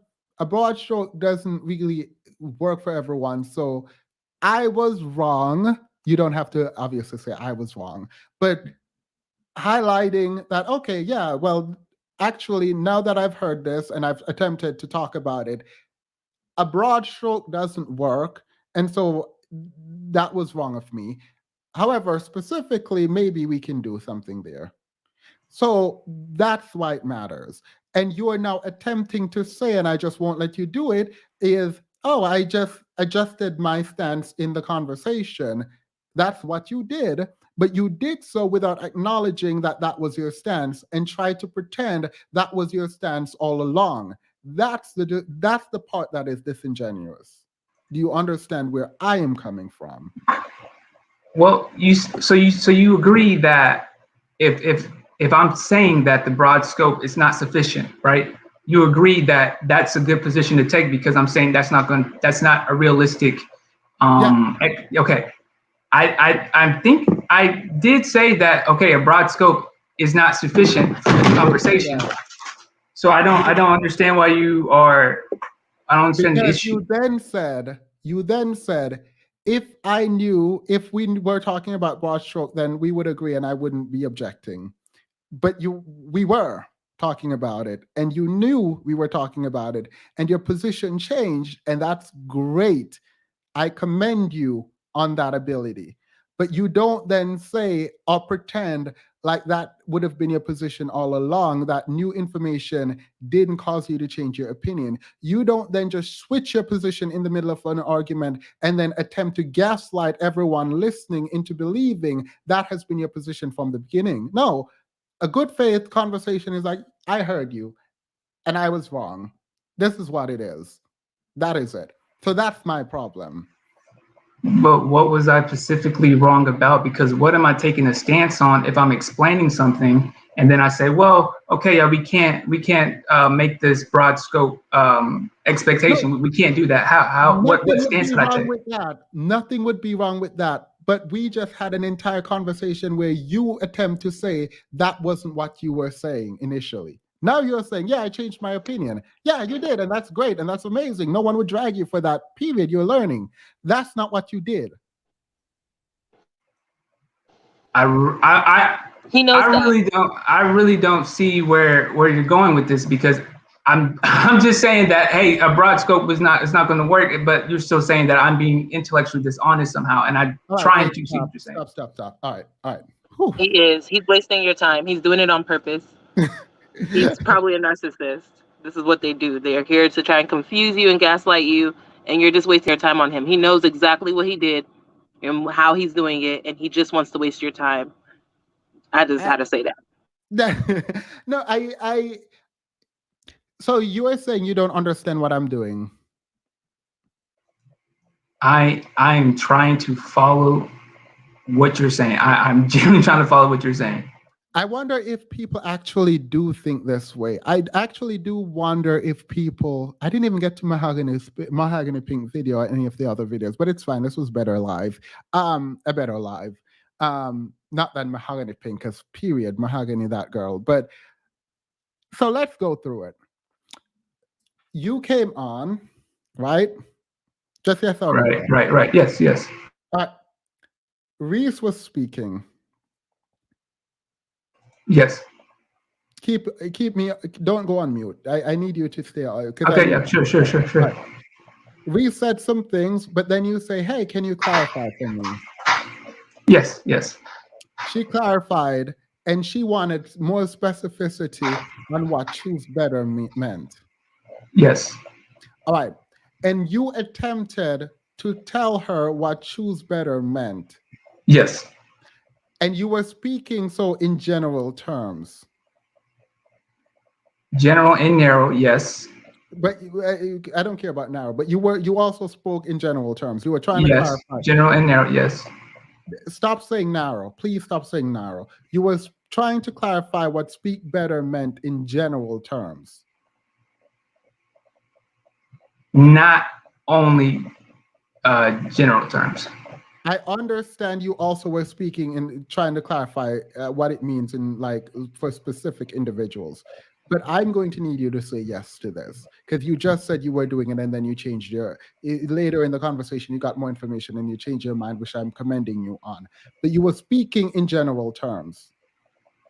Initially, yes. All right. Then you said, oh, okay, well, if we're speaking in general terms, then it's going to be broad and I don't have an answer for that, right? Yes. All right. When we were pointing this out, you said, and this is the problem part, you said, oh, if I knew we were speaking in general terms, then I would have answered. I wouldn't have answered because I would have agreed. I said that? Should I rewind again? Oh my God. I mean, again, this is so pedantic that I don't even remember. It is not about. I don't want to put words in my mouth, and I kind of feel like you're putting words in my mouth. But if I said that, I said that. So you are saying you don't know if you said I wasn't speaking in general terms. I was speaking. You didn't say that at first, but go ahead. No, you didn't. You're saying things, and you're slightly switching it up, and then you're just going on tangents. It is called paraphrasing. Did you not say you weren't speaking in general terms? I said initially I was speaking in general terms, yes. No. But, oh my God. So you are saying you never said you weren't speaking in general terms? I just told you, initially I was speaking in general terms when I tried to. No. I know you were speaking in general terms. That's the whole point. That's why I brought up all the receipts. That's why I was talking. Because I know you were speaking in general terms. Yes, you were speaking in general terms. We know this. But you said you weren't. And if you knew... I said I wasn't speaking in general terms? Yes, we literally had a discussion where you were like, I didn't know. You literally said, I didn't know she was speaking in general terms. And we were like, so you really thought Reese was asking for... But do you see how you're misparaphrasing me? You just said that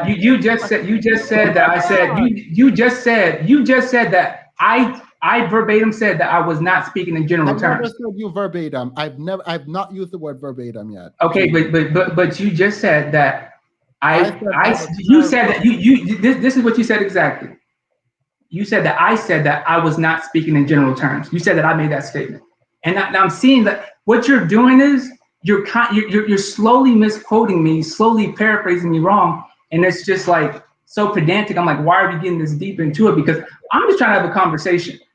Not you saying I'm being pedantic when you are literally here telling me that I am misquoting you and I'm paraphrasing you and you want me to say your words exactly.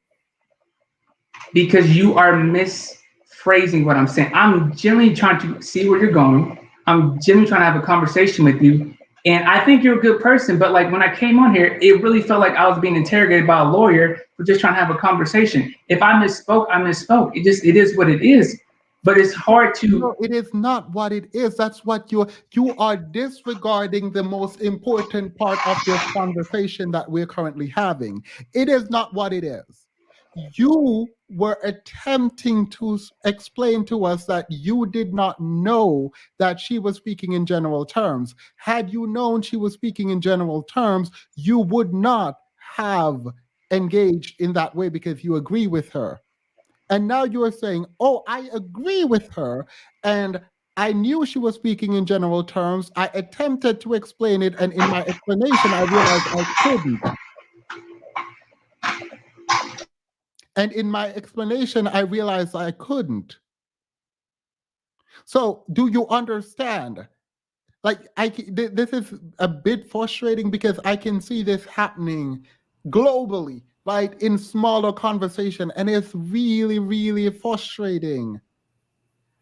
Like, it is very difficult. Like, I know the chat is pissed, but like, and rightfully so, because like we literally had a full-on conversation about you cannot think she meant generally. It meant specifically. You cannot think she meant she specifically. You could not have understood that from what she said. We had a full conversation about why you couldn't have said that. And you said, no, I literally thought that. You said you thought she was speaking specifically. The reason you answered the question is because you thought she was speaking specifically when we all know you didn't think that. Now you're accepting that you did think that, and you're going back and saying, well, I've always thought that. I don't know why you're saying this now. Like, I feel like I'm in the twilight zone.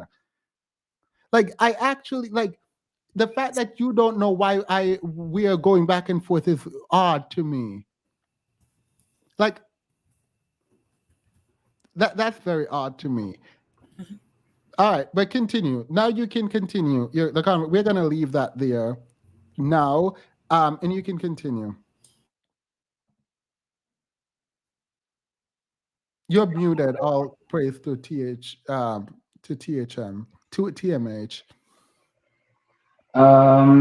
Yeah, I just I don't really know what to say, man. This hasn't really been a very welcoming conversation, not gonna lie, but I think I'm willing to still have a conversation.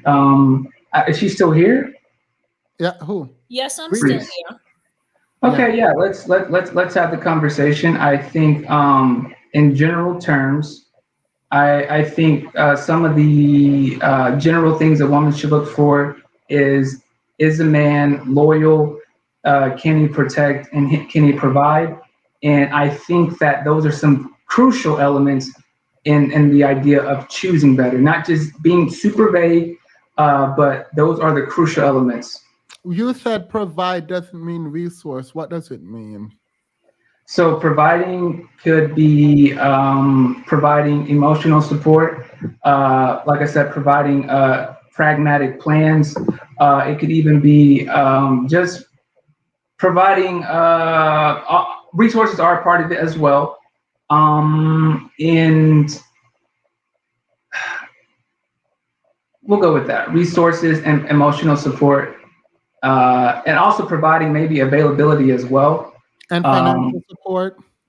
Say what? And financial support, you Yeah, said. yeah, sure. Yeah. Right. Definitely. And you said black men don't, you didn't say black men, you said melanated men. I wrote that down. Don't have that. And then you said it doesn't mean don't choose them. Can you explain that? Can you make that math work for me?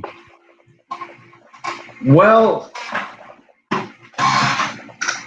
if you're just going with finances, then I don't want to say it, but if you're just going on a financial level, then perhaps I can't even say it, man. I can't even like spit it out because it's just so against my nature to, promote a woman to go outside. If we're attempting to have a sort of logical conversation, then the logical conclusion should not be difficult to say. So if women should go for resources, we're on the financial resources now. You say black men don't have melanated men don't have resources. Then the next step is what? The next step is to, if they don't have the resources, the next step is to say, okay, well, what else can they provide for me? No, we're not there yet. Okay. If all we're in a world where all the women want is financial resources, which is one of your criteria, but we're only there. If they cannot provide, women need these resources. I want these resources. I should go after, as you said, to vet them. They don't have it. What should these women do? Choose the men without the resource or find men with resources? And will that be black men? Based on this scenario you painted us.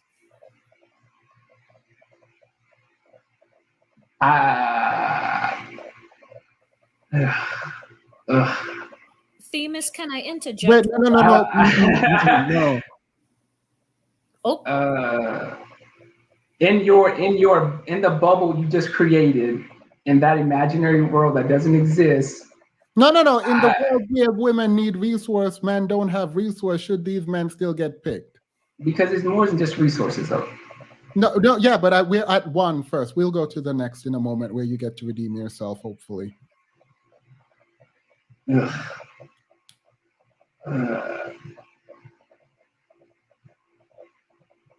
I think women should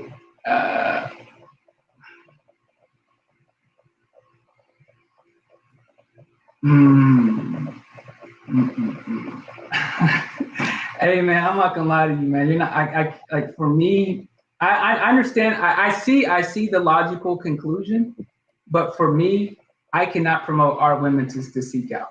We're not promoting it. We're in this imaginary bubble. We're in an imaginary bubble. You're not promoting this. I promise you'll get to explain better in a moment. But if resources is required in choosing better, black men, melanated men, you said, don't have these resources. And you said for women to vet men, they should vet men and find men with resources. We're only talking about economic resources now. Should they then not pick black men? I promise you're not promoting anything. You'll get to clarify later.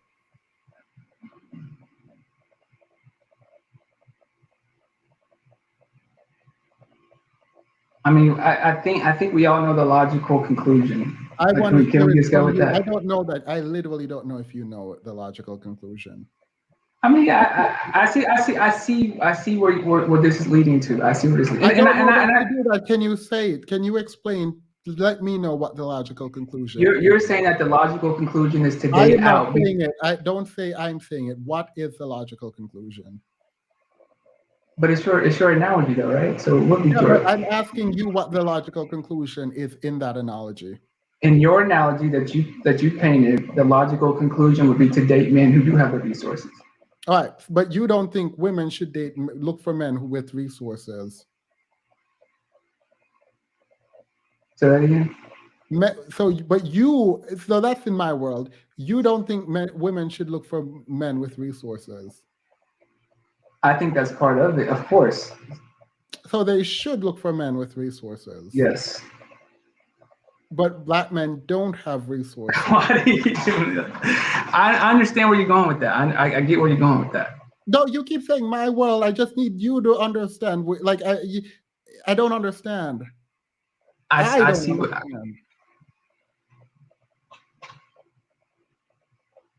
I mean, I think we all understand the logical conclusion, but I feel like we don't, because if we keep telling women, I can't tell my women to date out. So I don't. What should they do? I mean, let me give you an answer. An answer could be men. If men don't have resources, then they should go get resources. I mean, that could have been an answer, like a legitimate answer. I'm not trying to trick you. Oh, okay, yeah. I would go with that. I would go with that. I thought you mean that all things the same. What is the logical conclusion if this is just going to be how it is? Because let's be real. I mean, that's kind of how. I mean, let me not go there. But yeah, but men should get resources then. Yeah, definitely. All right. I mean, I was hoping that's where you would say. Apologies, Reese. Go ahead. Sorry, it took me a second to get off of mute. How can I say this kindly? I don't think I can, so I'm just going to say what I have to say. I think that two things are apparent right now. Number one thing that is obvious to me is that all praise has a particular wheelhouse that he's comfortable with being in. And I think that is the conversation around relationships. And anything outside of that, I don't think that he has given it much thought. So the other thing that is apparent to me is that trying to push him outside of his wheelhouse of talking about relationships, which it appears that certain men are comfortable with, and they've had that conversation since forever. So they try and steer every conversation back into the relationship realm. I feel like I kind of caught you off guard, and you haven't had much opportunity to think about anything outside of the wheelhouse of relationships. I don't think that you've ever been challenged to do so at all. So now here I come throwing kind of like a monkey wrench in the works, and now you don't know what to say. I really feel like I caught you off guard. And that is not to say that you are incapable. It's just to say right now in this moment, I don't think that you were prepared for what I was asking. And right now in this moment, you're not up to the challenge of answering the question at hand and coming up with answers to the how. And definitely take the time. There's no shame in this. This is a learning environment here. This is a teachable moment.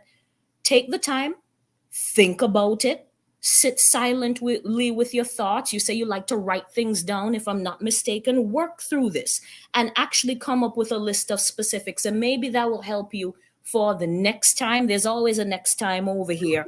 And maybe then when you're more prepared in the future, you can then come back and feel better about the conversation, and you don't feel as much hostility coming towards you. And I'm being as generous as I possibly can, but I see you fledgling. I see you struggling. And I'm being honest with you, honest feedback. It's coming from a place of unpreparedness. So maybe if you're better prepared, you come back, you'll feel better. So Nika says the way West Indians intellectually drug Lord may happy feel out the house. So this before you came on, and thank you Reese, all praise. I think you came on to give what you think Black women should be held accountable for. And I don't want you to feel like you can't do that because, again, this stream is for men to come on. Generally, I have women on, but it is for men to come on and tell me and help me hold Black women accountable for what they're doing. I actually want to know, what should we hold Black women accountable for? So all praise. I think that's probably why you came, and I want to give you the space to tell me what I should hold Black women accountable for. So I think as far as holding our women accountable, I think it's what we digest.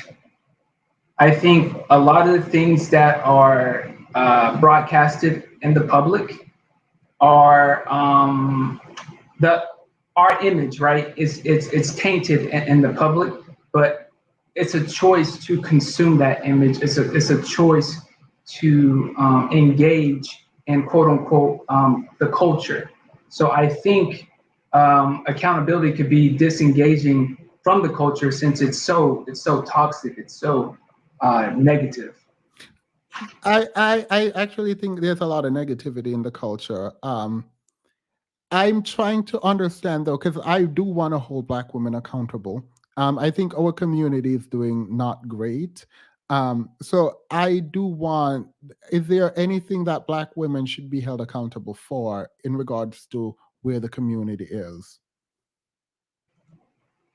I think that as far as where the community is, that largely falls on the men's shoulder. So I'm not going to go in that. All right. Well, good. Thank you. Well, if there is nothing further there, I think I'm Not For Everyone has been here for a bit. I apologize. I'm Not For Everyone. Go ahead. Okay, I think Nanya G, she was here first, so she wanted to go. All right. Either one is fine. Yeah, I can wait after her. Go ahead, Nanya. Yeah, thank you.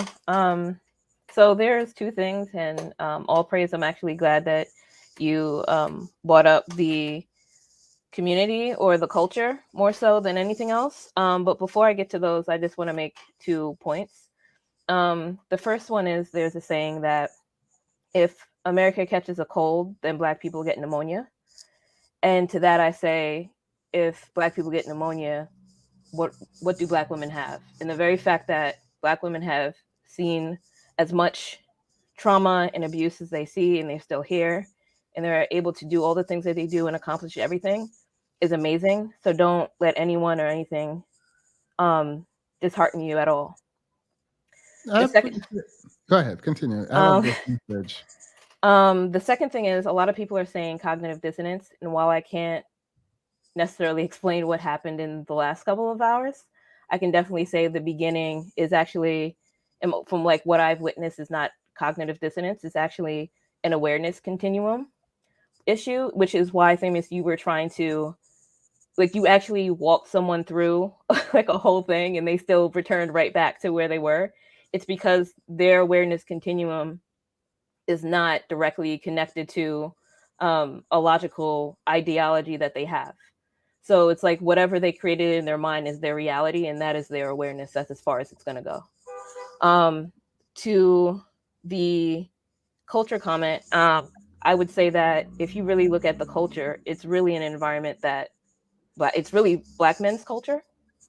So it's one of those things where my initial question was going to be, again, going back to this conversation, I feel like every time we have this Black women take accountability conversations, it's always that, well, a part of it is like, well, men don't have spaces, or men need this and men need that. And it's just like, okay, but why, like, everybody's grabbing microphones to create podcasts on everything in their mother, but, or they're creating content, but it's not geared towards anything that's productive for Black men and Black boys.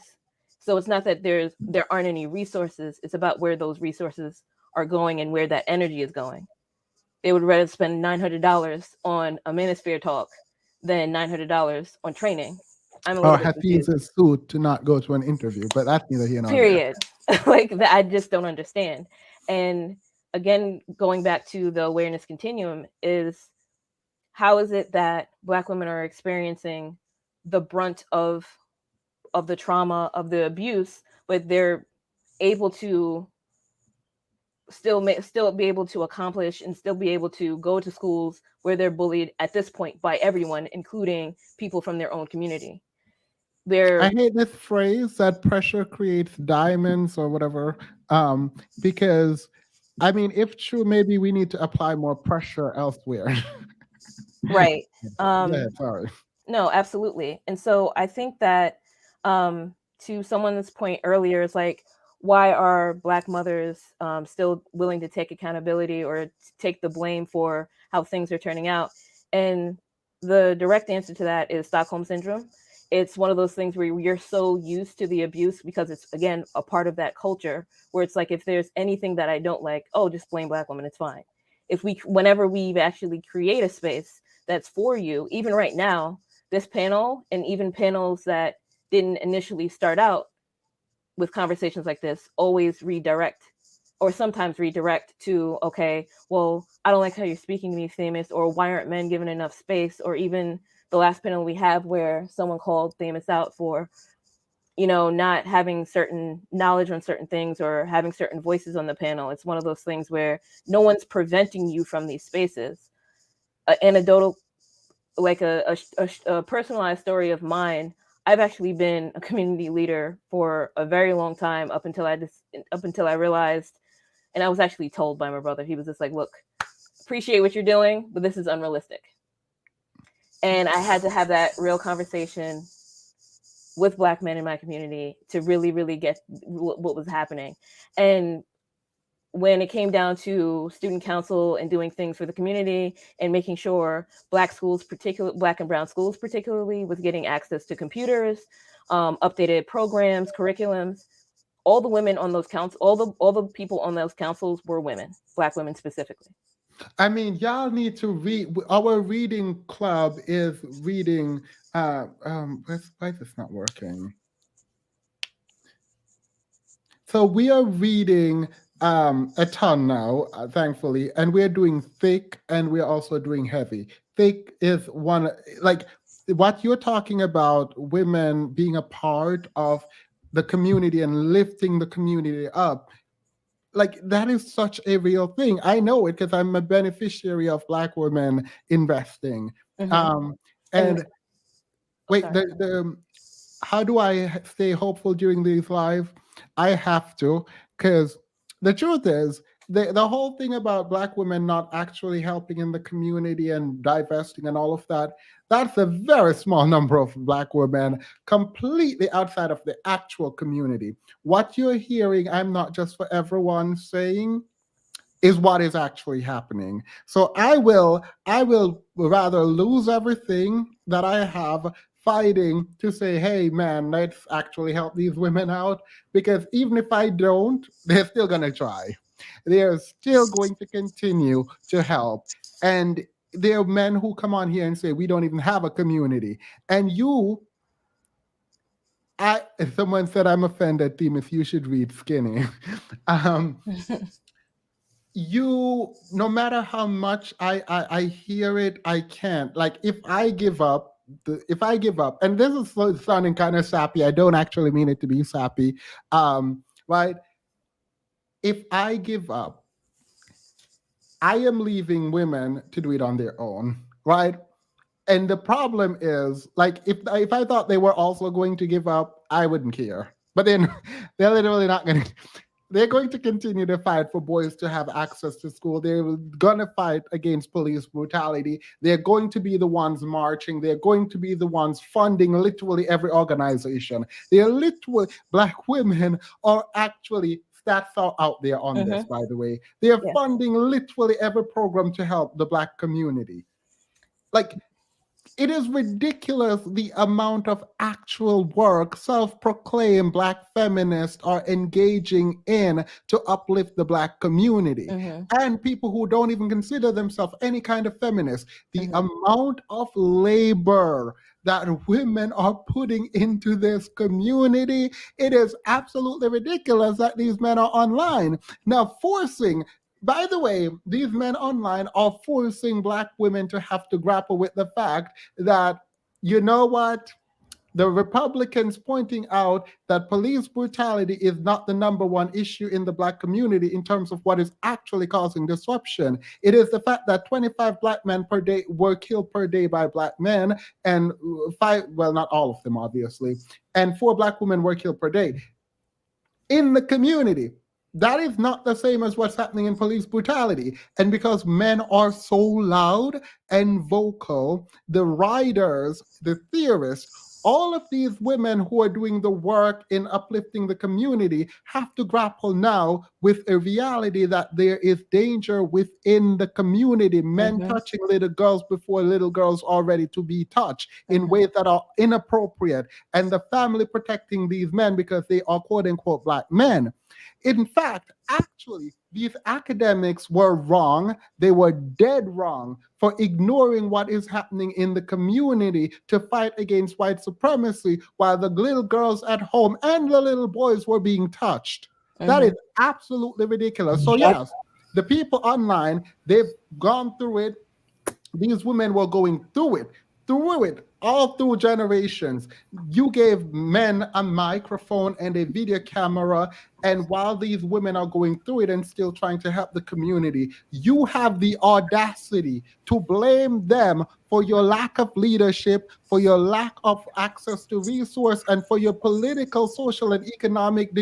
Absolutely not. Yeah. No, not doing it. So I know you're not attacking, and I appreciate the question. How do you stay hopeful during these live streams? I don't have a choice. I really don't. But I also have seen certain Black men engage in meaningful ways.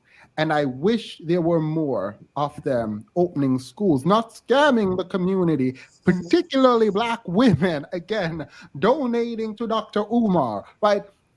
I wish there were people actually doing it. People are like, Black women don't support Black men. My channel is now 93% Black women, right? To even think that Black women don't support Black men is a ridiculous stance. It is ridiculous, and you know that because it is a single mother who raised you. So you know that's not true. Like, you know that the person who abandoned the community is not Black women. Statistically, that is not true. But you know on a personal level that that is not true. I also have been, and I will admit to a personal anecdote that has shaped my life. I've talked about this before. This guy, when I was an RA, wanted to be a rapper. And he wrote one of the best essays. There were grammatical issues, but he wrote one of the best essays I think I've ever read from a freshman. And he had so much potential, and it would kill me to not realize that there are so many people wasting potential. Potential, by the way, does not mean anything if it's not actualized, right? Agreed. But there's so much potential, and it's all going to waste in a graveyard because we're killing each other. And like, I don't understand. I don't understand what is happening. I literally don't get it. Well, Sorry, last thing, I promise. Last thing. When a little Black boy makes fun of me for the way that I speak and is speaking very negatively about education and stuff, and I go and talk to that person, that little boy, and he hugs me and starts crying, it means there is something fundamentally wrong with this child and what is happening to him. He's in a culture where he has to be a man and has to be tough and has to make fun of everything else, instead of being a child and crying when he wants to cry and being loved and having, I don't know, a man, I guess, to be around and to say, you're doing fine and I'm here for you and no one is going to attack you, I'll protect you. Like, I mean, I guess women can do this too, by the way. I'm not saying exclusively men. I think there is hope.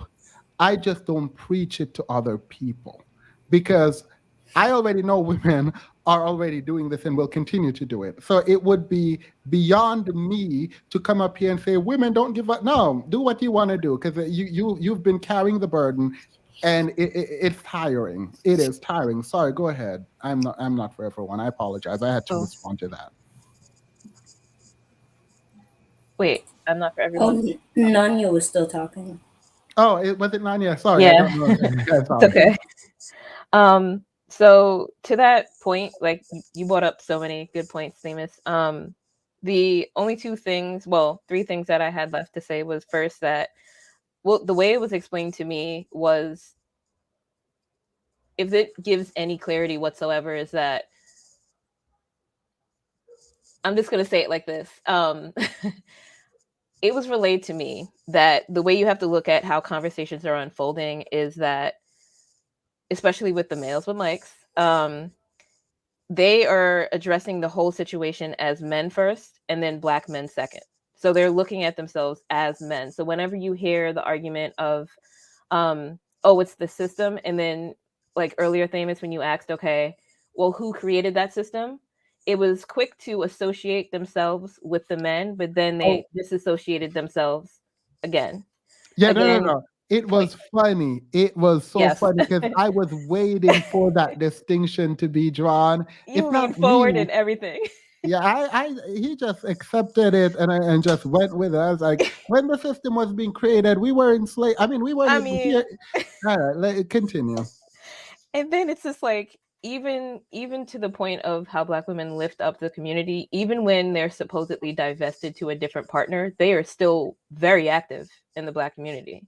There are women who are married to white men, Asian men, all different types of men that you would never even know because it's not promoted like that. And it's not something that's like to do just for fun or just because they feel like men are terrible. It's literally because they found someone who, I guess, they chose better. And it just worked out that way. And then but there's still an understanding that, hey, I'm still, at the end of the day, because Black women view themselves as Black first, then women, they still look out for the community.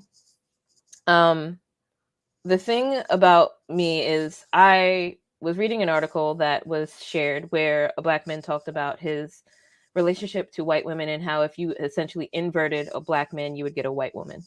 I thought that was fascinating. And in it, he says makes a lot of other good points, but what it really left me with was, what do you get when you essentially, I guess, in theory, turn a Black woman inside out? But the reality of it is, from what I've seen unfold in many other panels with other men, non-Black men, was you would actually be surprised that it's not a Black man or a white man. And I'll leave it at that. And I thought that was very, very interesting. The last point I'll make was related to both the awareness continuum and also the spaces that are built that men supposedly don't have any safe space to go to. So the resource thing really bothers me, and the resource argument really gets to me because literally a couple of months ago, Drake and Kanye got together and did a concert, and the tickets were anywhere from $1,000 to $2,000, and Black people went. They went and they supported. But it wasn't to build a school. It wasn't to build a program.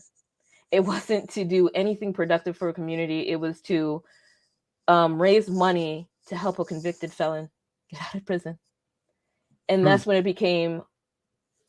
it really, really hit me what my brother was trying to tell me about the main issue. And you can't sit here and say that Black women don't support Black men, because literally, no matter how degenerate it is and how harmful it is, in the grand scheme of things, when Black women show up, and you actually are going to have a harder time getting a Black woman to actually show up for another Black woman than you are for a Black woman to show up for a Black man. And that's a fact. Yeah, I mean, it's funny because, like, even in the so-called good men, like, I am hearing the same rhetoric. Like, if I push hard enough, like, some of these ideas come out, and I realize a lot of them have not been tested. Nania, by the way, thank you so much. Absolutely. Thank you, Thames. I'm not for everyone. Go ahead. Okay, then, Miss. Well, hi. How are you? I am doing well. How are you? I'm doing good. I just have so many notes, so I'm just gonna go ahead and get started.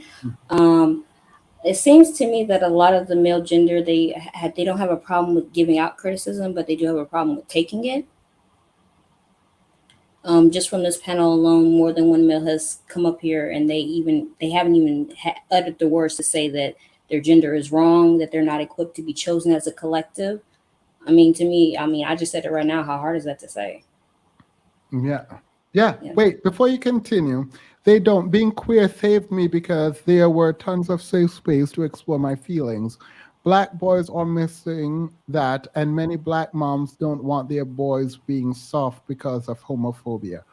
I think that is a cultural conversation, and I'm not sure I would say black women created the culture that requires quote unquote tough. I mean, I don't even think we require tough men actually, because I think the way we're describing toughness, right, or not soft, is very performative.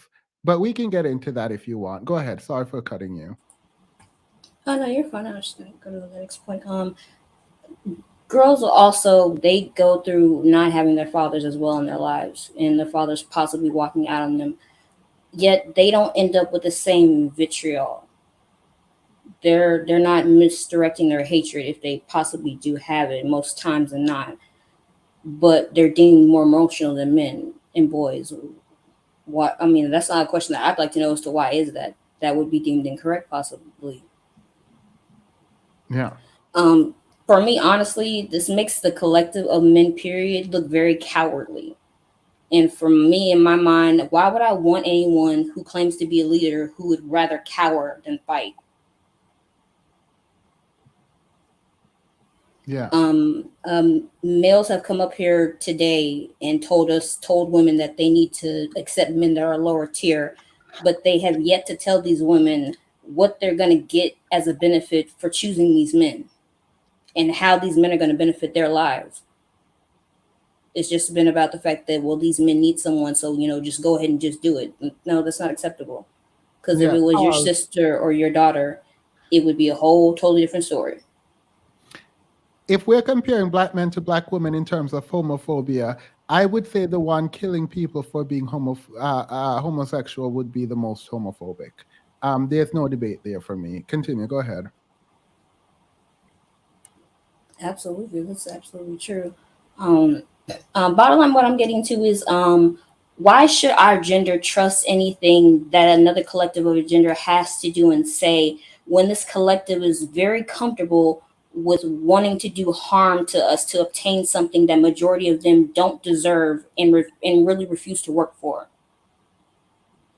And then when we ask all these questions, we simply come to the answer of, we ask them, what are we women supposed to do? We ask all that. As I've said right now, like, okay, well, what are we women supposed to do? It doesn't matter. Surprise, surprise. It doesn't matter if it's a so-called leader or if he's just a male or if he's just a man. We get no answer. When we ask after all that, what are we supposed to do? You do get contradicting answers because someone, this is a Sincere was on, and he said that women are kicking good men out of the home. So because good men don't have resources, then he defines good men as men with resources. So it's very difficult. Like I honestly don't think a lot of these people think through what they're saying. Like I really don't. Like I think they have an idea, but they also have their conclusion.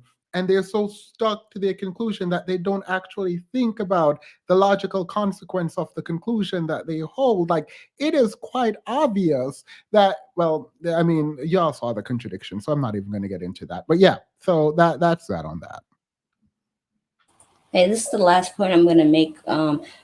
All the males who are in here right now, please be in mind that even though this may not be harmful to you, it is harmful to all women. And in turn, it is harmful to you. Because then how are these women going to be able to trust that you're not one of these guys, or you're not covering up for them, or you are one of the good guys, but you just want the pickings to be more in your favor?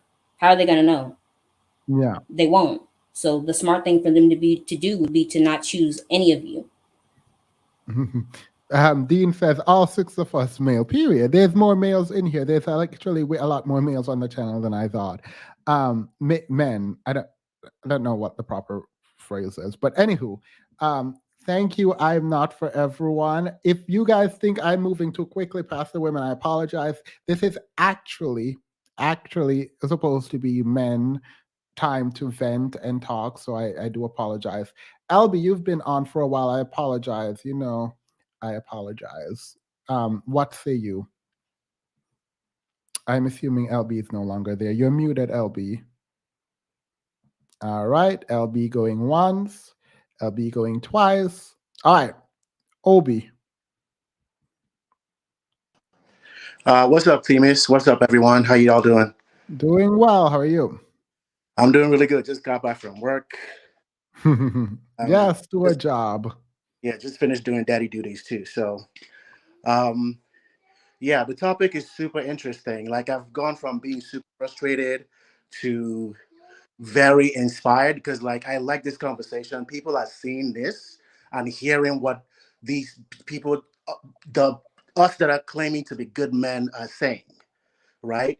And according to most of the Black male channels and podcasts that I listen to, the Black community is a gynocracy. It's a matriarchy. And Black women have been leading the community for a long time, and the community is in shambles, right? So according to them, Black women have not done a good job of running the community. The boys, I think 90% of the boys cannot read past 8th grade level and all of that stuff. So they kind of start blaming it on the woman. And what I would say is, what I would want to hold women accountable for is cuddling Black boys and men. That is what they need to hold. They need to take the L on, right? They should let fathers be 100% responsible for their boys, at least. Like, I will be damned if my son turns out, I know how I want my boy to turn out, and it's my job to make sure that he reads an hour he's 5 years old, he reads an hour every day and does his math before he watches anything. It's my job. I don't look to his mom to do any of that. I know how I want him to turn out, and I make sure it's my job. Black women should just stop cuddling the boy and start cuddling the men. Do not move a man into your house. If he doesn't have a home that he can move you in, he's not a king yet. Let him get a kingdom before he can invite a queen into that. Actually, wait. All praise. Do you agree? I'm gonna let you have this one, man. I don't know about this one. Go ahead. Wait. What do you not agree? Do you if a man does not have the means, should the woman move him into her home? If they're going to, I think it could be healthy. Yes. I'm gonna be simple. Yes. So a good man, is he a good man if he don't have resources? No, he's not. So you're saying a Black woman, should be with a man that's not a good man?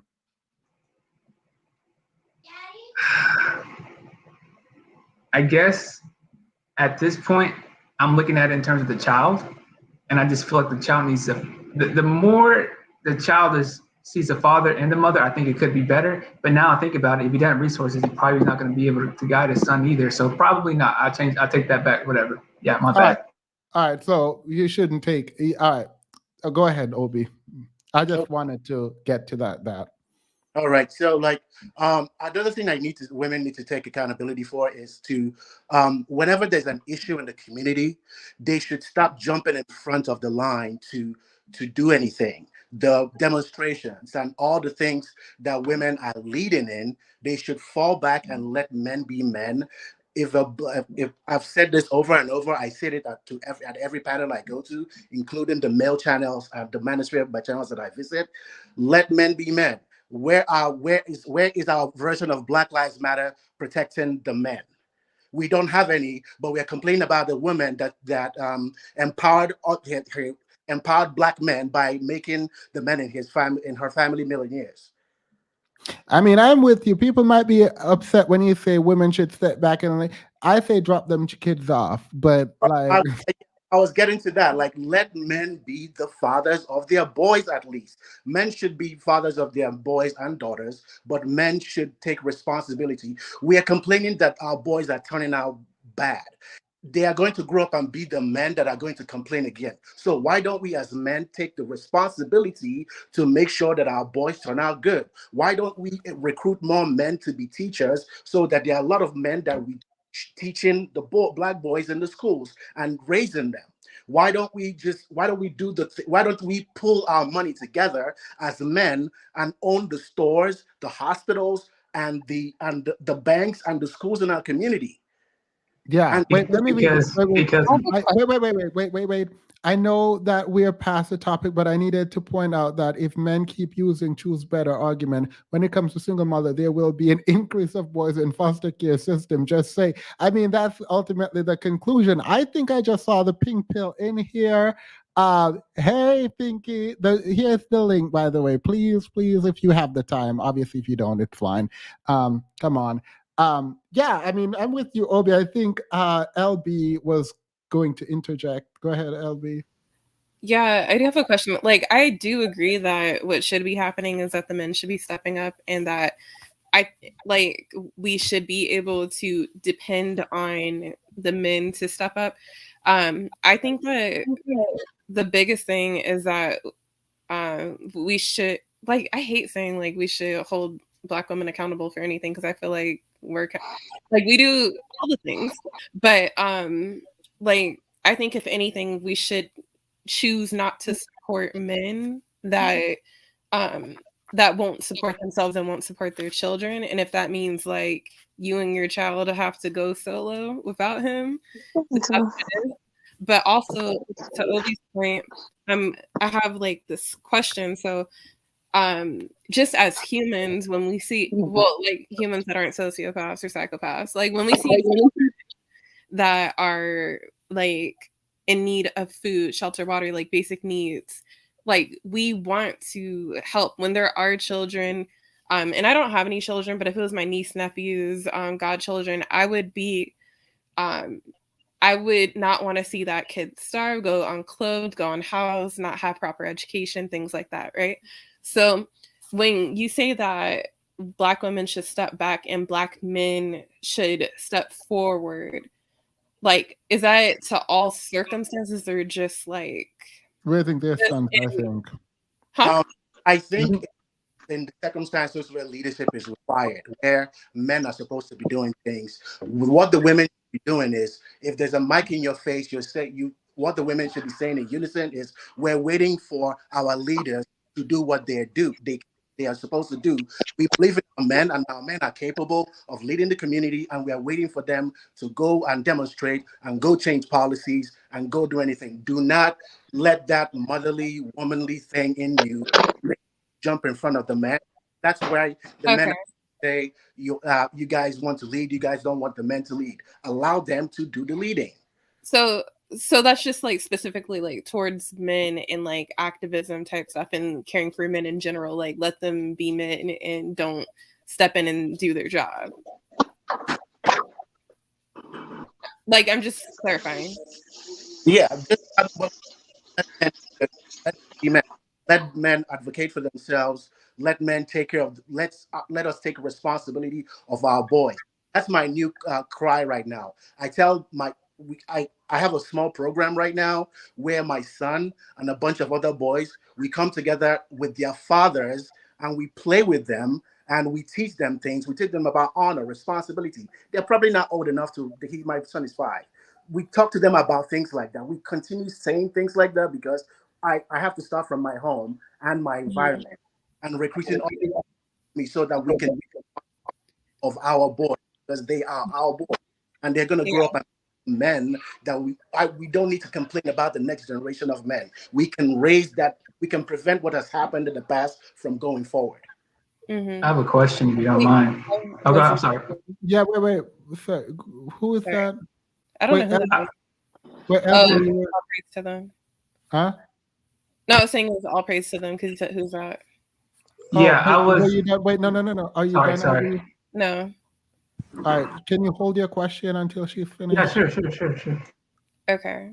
So, first I want to say, like, on wondering whether it's gonna stick or not. At 5 years old, my mom started me at 5 years old teaching me certain things, and it was repeated at the different levels to meet where I was developmentally, and that stuck with me my whole life. So 5 years old, he'll remember that, and that's really great that you guys are doing that.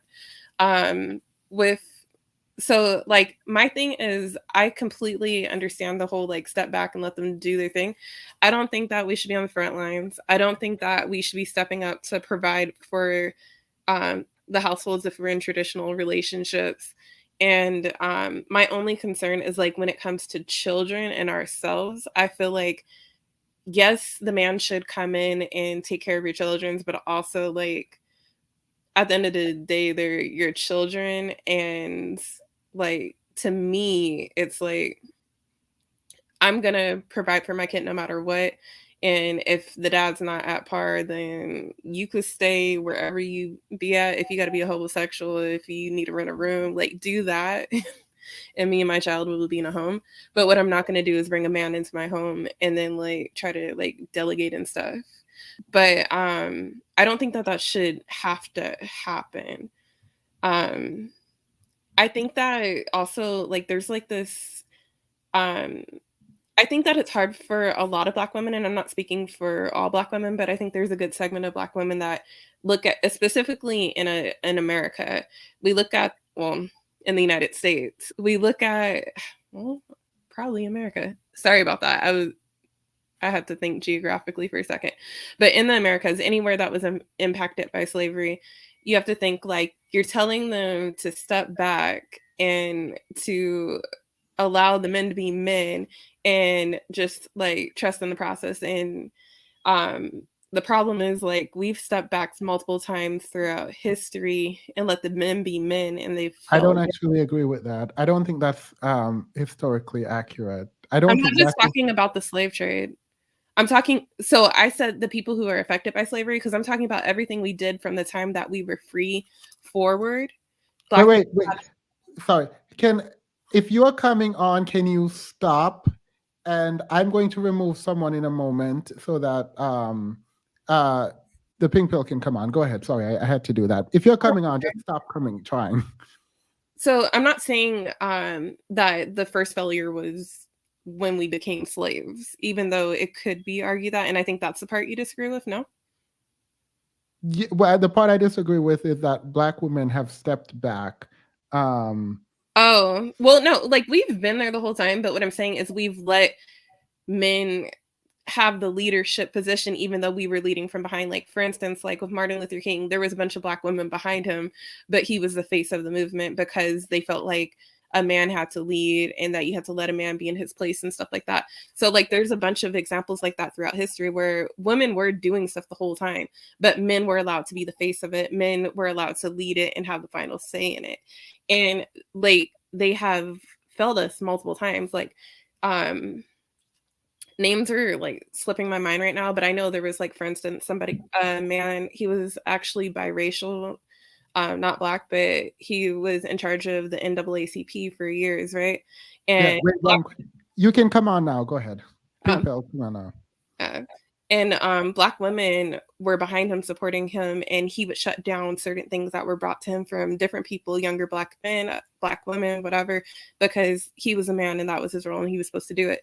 And he actually stood in the way of a lot of progress that could have been done. And I'm talking about like different legal cases that had to do with civil rights. Step back, like failed us. And then so wait, by step back, you mean symbolically, at least, like not like they didn't work. Oh, gotcha. Sorry. Not like they didn't do anything at all. Yeah, and then yeah. like when you look at how the like if you just look at different social movements like the Black Panthers, Black nationalists, different groups, there's always men in charge and they failed to provide the security. They failed to provide structure. They failed to provide safe nets. And there's so few Black men that are competent that if we fully depended on Black men, I don't think that they would get the job done. Now, what Wait, so you don't believe pressure creates diamond? Just let them do it, and they'll have to figure it out. And I think that Black men say but I All like right. I say on drop them kids off, but most of them okay. see. And so I think like what I would recommend is like me, I'm a special case. Like I have the option if I want black love, I could be with a black woman, but not everybody has that option because not everybody's like same sex attracted, right? So my thing is like with black women, if the best option is outside the community, I think they should do that. Should they turn their back on black children? I don't think so. Like, should they turn their back on each other? Not necessarily, but there are some like I definitely agree with the whole like go where you're loved, go where you're appreciated sentiment because some black women they're just not for other black women. And it's not necessarily just like them being evil, but they're still going through things and you gotta let people process them. And like I don't believe you have to go meet people where they're at unless it's serving a purpose. But that's just me personally. All right. I, you know me. I say don't do anything. Let them try to figure it out, and if they don't figure it out, then it fails. But I recognize black women are not going to do that, and I'm not here to tell anyone what to do. The pink pill. I was going to sing it, but I can't. How are you? I love your video. By the way, you're muted. You're muted, Pinky. You're muted. You're muted.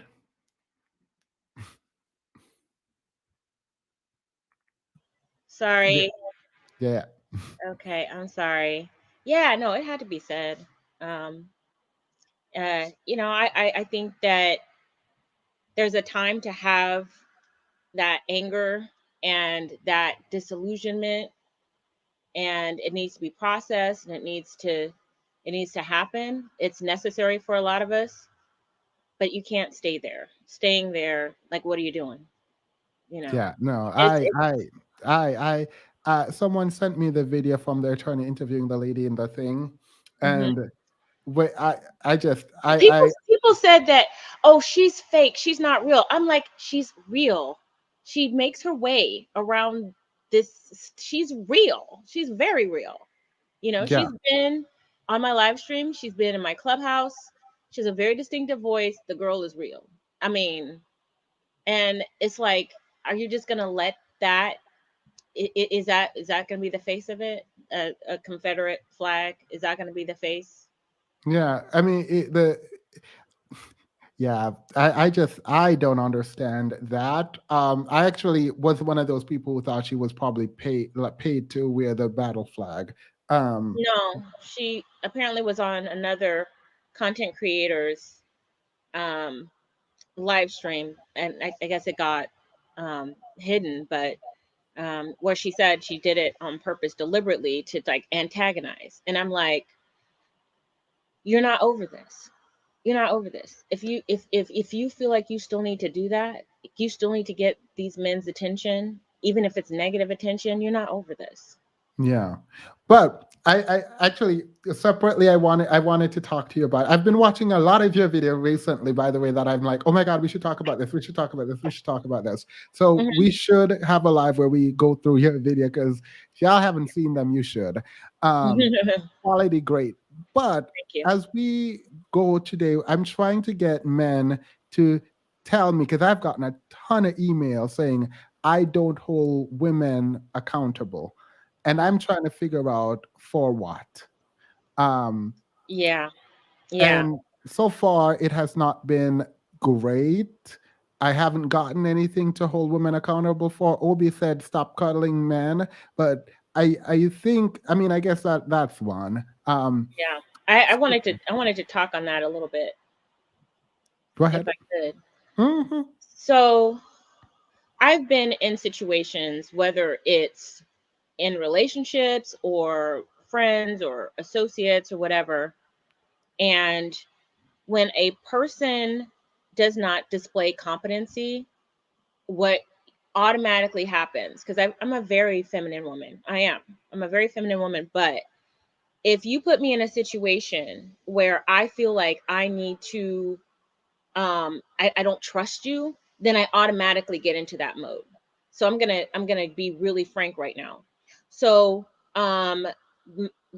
the ex-boyfriend of mine, everybody knows about, the N-word debacle. and behind the scenes, I haven't really talked about this. Is the first time I'm talking about this. Behind the scenes, what made me in the relationship was that when there was this crisis that happened, he was looking for me to fix it. And I'm like, wait, you big and bad, like you wanted to die on this hill, and I'm having to do all of these things to try to fix something that you broke. And to me, that was a deal breaker for me. But what it made me realize is that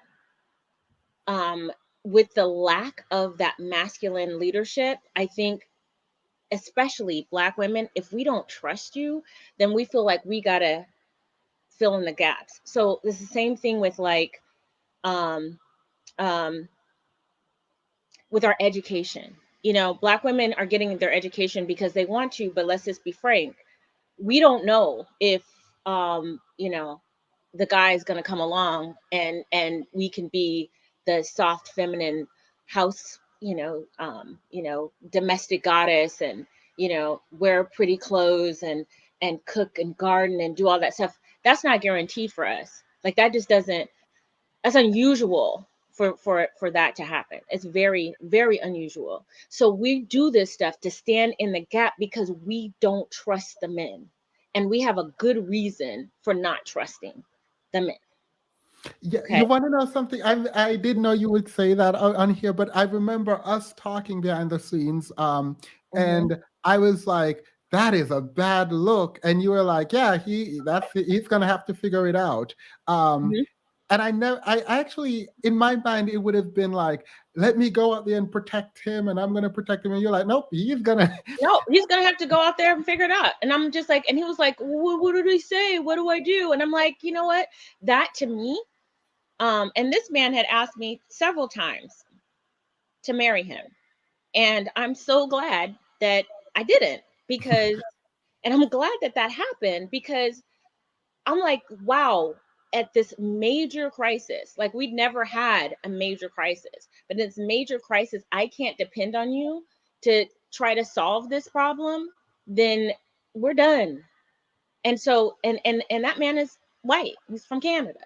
So it's not just Black men, you know, you gotta, you gotta look for that, you know, and hopefully it doesn't have to be in a way that it was so public with me and what happened with me. I hope that that never happens to any of you. But when you see that, and you automatically, as a feminine woman, you know you can't trust this, and so you have to fill in where they lack. And I think a lot of Black women, we've kind of been conditioned to just do that, because that's what I did. Yeah. And then I didn't respect him after that. And I'm sorry, like, you're not going to get me, you know, everything is tied into, you know, attraction, you know, sexual chemistry, all that is tied into what I feel like is going up on with you up here. And so you're not going to get me to activate, you know, certain parts of my nether regions if you are not a manly person. And No, so I am like, you don't know how happy it is I am, because like when we spoke, I was very clear that like I was like, yeah, no, that's not cute. I don't care why someone says this, I'm not for it. And you were like, me either. Yeah. And Yeah, I was not gonna defend him. And people were like, why didn't you defend him? I'm like, I'm not defending him. He can go out, he was big and bad and said what he said. He can go out there and defend himself. And when I saw the Confederate flag, the battle flag, but whatever, we all understand it to be the Confederate flag, but whatever. So when I saw that, I'm like, I hope people aren't putting themselves in bad situations. You know what I mean? To put it in someone else's face. But then I was reminded that, well, I've had conversation with the pink pill, and she's made clear her stance on not promoting these like racist ideals and whatever. So I don't know. I'm very glad you came and said this, because like, and so I do want to address somebody in the comment section who said, but you put him in that situation. Camille, let me tell you something. I absolutely did not put him in that situation. He volunteered. He volunteered. When we got into a relationship, he saw me out here alone and was like, take me off the bench. Take me off the bench. I've seen, what you go through. Let me be that counterpart to you. I absolutely did not, Camille, put him in that position. He put himself in that position. He's a grown ass man. He's in his 50s. And he asked me. He wanted to be there. And that's where he was. And he failed miserably. It is not my fault that he fell on his face. That's his own stupid fault. It's not mine. So please don't speak on things that you don't know anything about. You don't know me. All you see is what you see. But you don't know me. You don't know what goes on in my private life. So please refrain from explaining to people what you think you know about my life, because you don't. Okay? Right. Thank you. So no. It's interesting because if we are arguing, I'm principled, right? At least I try to be. If we are saying women should not be held accountable for men's behavior, we cannot then say this individual woman is responsible for what the man says. Even if she didn't, right? But even if she said, go out there and say the N-word, and he took himself and go out there and said the N-word. No, I mean, I told him when we first started, I said, there are things that you absolutely can't say and you absolutely can't do. We actually had this conversation a couple days before the whole thing happened. And you know what he said to me? Don't insult my intelligence. I would never do that. Who do you think I am? I would never do that. And then he turns around and he freaking does it. And so, yeah, we had the discussion. We talked, we behind the scenes I didn't just put him out there. Behind the scenes, I had a little staff of people who were prepping him. He wanted it. He asked for it. He volunteered and he failed miserably. That's on him. And so if he wants to be like that, and I think he just got kind of full of himself because things were going well. And then, he got caught up in like the semantics of how this works, Themis. So it was he was asked a question. He shouldn't have answered in the way that he did. It wasn't like he volunteered it. Some black dude, what was his name? Julius said, oh, so you're an N-word lover. And he was like, well, I love her and I want to spend the rest of my life with her. And if that makes me that, then I will be that. That was it. And I would have been okay with that, even though it was something he shouldn't have said. But I understand the dynamics of that and how people play semantics. But it was how he handled it afterwards and how he doubled down when he knew that I needed for him to just stand down and just take that L. He would not do it. And I was like, you know what? You can't. Your pride is more important than me, than my welfare, than my livelihood, than my business. And I can't be with a man who would put himself over that. I would never do that. He runs a business. If I were to I would never do that. But I could easily have done that. And I could have ruined him. I would never do that. I would never do that. But he did that. And that's why we're not together. Period. And I like that stance. I'm here for it. All right. Please hang around, obviously, because I do want to get into this topic. Sure. And I think this is the first time the people heard the Beyonce spoke. You probably don't remember that reference on Clubhouse. Oh no, said, I am the Beyonce of this. Yeah, somebody said that, and I was like, okay, I'm gonna echo it. But yeah. Yeah. Oh, LB, you were saying something? Can I quickly say something? I've never heard you quickly say it's gonna be quick this time, I promise. Go ahead. No, I'm fine. So I decided that like my official thing that I want to say that I guess I would hold Black women accountable for. Still hate the phrasing, but yeah, I'm getting long now. Okay, so the one thing that I would hold Black women accountable for is acknowledging their like misplaced sense of responsibility and the guilt that they may be carrying, the shame that they may be carrying that's not theirs to carry. And I know that sounds very similar to everything that's been said so far, but I think that that should be a major thing that they are held accountable for, because I think of like even how they guilt I'm us. gonna give this backhanded compliment, but go off.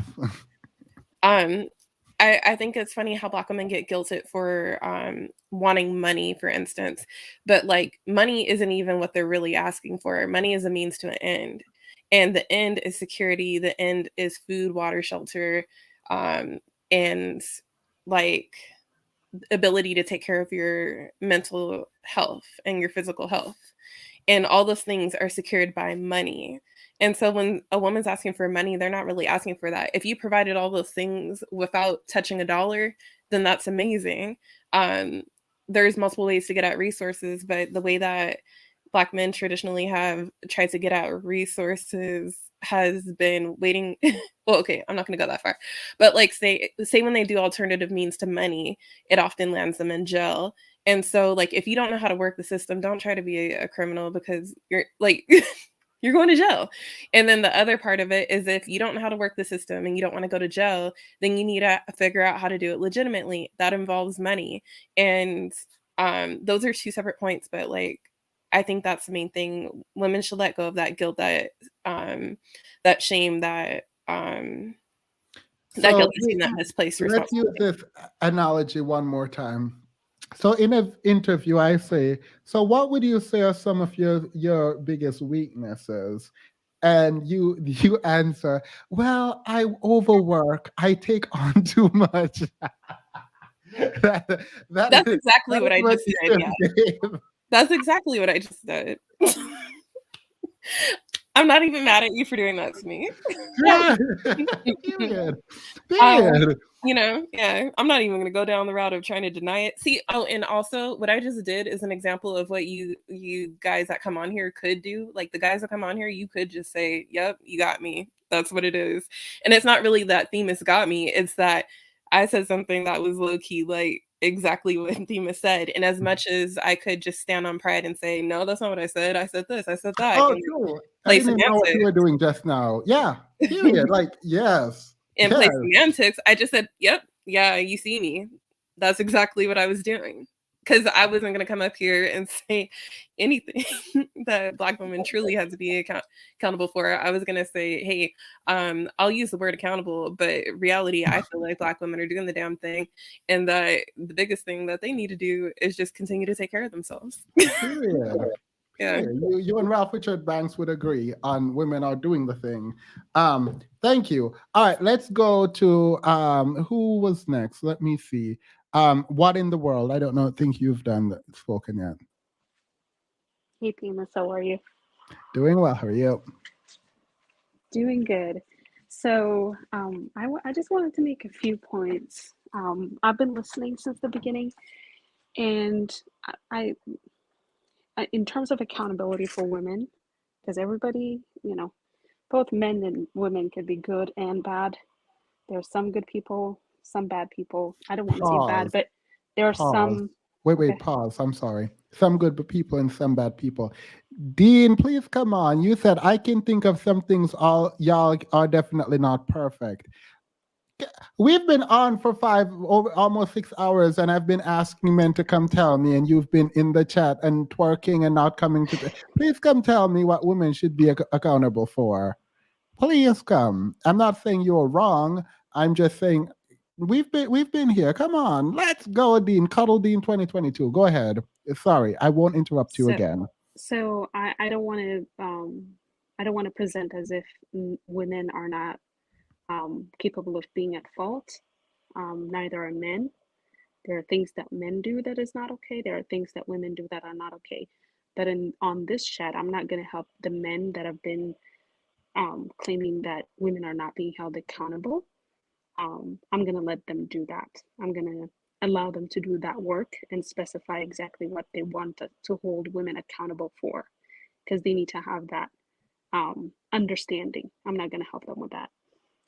But I would like to say the conversation that he had earlier, that long conversation, is a clear example of why we're here. That young man knew exactly what he said, knew exactly where he messed up. You called him out on it, and he could have just owned it and we could have moved on. but he was willing to waste everybody's time for the sake of his bride and his ego. He did not want to admit it. He did not want to be at fault. That's why that long discussion of going in circles and rewinding back and rewatching the stream had to happen, because deep down he knew it. And still, he did not want to admit what he did wrong or where he was at fault. And even further, after we went past that,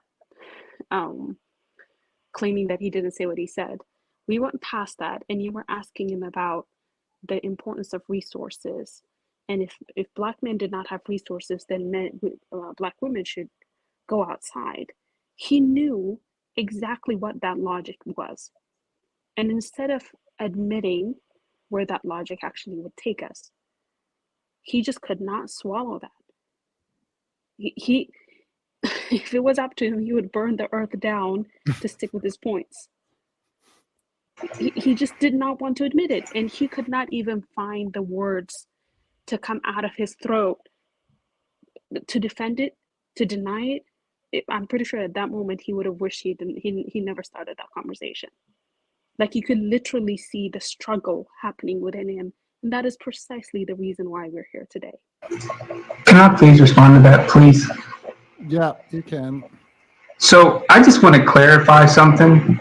I have no issue saying I'm wrong. And just to prove this, when this is over, I will go back and watch and to see if I missed something. And if I did, I have no problem saying, hey, guys, my bad, I was wrong. Now, I'm just going to tell you my perspective of this. And if I'm wrong, I'm not saying I'm right or wrong. I'm just telling you my perspective. My perspective was Themis said he knew I was speaking. He knew that I knew that she was referencing a general scope, right? She wasn't speaking on her individual self. Okay, cool. And because he thought I knew that, he said that. Okay. Themis, when this is all said and done, I will talk to you personally, because I'm telling you, I have no issue saying I'm wrong. And if I miss something, I miss something. It just is what it is. Okay, but with that being said, as far as the not answering the question, I do have a hard time defending my brothers. But I can't publicly tell sisters to date outside. I don't have the heart for it. I understand where the logic leads. Can I rebut that? Can I rebut that? With that logic, you're putting women in purgatory. You're basically saying you can't go, but you can't get it here either. You do understand that, right? Where is the community in that? Where is the partnership in that? I like Themis' answer, which would be to encourage men to do better, which is to encourage my brothers to step up to the plate. What do they do? But that's going to get worked out in what generation? Can I respond to him, please? Go ahead.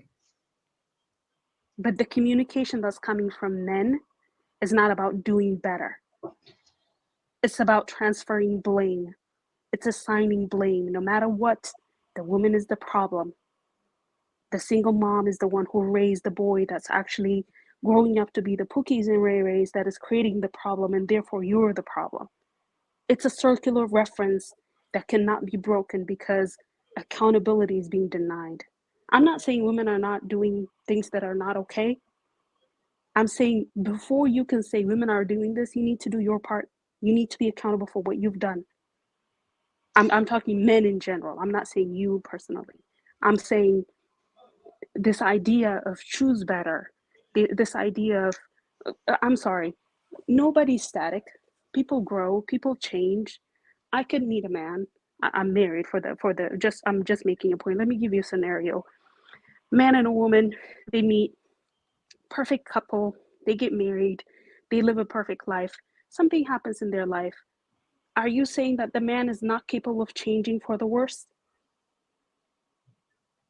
Are you it could happen. The idea that people do not change, no matter how perfectly you decide to choose, once you've made that commitment, people change, circumstances change. And the idea that You put that an impossible responsibility on women instead of saying, men, we should be better for the choosing. Instead of doing that, all the response that I hear is choose better, choose better, choose better. Okay, we can try and choose better, but that does not mean things don't happen. That does not mean people don't change. I can tell you from my personal experience, men that I know to be pillars of the community have changed when their fortunes change and they take it out on their kids and their wives. Even knowing that that's wrong, even as they apologize the next morning, they go out, they drink, their inhibitions are lowered, they come home and wreak havoc. These are good men that have been married for over 20 years that end up doing this. So tell me, with what kind of psychic power are women expected to choose better, foreseeing what's going to happen 20 years in the future? The next time you utter the words choose better, I want you to think this. That's why I see you being dishonest, because even when you saw where the logical explanation would take you, you still wanted to wear your jersey for your boys or your men and put women in purgatory. Yeah, go ahead, respond. Okay. And I think Pink Pill had something to say. So I agree with the aspect of, yes, we need to do better, right? And it's a weird position because I'm not necessarily defending our brothers, because I see it. You know what I'm saying? I see the degeneracy. Like I understand. Wait, stop. Would you agree with the statement on the screen right now? Is that what your position is? No, he's not. He's saying he loves his own women enough that he's never going to tell them to. Yes. Like I can't. Yeah. Yes. You think it is love to hold someone captive? That's not love. Wait. Hold on. That's not love. If you say that, you do not know the meaning of love. Wait. Actually, the Pink Pill actually did a video on this a while ago. So the Pink Pill, you can respond in a moment, but I want to hear why you think this is love. All praise. Okay.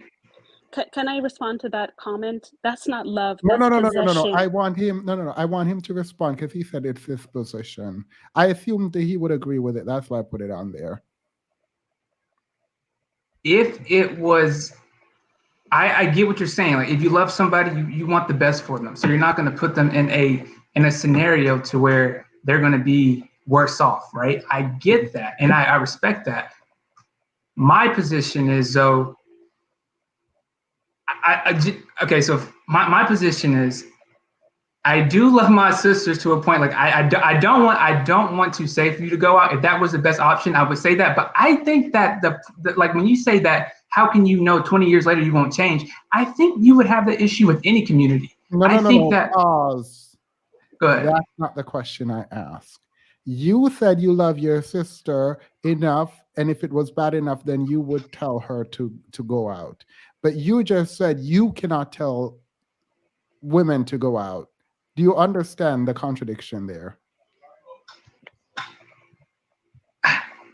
That is a contradiction, sure.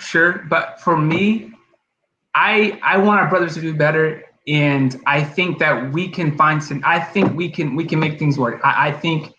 So while your brothers are doing better, the women should just hang around. Yeah, just wait. Yep. That is selfish. And that's what I wanted to say. That is I'm selfish. just itching to say this. It's extremely selfish. Listen, the praise.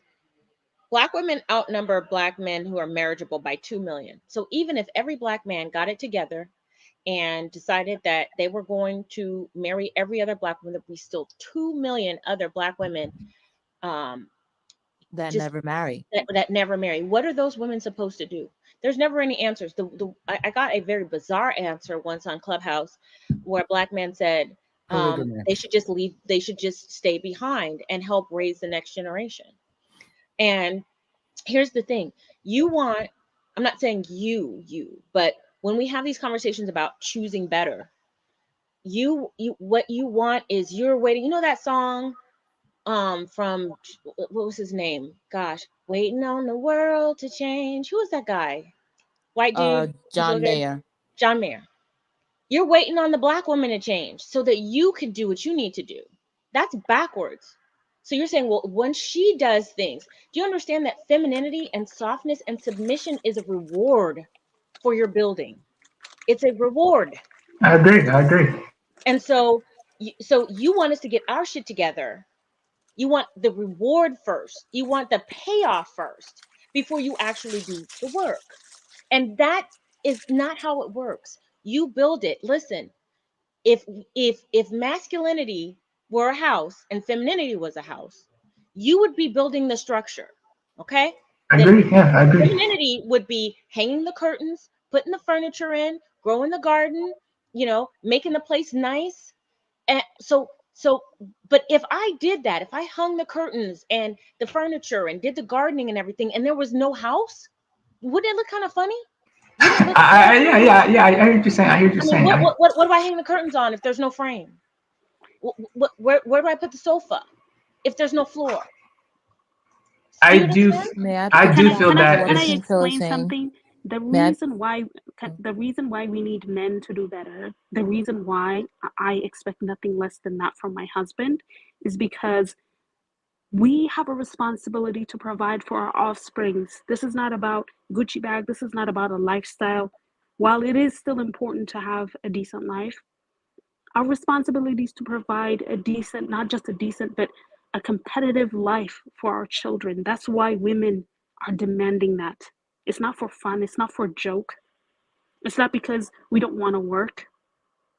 We work because we have to work, because it's impossible to provide for a family a decent life, a decent future, to pay for college, to have children with one household income. That's why women are out there working. It's not for fun. It's not for ego. Trust me, I have a daughter. I'm a full-time mom. I'm the breadwinner of my family. Even though my husband makes good money, I'm still the breadwinner of my family. And I will keep doing it because it means my daughter will have a better chance for her future. I'm going to leave her with something. What you guys call legacy, that's what I want to do. We don't do it for fun. Because we can foresee what kind of challenge our children are going to have. That's the kind of emotional and mental labor that we're doing. It's not a joke. The guy from Fresh and Fred has said it. Men are about the chase. Men are wreaking havoc in their youth. Not just in their youth, actually, even past that. It's all about the chase, chasing the young woman. That's what they do. They don't care if she has children or not. And then when they later want to settle down, they complain about, oh, single moms. That's the problem. Can you see the circular, merry-go-round that we're creating here? And I got to say something, too, about the whole single mothers thing. There's this narrative, and I want somebody who's got the gift for statistics to please set this record straight. There's this narrative that it's only 20% of Black men, like 20%, that are the ones who are giving are It's a lie. I looked it up. This is not planting true. babies in front. That's fake. If that were the case, no, it's not. There would be more cousins, first cousins, aunts, and aunties. We'd all be related if that were true, and we're not. Like, if 20% of the men were the ones that were populating the millions of single mothers, 20%, those children would all be cousins and all be related. How is that possible? It's not You possible. want to know something, people? Wait, pause on this. It's very annoying to hear men spout this out because it's all right. When I hear it and then I ask where they got it from, no one can tell me where they got it from. And it's ridiculous because it doesn't make any sense, because the same guy who said it, the attorney who I think started this rumor, pointed out that 80% of men within this age group had children, right? And then that 60% of men percent of Black men are in the home. I don't know where he got that, but if 60% of black men are in the home as a percentage of the population, it is literally possible for only 20% of black men to be the father of children. The stats don't make sense. So I actually I've emailed this person multiple I times know who you're because talking about. I'm like, wait, Yeah, I they don't need like to you. cite. You They don't need to like, cite these sources. They need to send links. If they're yeah. if they are so, here's the thing. They can't because it's I don't know what baseless. I don't know what they're teaching in college anymore. I really don't. But I went to a Jesuit school, and they said you question everything, and if you're going to make a statement, you need to back it up. Like, are they not teaching that anymore? Like, you have to back it up, and you have to let it be open to scrutiny. And if you don't do that, then you're afraid of what the truth may be. So if That's somebody's going to make that assertion, he needs to back it up. Where's the link? Show me I the mean, PubMed That is link. precisely the point. They're No, afraid. wait. They're The afraid of what they will see. 60%, the 60%. Oh no, these people turn statistician in a minute. They sure do. Lies. A friend of mine sent me a conversation and she was like, hey, I'm at work. Can you provide me the report where it says men are most likely to marry outside, black men are most likely to marry outside of the race? And so I sent it to her and I was talking to her and she disclosed that there was a guy, and this woman literally does not hate black men in any way. She actually said she will never date outside of her race or whatever. And I'm like, girl, we need to talk. But anyway, she's like there. And I'm like, period. He was mad at her because she, in a blasé way, said, yeah, I mean, black men are like the most likely to marry outside of their race. And he went off on her. You should see the text. She's like, this is a lie. And he sent statistic about black men marrying in the community at the That 85% stat yeah. they love to And I trot was out. like, yeah, of the men who marry, it is Yeah, true it's a that black percent. men, of the men who marry, it is true that 85% of these men, black men, marry black women. That is not the issue. That is not an issue. What I'm saying is, and what the stat is showing is, black men are the most likely, with the exception of Native Americans, I think, the most likely to marry outside of their group, and this is outside of as a percentage of the population. This is outside of race and gender. There is no race or gender outside of Native Americans who are more likely to marry outside of their group. And I don't know the stats for Native Americans. Except for Asian women. Asian women and black men lead outside of Native American. Absolutely, they do. Yes, that's not a lie. That's the truth. And so when as a percentage of the population, Asians wouldn't compare to black men, but as in terms of just the raw sort of percentage, yes, they are the two that is in No, I comparison. said Asian women. I didn't say Asians as a whole. Asian women. Yeah. And that's obvious. Just go outside. You can see it. Yeah.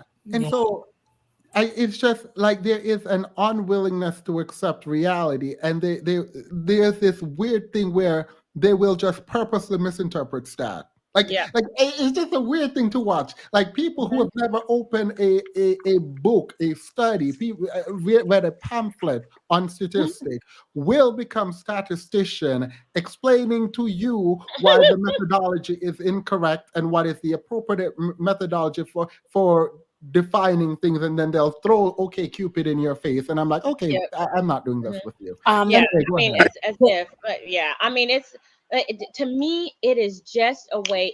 It's like a red herring. Do you guys know what a red herring is? In debate, it's an argument in bad try faith. to throw somebody off the scent. So if the men are focusing on the women, it's like, look over there. As long as you're looking over there, you're not looking over here. Yeah. And so that's the red herring. So they're saying, look over there, look at them, look what they're doing. And we're just going to sit over here and file our fingernails. And we're just going to make this be what I think it was.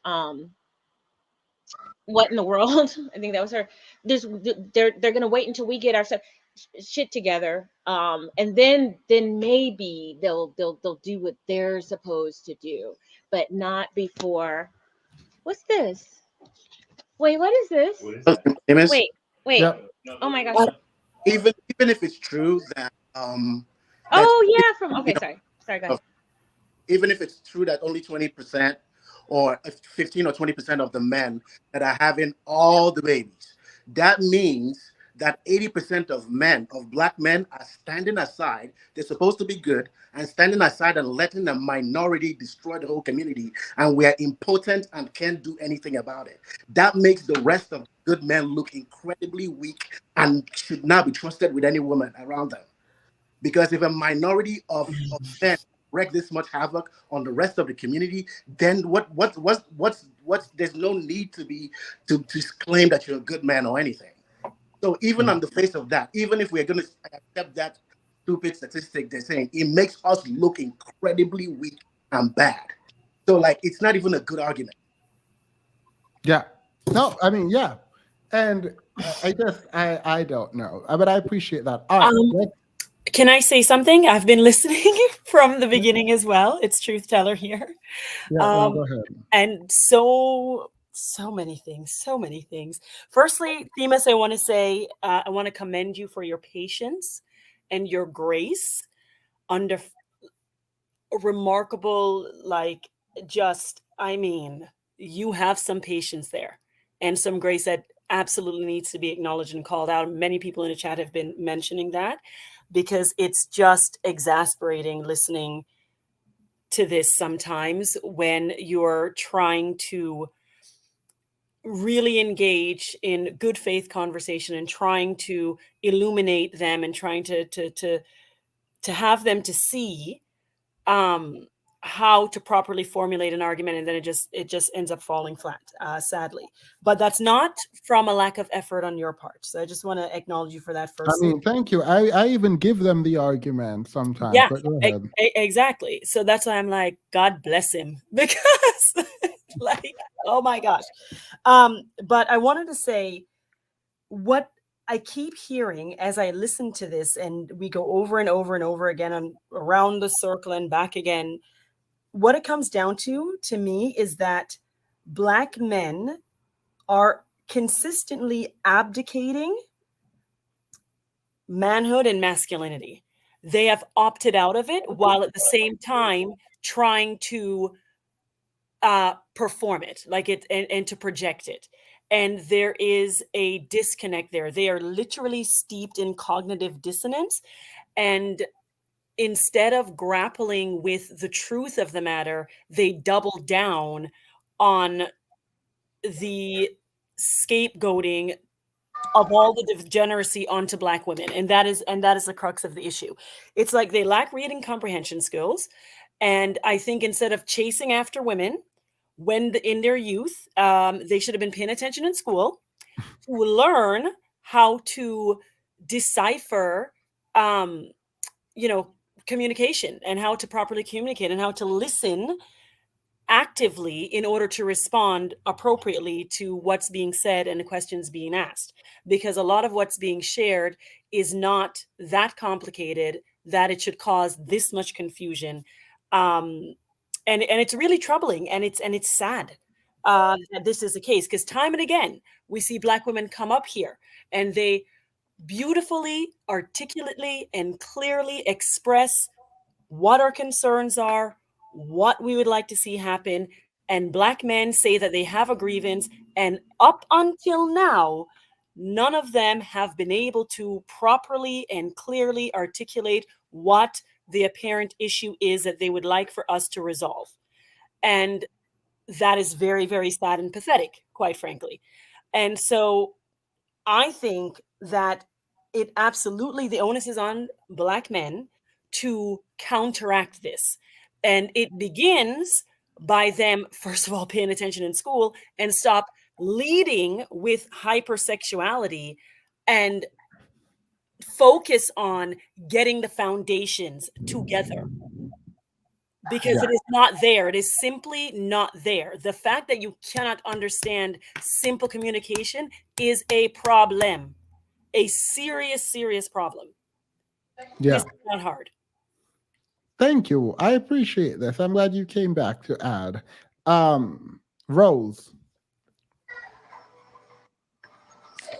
Hi, Thamus. Good evening, and good evening to everyone in the chat.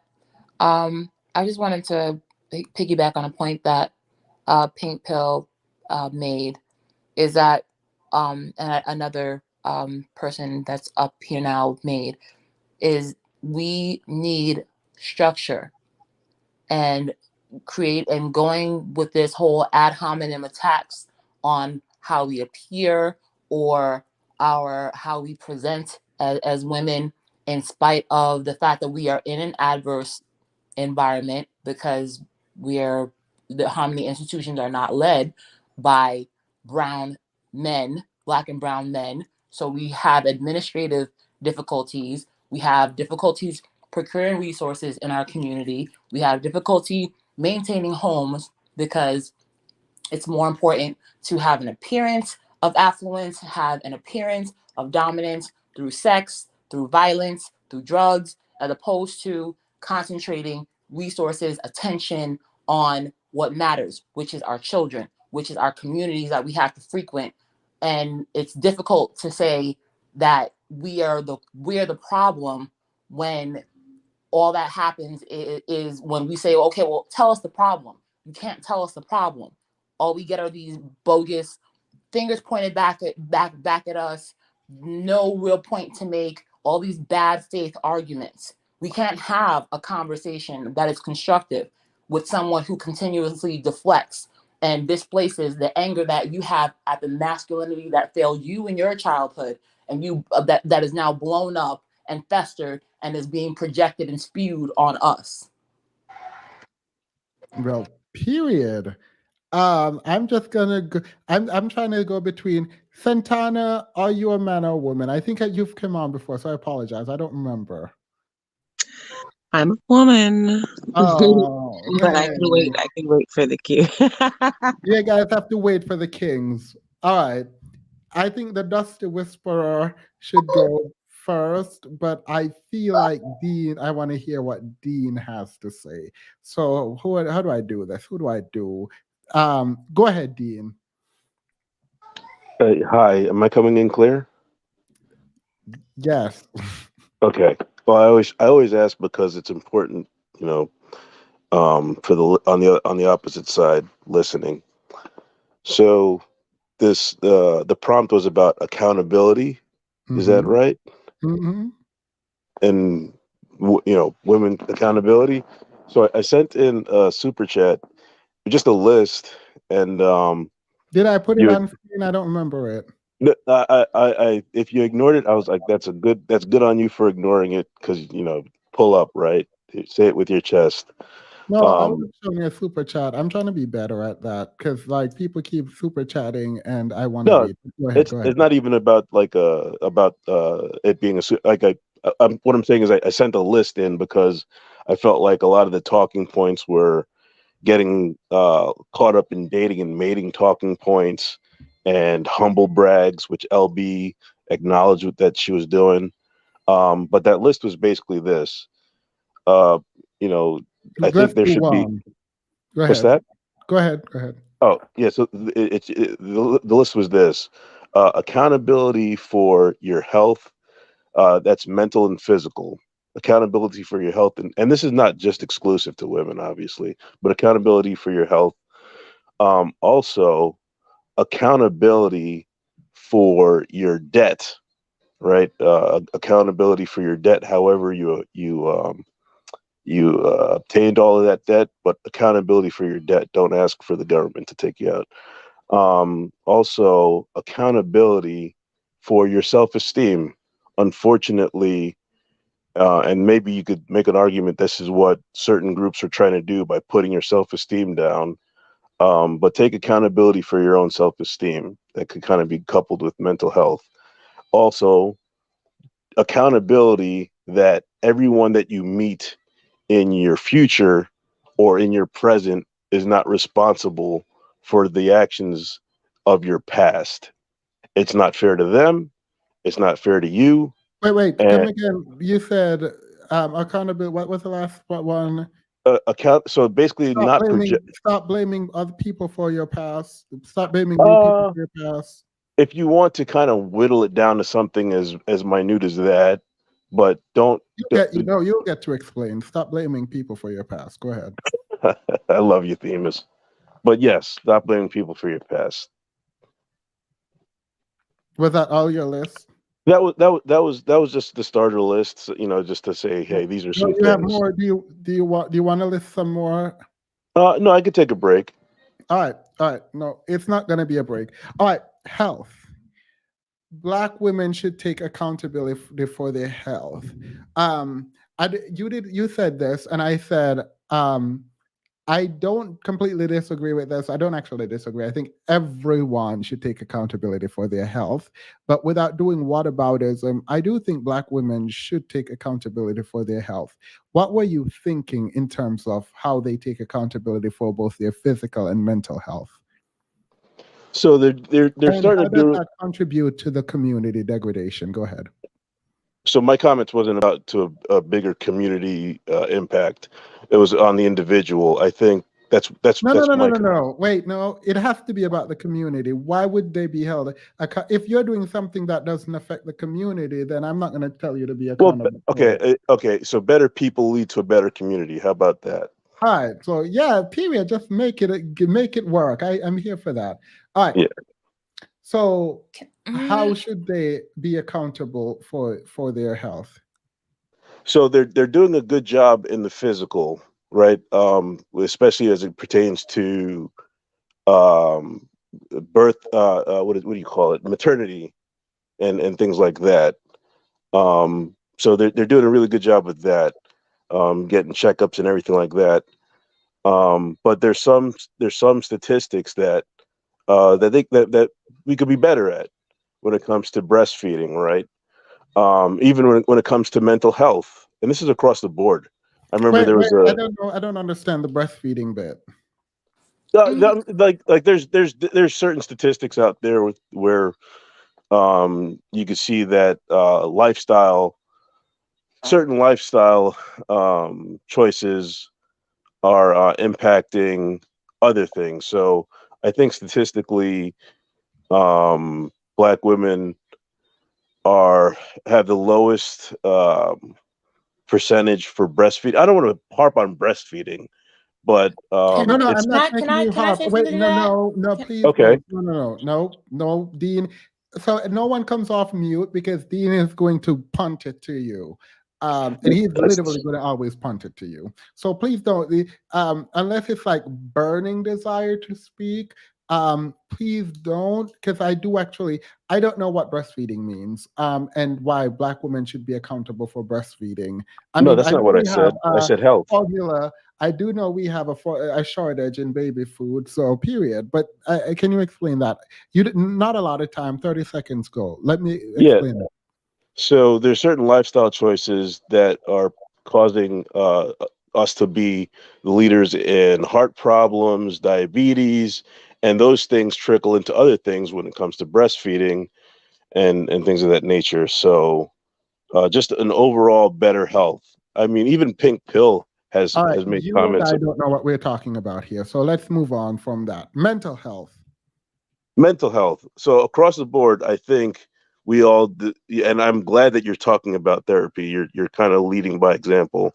I almost wish other YouTubers would do that, but yeah, I think in general, because if the comments are Black women are under a lot of stress, a lot of pressure, then the logical thing would be go ahead and take care of your mental health.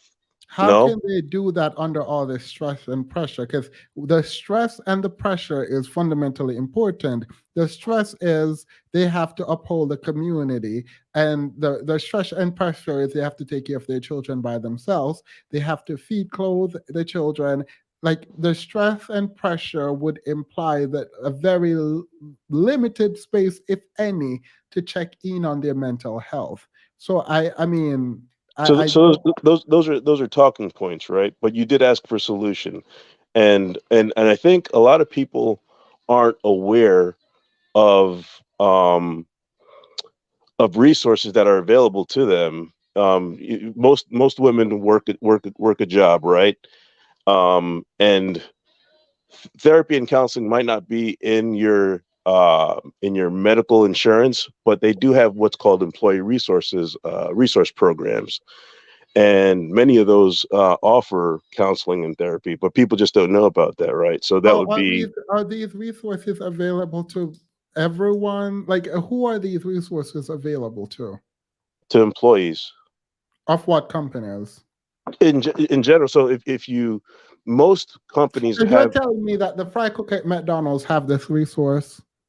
the order picker at Home Depot has these resources. Thank you, Pink Pill. I obviously you're always welcome here. Have a good night. Go ahead. Yeah, but you'd be surprised, and that's why I'm saying you're saying how, right? So I'm sharing information that's not very well known. No, I mean, But I didn't know that like all these places of employment had it. Like I wouldn't, if you said Walmart had it, I would be very surprised because I didn't know LA that. Fitness has it. Themis, I believe you're being disingenuous. What's How I that? am don't I? think I don't think this is something you would accept if you were having a conversation about black men doing better. If they came up and said, "Well, where are the resources? It's so hard and stressful for black men within this white man world." I feel like I that's know what what you're you're doing, doing for black Petty. women right now. I know what you're doing. See, this is not a tit for tat conversation. The Chiron was about women accountability, so I'm addressing that Wait, stop. specifically. Can we appreciate Petty for a moment? I feel like we need to take a moment to appreciate Prince Petty. Period, Prince Petty.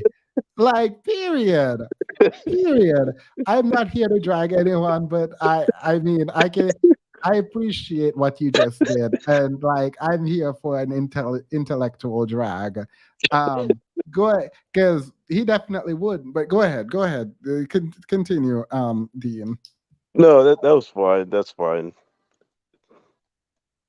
So All right. So mental health, they can, if assuming they have employment, all these employers have resources to help with your mental health. a significant amount do, but just in general, even if it's not through an ERP, there are resources out there, and I think just like I said, across the board, it's important to sit down with the counselor and just get checked up on, because Not sit down with a counselor, period.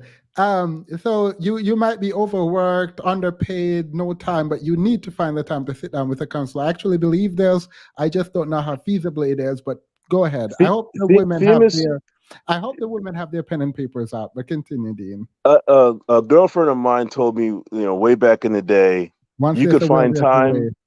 You could find time to sit down and watch a game. You should be able to find time to do this with me. So you could. I understand what you're saying about being able to find time, but you'd be surprised about what people can make time for if they're really interested in doing it. Yeah, I mean, period. One more thing for them to do. I mean, I'm not so debt. They should take accountability for their debt. How are they not taking accountability for their debt? They have to pay it. They definitely have to pay it. But there's a growing number of people who are not too pleased about hearing the cries for the government to cancel student debts. Wait, how is that your problem? Wait, I'm confused. Why is that something black women? I am the loudest person who is like cancel student debt, right? Yeah, I'm saying that there's a lot of people who disagree with that and say yeah. No, but we are talking about what we should hold black women accountable for. I don't. How is this anything about black women? Well, you took on debt. You're responsible for that debt. They are. Are they giving it to someone else?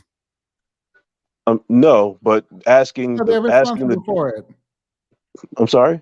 They're responsible for their debt. Yeah, but what I'm saying is asking for what do they call it? Delays or forbearances or are black all this. women asking for this, or is the general public asking for this who have debt? This is another thing that could go across the board, but in general, just be accountable for your debt. it just feels like you're just making things up at this point then, because not making things up.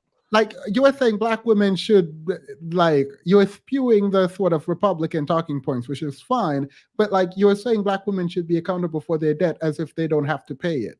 It's like they have to pay it, or if they don't, then they will deal with that consequence on their credit. Yeah, pay it. Don't lobby to have it have the But government then pay. lobbying is not about, like, that is accountability in some ways. If I can get the government to not take control, to remove this debt, how is that a problem of accountability? You're shifting the burden. You're shifting the responsibility to the taxpayer. To themselves, the taxpayer. Well, and the broader taxpayer. I mean, we could agree to disagree, but that was No, the, no. We don't. We can agree to disagree on political philosophy, and that's fine. I didn't realize your stance on this, but that's not here nor there. How is this a thing that black women should be accountable for? Please say the next logical step, which is they're the ones going to school. or well, they're the ones. However they acquired it, whether it's credit card debt or whatever. You're responsible for your debt. I am going to end this conversation because you are frustrating me right now. How is credit card debt any part of this conversation when we're talking about lobbying the government to cancel debt? Who is okay. Who in which woman? I need to know the woman out here trying to cancel credit card debt. Who is trying to cancel credit card debt through lobbying the government? Let me know that. That's not, you are being disingenuous. This is what I don't like. Stop shifting the conversation. You guys keep doing that. You guys I'm not keep shifting. doing Mr. that. Pedantic has a point. Mr. Pedantic, I don't know his name, but you're like picking on this one example when my list was just saying debt. Yes, and I said, why should women be accountable for debt? And you said they keep going to the government, trying to get the government to cancel their debt. Then I said, how is this? We argued, and then you put in the whole debt conversation. My bad. I see what you're saying. Yeah. All right. I mean that's for school debt. That example about lobbying the government would be for school debt. But just in general. Which is why I said the logical next step is saying they should be punished, but they should be accountable for going to school. Which is fine if that's your stance. My bad. You're right. For that example, when I'm talking about lobbying the government, that's specifically for school debt.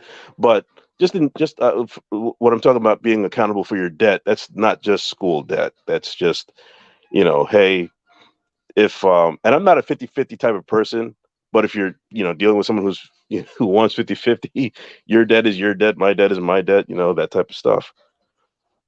All right. Well, we're going to move on from that because if you have the debt, you have to get it. Unless you find a sucker, then lick. All right. Self-esteem. A lot of times, beautiful, beautiful black women are dealing with guys who are,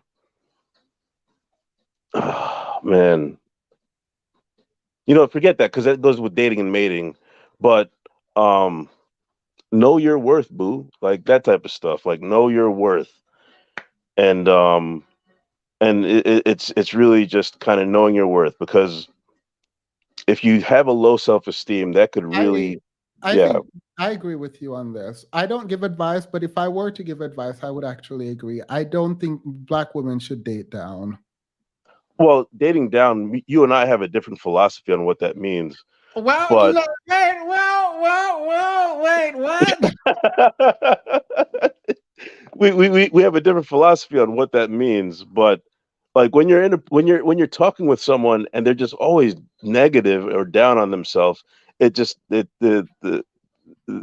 relationship. I'm not talking about dating and mating. It could be friendship. This person's always like, oh, let's go to the beach. Oh, I don't want to go to the beach. I don't feel I don't feel like I look good in this, or what, that's what I'm talking about. Just better self-esteem. It doesn't have to be dating and mating. But in the context of dating and mating, I wish I could say be more confident, right? And it happened, right? Not everyone is like Dean, super confident, but You might sark. period. In the context of dating and mating, someone said student loan took black men out of the home. I think there is an underlying jealousy of women getting educated. I do think so. I'm not saying you, I'm just saying that. All right.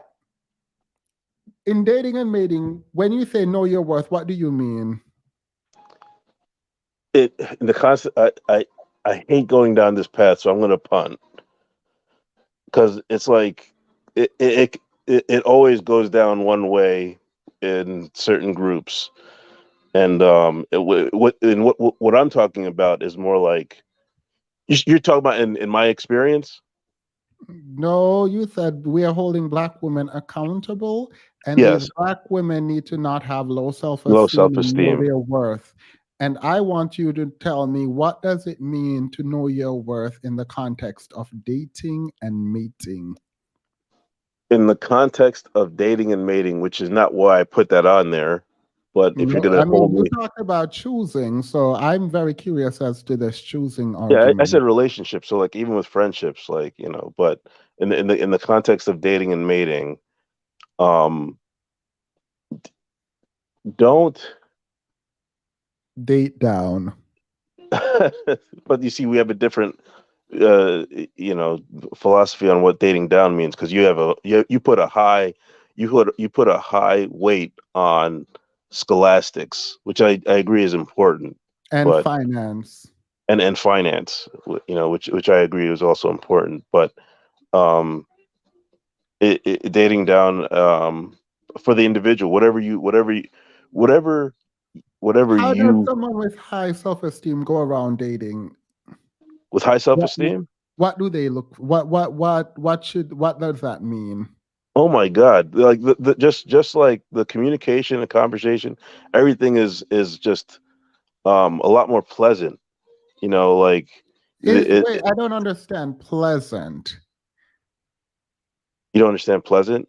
So, what do you mean? Like someone with high self-esteem will do what? Have boundary standards and expectations? Yeah, so someone with high self-esteem, there's there's typically they do have boundaries and expectations, and they let it be known, but it's not always like having the need to put the other person down because you feel it's kind of weird.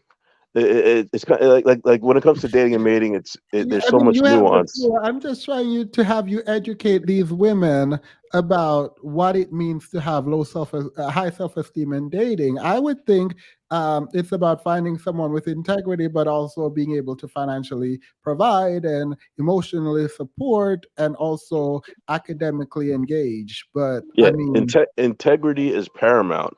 Even when it comes to integrity. masculine. I mean, I agree. Integrity, though, is should be the bare minimum.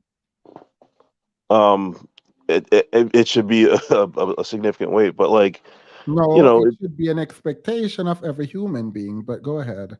yeah, absolutely.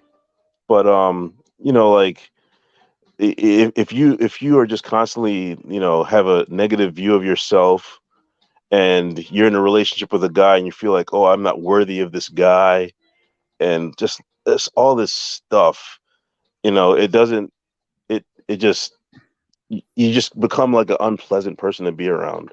I feel like you're And trolling me. Dean, I I feel like am you're I am trolling me. I am 100% not trolling because I've shared I've shared You haven't experiences. articulated to me what it means. Like, Erica want me to do whataboutism and talk about the $50 billion that black men is costing the US economy. Yeah, see, we could do that tit for tat. But I can't you stand know the chat. I literally can't stand the chat. Y'all go into the corner. You're in the corner. Go ahead. Sorry. Go back to dating and mating with high well self-esteem. I almost want to back out of dating and mating because just in relationships in general, like, you ever had a friend who, like, you're a lawyer, right? And Mhm. you're doing pretty well and successful in life, right?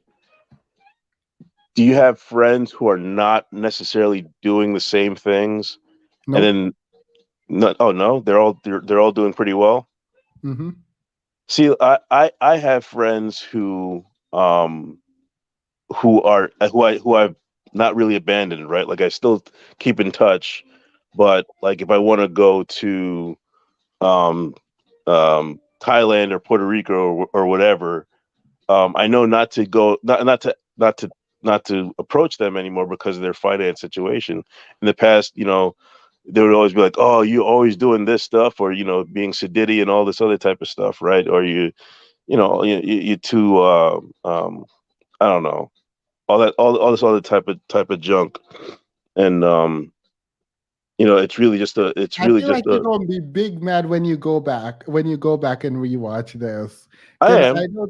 I don't think you're explaining yourself well, and I don't know why. Because I don't think obviously you must be a smart kind of guy. So I don't know what's happening. I I'm don't know what's sorry, happening Themis. right I'm now. sorry. I'm sorry, but yeah, I'm scatterbrain. Sorry. All right, we can move on to self-esteem from self-esteem and go. Stop blaming people for your past. Yeah, you know, just because. Pause. Before you go, you can think Mm, about it a little bit. Let me make this okay. comment. I know the women are pissed, particularly the women on stage, and I apologize because y'all probably like, I don't want to hear men speak. Well, I'm sorry. that's This why is I not always show deference and I say ladies not first. tonight. You don't have to show deference because it is. I call men. I said we're the men's. The men's. The men's. The men's. Go ahead. Go ahead. Yeah, I'm not gonna do the humble brag and say, "Oh, you guys should be accountable for all this." I'm not gonna do that. I'm gonna give it to you straight. Um, but yeah, like don't judge future people on your past experiences. It's hard to do, right? Because Wait. No, no, no, no. Are you saying don't judge black men because other men have done you wrong? Other black men or have done you wrong? just men. Because what I'm seeing now is that, and other people are seeing it. Um, it's it yeah. There's just Are people they really. judging white men though? Like I would Some argue are, that some they are, should yeah. probably start judging white men more. I'm just saying, don't do that. Like Yeah, judge people. I feel like they're judging black men specifically. This cohort, yes, but Oh, outside, so what you yeah. mean to say is stop judging all black men by some black men's action in your past. No, I just mean people. I just I mean feel like people. you're being disingenuous because you have also said they feel like in one of your comments that I did screenshot, by the way. I'm sorry, I screenshot most of your comments. You said, and because I want to see if there's evolution, I'm not doing it to pull receipt. I'm actually trying to see evolution. You and the orange pill. I do look at your comments. All right, but you said that black women who want to divest and are dragging black women, paraphrasing, you said that they think that going to white women is going to solve the problem. And then you said some things about white men, sorry. But now you're saying don't judge men generally, but it feels like you want to say don't judge black men because you've articulated before that black men is being judged poorly. I definitely so I definitely agree. Don't judge black men on just your past experiences, right? Like obviously that goes without saying, but I don't want to be too triggering or just make it No, all you about can black trigger. men. I said Cuddle Black Man 2020 on this live stream. You can you can do it. Go ahead. Well, yeah, like every black man that you meet is not your enemy. Like even if they have a difference of opinion or whatever, that doesn't necessarily mean that's a red flag or he's gonna commit bodily harm to you. Like that's not fair to you and it's not fair to him. You could be missing out on great relationships or great opportunities because of all the baggage that you're carrying and judging people. All right, You know, got it. So is this about accountability? Because I find it very strange for you to say don't judge because wouldn't you be weary of people if the stats say one thing? Are you talking? So, oh man, I don't want to go down that path. I mean, we're here. Yeah, right. We're at the party, but I do feel like I have been taking up way too much time, to be honest. And I'm Oh no, looking at I the chat. promise you, I spoke to someone for 2 hours. That's fine. Well, I could be a sensitive snowflake, and I am getting roasted, so I wouldn't mind punning. Wait, how are you getting roasted? I'm not roasting you. I haven't done anything No, bad. I'm saying not you, but you know.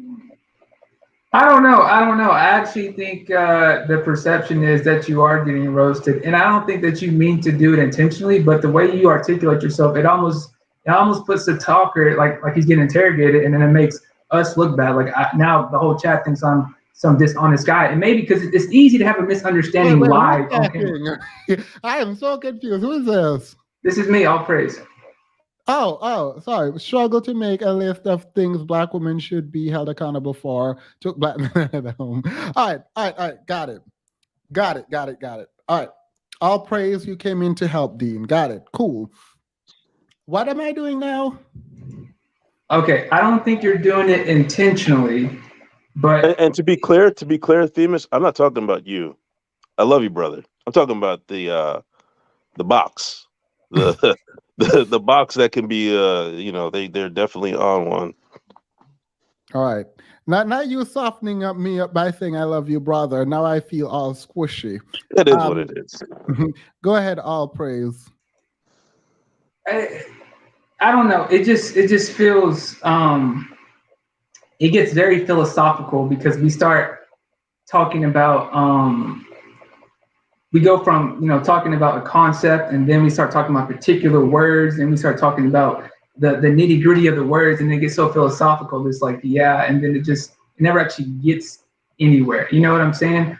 I feel like it gets somewhere from me, but you said in your perception it hasn't gotten anywhere. Got it. Go ahead. You were saying like. I think I kind of liked his idea in regards to have them take accountability for their own health, because in general, yeah, that makes sense. And I mean, I don't think anyone would disagree. Everyone should take accountability for their health. Yeah, but what? Okay, I don't even want to go there. I'm just going to let that. No, go there. Go there. What does that look like from their perspective? Because healthy to one person may be completely a different definition of healthy to another person.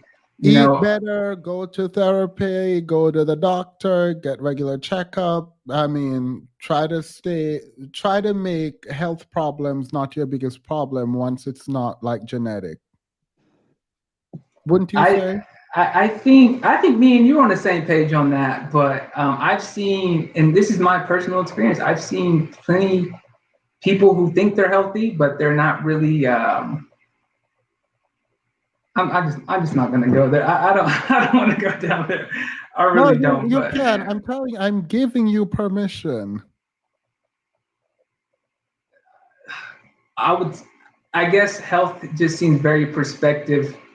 I mean, very subjective, because some people think that they're healthy. Because the thing is, if you think that you're healthy, you're gonna like, okay, yeah, I'm gonna keep doing what I'm doing. You're dancing around a point that you want to make, and I think you should make the point. In this case, say it. I'm trying to say it in a nice manner, though. Give me time to think about how I want to say it, because I don't want to. People already kind of think I'm overweight. Yeah, that as well. Yeah, mainly. I mean, Black women aren't the most overweight demographic. You know that, right? Well, we're just talking about accountability in general. We're not talking about. Cool. But what does that mean? Because all right, if weight is a problem, right?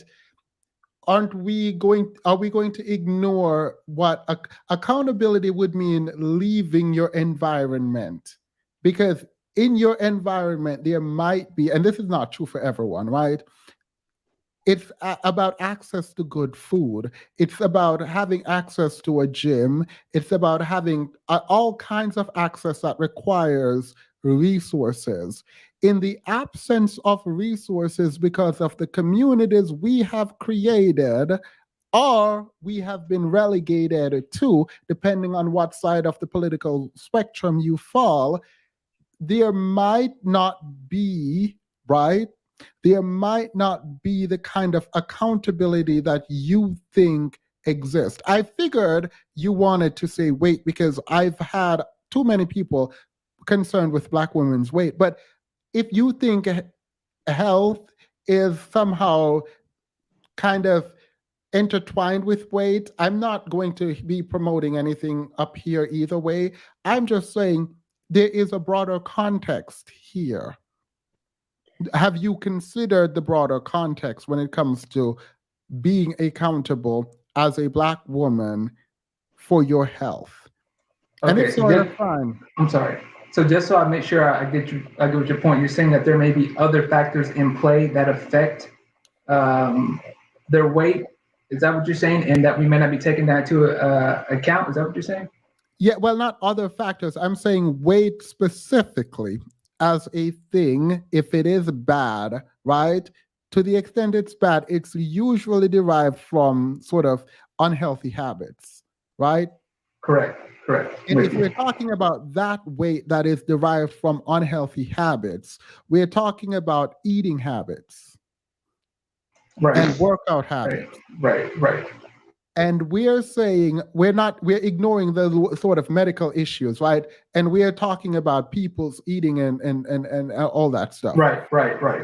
In those circumstances, do you not see how it all ties back to resource?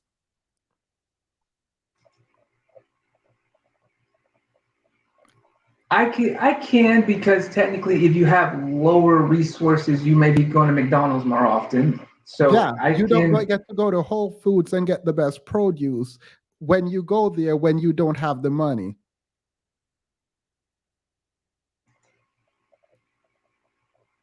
Yeah, I could see that. I could see. I guess I'm trying to, think of other healthy, cheaper alternatives, but I need time to think about that before I even go off on this tangent. So. Why do we always have? Deanne, sorry. When we think about accountability, like it requires as a philosophical framework the ability to control that which you are being held accountable for, right? You are responsible for your health. But when we say you need to be accountable for your weight, I'm not saying you shouldn't, but when we think about how you make plans to either lose or gain weight, like you can be skinny and be a problem, right? But we're talking about specifically people who are overweight because of bad habits, as we've narrowed it down, because to broaden it would make you open to a ton of attack. So we've thankfully narrowed it down. But when we are looking at that and we're saying these people should do X, Y, and Z, you have to recognize, hopefully, that in the absence of resource, accountability is difficult, not because of a lack of wanting to do that, but literally not having both time as a resource and money as a resource, and then access to everything else. Do you get that? Yes. Can I touch on that real quick? You can, and then Deanne. Okay, because in my experience, right? So I'm in the medical field, and I meet a lot of women in the medical field, and I'm not the one to sit here and unless because I that's not my place to tell a woman like, hey, how's your health, whatever. That's not my place. So. But if you're in the medical field as a doctor, then it would be your place. But I'm assuming you're not the doctor. Go ahead. No, I'm the medical physicist. I do different things. Yeah. So if I see a nurse, nice personality, cool people, but I just don't feel that she has See, I'm trying to be. I don't want to be a jerk, you know what I'm saying? But I just feel that certain women don't take care of their health, and it could be a time availability because if you're working, 24/7, it is hard to, go to the gym after work. It is hard to, do what you need to do. But I will say, Wait, perhaps. pause. When I said he was not the doctor, I wasn't attempting to drag him. I was saying if he were, then it would be his place because he said it wasn't his place. That's just all I was pointing out. Go ahead. Oh yeah. No offense taken. But I forgot what I was. Oh, I was just saying maybe perhaps that could be partially why the statistic. Well, never mind. No, we're not getting the stats. I'm leaving it alone. I'm gonna stop right there. I'm good. So basically, I'm just saying that when I do encounter women in the medical field, I do tend to see a pattern, and I think it's up to women to hold themselves accountable for that. I shouldn't have to tell you that. Does that make sense? All right, Deanne, go ahead. Good evening, everyone. Can you hear me? Yep. Okay. A little different situation today, so I'm not cammed up. Okay, so finally we have a gentleman who came up to tell Black women while they're not perfect. Dean, you came up on the panel. I credit you for that. And then you completely lost your courage because you went on every generality down to Democrat and Republican talking points about canceling student debt. If you want to argue for the Republican viewpoint and get alongside Mitch McConnell, just say that.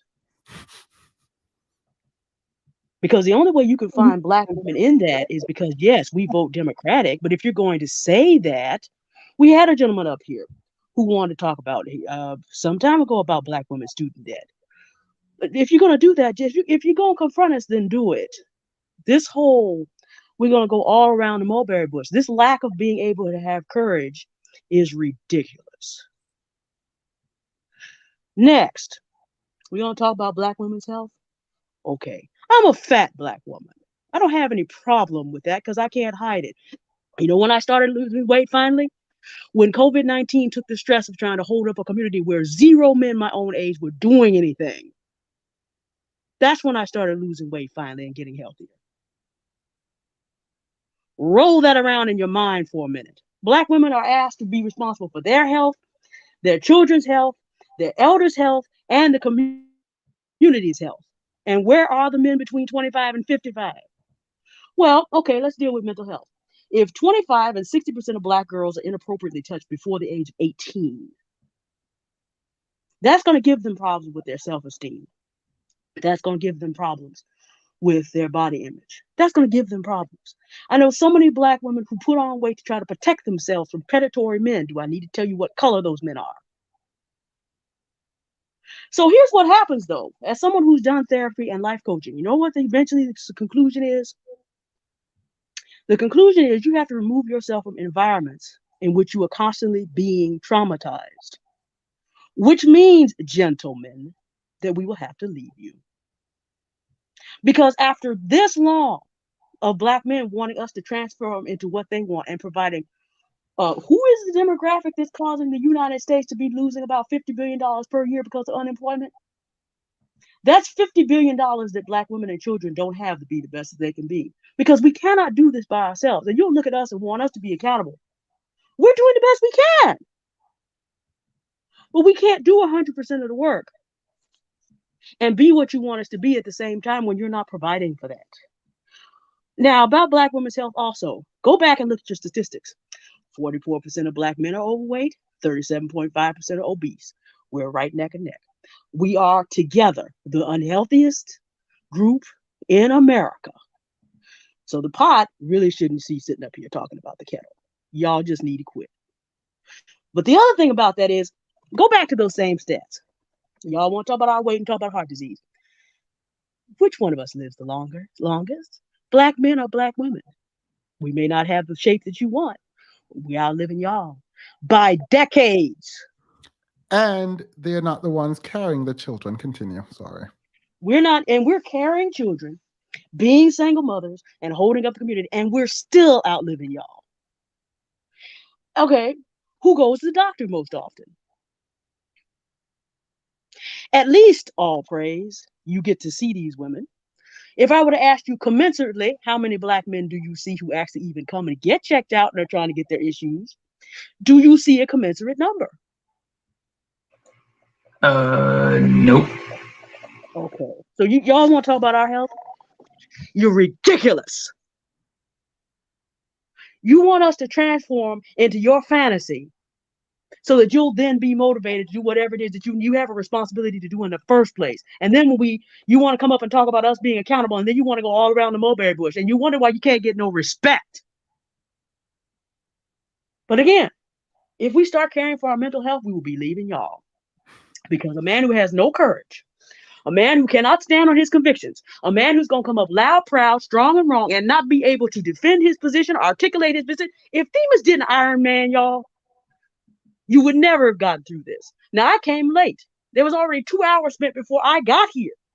We have spent the majority of this life, as we used to do in the past, Themis Iron Man's your arguments, and y'all can't even put your argument in. So here's the other thing about this. If Themis has to Iron Man you, the Latino man is not doing this for you. The Asian man's not going to do this for you. The white man, sure, not going to do it for you. It's kind of like that 20% of the men are getting 80% of women. That means that the 80% of so-called good men are being out-competed by the 20% of bad ones. Well, we know you can't be competing with Latino, Asian, and white men if that is the situation. Well, this is the same thing. No one's going to Iron Man you. So this is why we have this $50 billion number. So you're complaining about us. And you're not doing what you need to do to provide for us? Absolutely not. Not today, not tomorrow, not ever. My therapist and life coach told me something very particular. Figure out who the people are in your life who sponge off of you, who have demands that they don't provide for, who do not reciprocate, and eliminate them. If 17 million adult black women, 25 to 60% have been abused by black men before the age of 18, go to therapy and life coaching, you're going to wake up in the morning like Robert E. Lee did on April 5th. And the only thing you're going to hear is the wind blowing through the willows. So, okay, you want us to be accountable? Cool, gentlemen. You're going to wake up alone and you're going to die alone. You asked your boy Kevin Samuels how that works out. Didn't make it to age 60. And that's common. But you're going to sit up here and talk about us when the same stats about health say we bear the children and still outlive y'all by more than 10 years. We aren't the ones that COVID-19 knocked another year off our lives. That wasn't us. But you're going to sit up here and talk and then go all around the mulberry bush because you know that those same numbers by which you try to condemn us, we can turn that same page and you look even worse. Fix yourselves. Get together with your brothers who are positive men and fix yourselves. And when you get yourselves together, some of us will be willing to follow you. Maybe not me, I've seen enough. Maybe not some of these other women here. But there's always going to be black women that want y'all to do well. But we cannot magically transform ourselves into anything you are not going to provision. If you're too busy trying to go all the way around to whatever the election talking points in November are going to be, to try to get black women to do something, laughable, pathetic, ridiculous, and tiresome. And you wonder why you can't get any respect. You wonder why. Well, y'all came up here today and you showed why. I have never heard, not never. We've had some pretty ridiculous things on Themis and Thought. But this is one of the most ridiculous hours I have ever listened to in my entire life. You don't even have the nerve to talk about what you want to talk about. You're going to tell me I'm not perfect? I know that. I'm a human being. The next question any black woman who hears that from a black man is, and how are you providing for the community for me to get better? Because I'm already holding down everything you're not holding down. How dare you?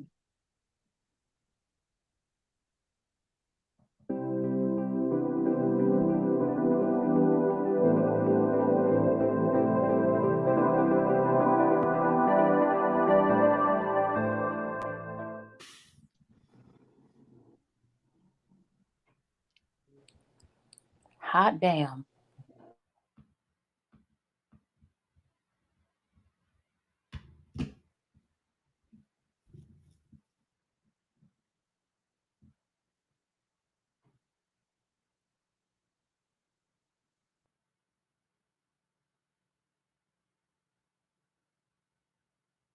All right. Well, it looks like it's done. Does anyone have anything else to say? I mean, That was a hot dish. That was a hot ass dish. Yeah, I don't know. Yeah, I don't know. I mean, I see. I don't know. See, the thing is, it's always going to be hard Thank you, Boston. to. Go ahead. Oh, go. I'm sorry. No, go ahead. Oh, I was gonna say it's always going to be hard to have these conversations because right now, a lot of our brothers are at such a low state, and it affects us all. It affects, like, I'm a hardworking man. I'm able to put a woman in her feminine. I'm able to create a space for a woman to be feminine in. Like I can provide that, but the image is tainted to where we all kind of suffer. So it's difficult, right? Because whatever they do is projected on the people who do work hard, who do plan on providing for the family, being a good father, loving their children. But I get it. It is what it is. And if you, I think the take home point is the priority of accountability has to be on the men at this point, at this juncture where we're at in time. But I was just speaking on the topic. I'm not saying that men don't hold the onus, men don't hold the priority of the responsibility. I was just speaking on the topic. All love, all love. Thank you, Boston. Yeah, I was responding to the Chiron, but I hear you, Deanne, and that was good. I hope you do have a good night. I'm not being passive aggressive because I get accused of that, but I was really responding to the Chiron. Dean, you don't have the courage of your convictions. You didn't come and talk about Black women. You went all around the mulberry bush. Do we need to Can we end on a nice note? I mean, I am trying my best. You have no idea how much I'm really holding back. So I'm just trying to be nice. Oh, wait. Can you be accountable for your own behavior before you say another word about Black women on these lives and in the chat? I'm much nicer to men that own their stuff. I guarantee you that. Black women always ask to be nice. Can we end on a nice note? No, be accountable for your mess. And we can be nice. That's the standard for a Black woman who has done therapy and life coaching. Just know you want us to be accountable for our mental health. I don't have to be overly nice to men who do not take accountability for their mess. I eliminate them from my consideration. That's what Black women working on their mental health put you at. So if you're not going to take accountability for your mess, we don't have to play nice. I think at this point, a lot of Black men should really understand that when you see the banner, when you see the proclamation board, when they see that it says Black women accountability, that they should tread very lightly and just understand that instead of pointing the finger and being so gung-ho to jump in this way of like, yeah, Black women, they should just say, you know what? Slow down and just self-reflect. And I think they'll be safer that way. I'm good. Yes, because accountability fundamentally means about taking account of one's and responsibility in some sense, but account of one's own action. Keyword own. Period. Can I just kind of add to everything as well? So Is that just, E? yeah, that this is Go E. ahead. So obviously, like, you cannot like hold a group of people accountable when you also have your own issues as well. You have to first self-reflect before you can start to point fingers. It absolutely doesn't make sense to hold a group of people, women, accountable when you are actually the ones basically causing all the trauma in the community. And obviously, there's a lot of undiagnosed trauma in the Black community the Black community. So one thing I would honestly like to say to Black women is that we kind of need to stop discounting our values. And this is something also that I'm working on as well as a Black woman. You know, one thing that really came to me is that we as Black women, we are we're very precious. We are basically like diamonds, the closest thing to nature. We are very special human beings. Like we are basically mother nature. And sometimes we belittle ourselves, and I believe that comes from the fact that we didn't have mothers that basically taught us about our values. And I really want this next generation of Black women to understand that we are um, so valuable, and it's okay to raise your standards and add tax onto it, because then we get people like the, sorry to say their names, but then like the Kardashians come into the society and basically just, steal everything and make the millions. And it's like, this is something that is so natural to us. Well, So I will add a caveat. The Kardashian didn't steal anything really. Kanye West said he gave them the culture, but continue. yeah, yeah. So basically, they come in, copy, and they make the millions from everything that we basically have built. And I think it's just high time we just understand our values in society. And just like what Dean said, I believe that's her name, just go to therapy and do the work, because I'm also in therapy too. So I'm also, holding myself accountable and saying that, I'm also doing the work, because I understand that, okay, it goes both ways. It's not just the men, it's not just, the women as well. It also goes both ways. And it's very, very important for women to just understand the value that they bring to the community, because there's also one thing. I know if people have heard this like statement before, but then if you discount your values, you discount your standards. And if you discount your standards, then we have a discounted nation, and a discounted nation brings up poverty mindset. So it's a continuous cycle of being in poverty and just having low standard of values. And we raise children who are kind of like the Black men, which we call dusties nowadays. And the trauma just continues in this kind of cycle. Yeah. All right, we're going to wrap up now. Let's go around. No, Nora, go ahead. I think Nora is the only one who hasn't spoken yet. Hi. Okay, yeah. I think not my only, my biggest issue with this conversation when it comes to the men is that they did not stand on the points that they made. It would be different if you said Black women are overweight and these are the reasons why, and I believe this is something that they should take accountability for, and these are the reasons why I think they should take accountability for.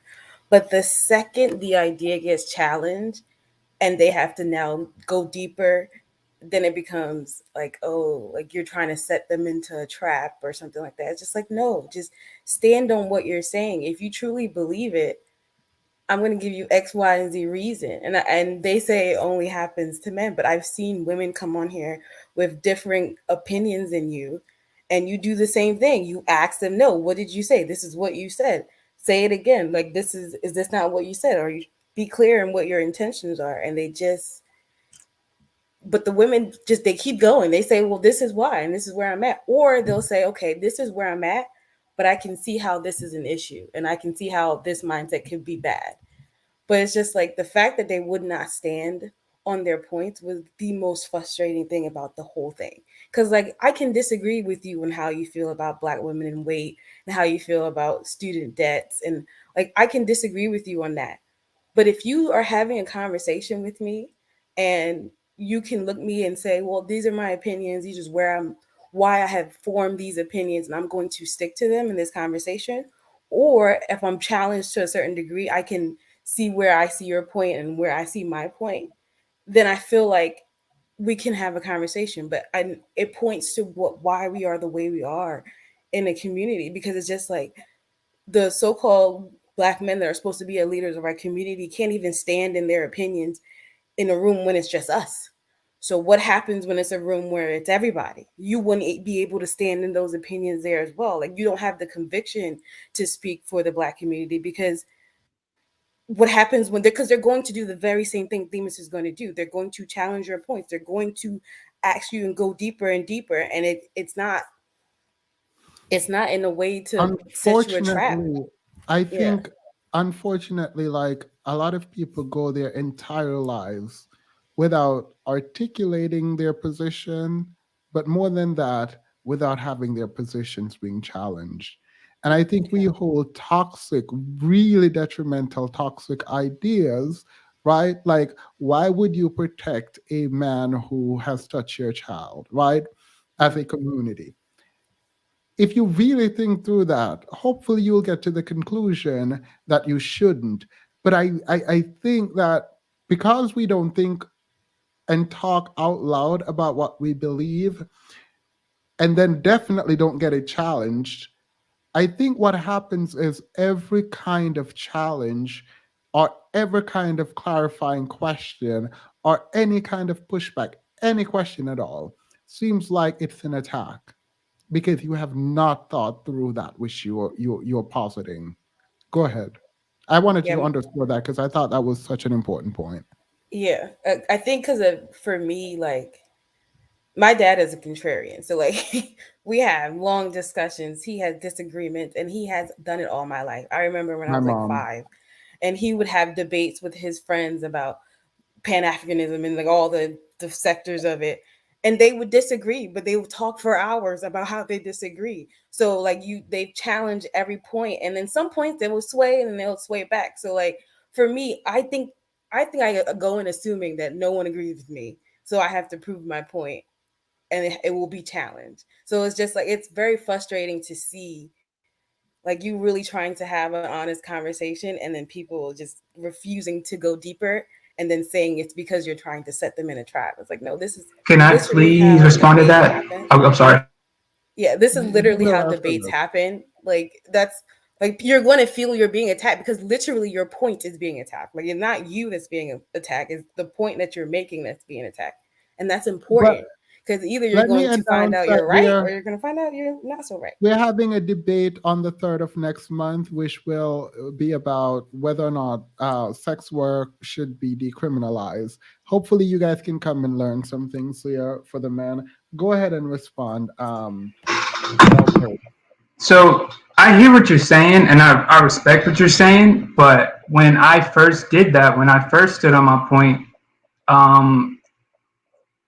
people then start coming on the panel calling me a narcissist, calling me, oh, he doesn't understand basic communication. Multiple people were like attacking my character to a point. It's like, even if there was a misunderstanding, again, like I will watch the video again to see if I was wrong and then say apologize. But again, when you stand on your point, you're basically, you know, putting your reputation on the line because now people are like, oh, this guy, he's a narcissist, or he's doing this on purpose, or he just doesn't get it. And it's just like, I'm a genuinely humble guy. And that's why I did try to beat her on the bush, because I don't want to be derogatory, because first of all, weight and health is a sensitive subject. I realize that. In the real world, I realize that. So I just say that there's pros and cons to standing on a point, especially when a large like miscommunications can happen.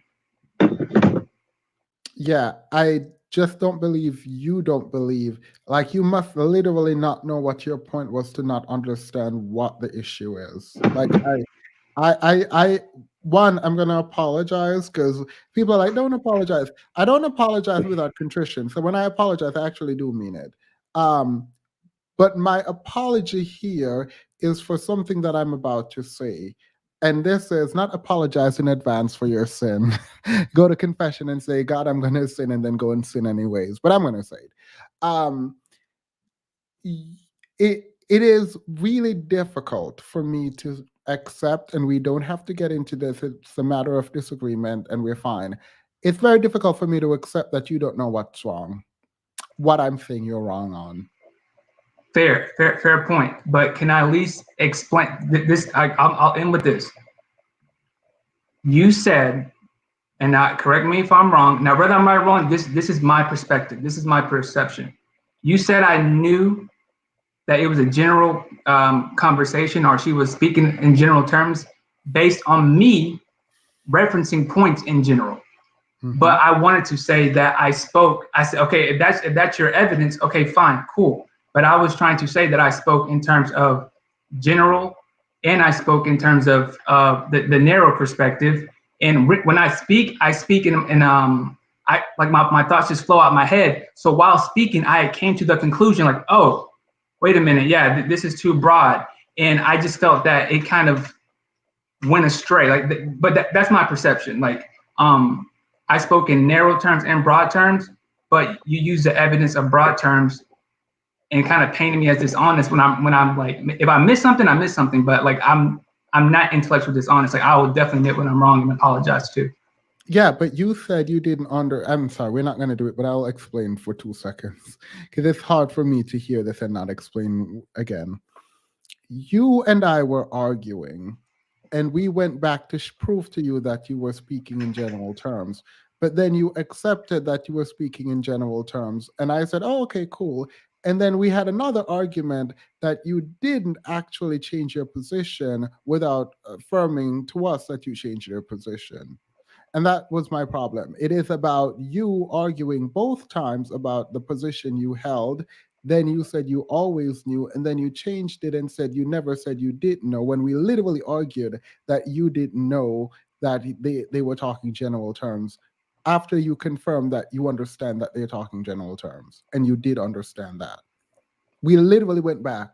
The reason we replayed it was to prove to you that you understood and then spoke in general terms. Then you agreed that you understood they were speaking in general terms. So I don't understand that.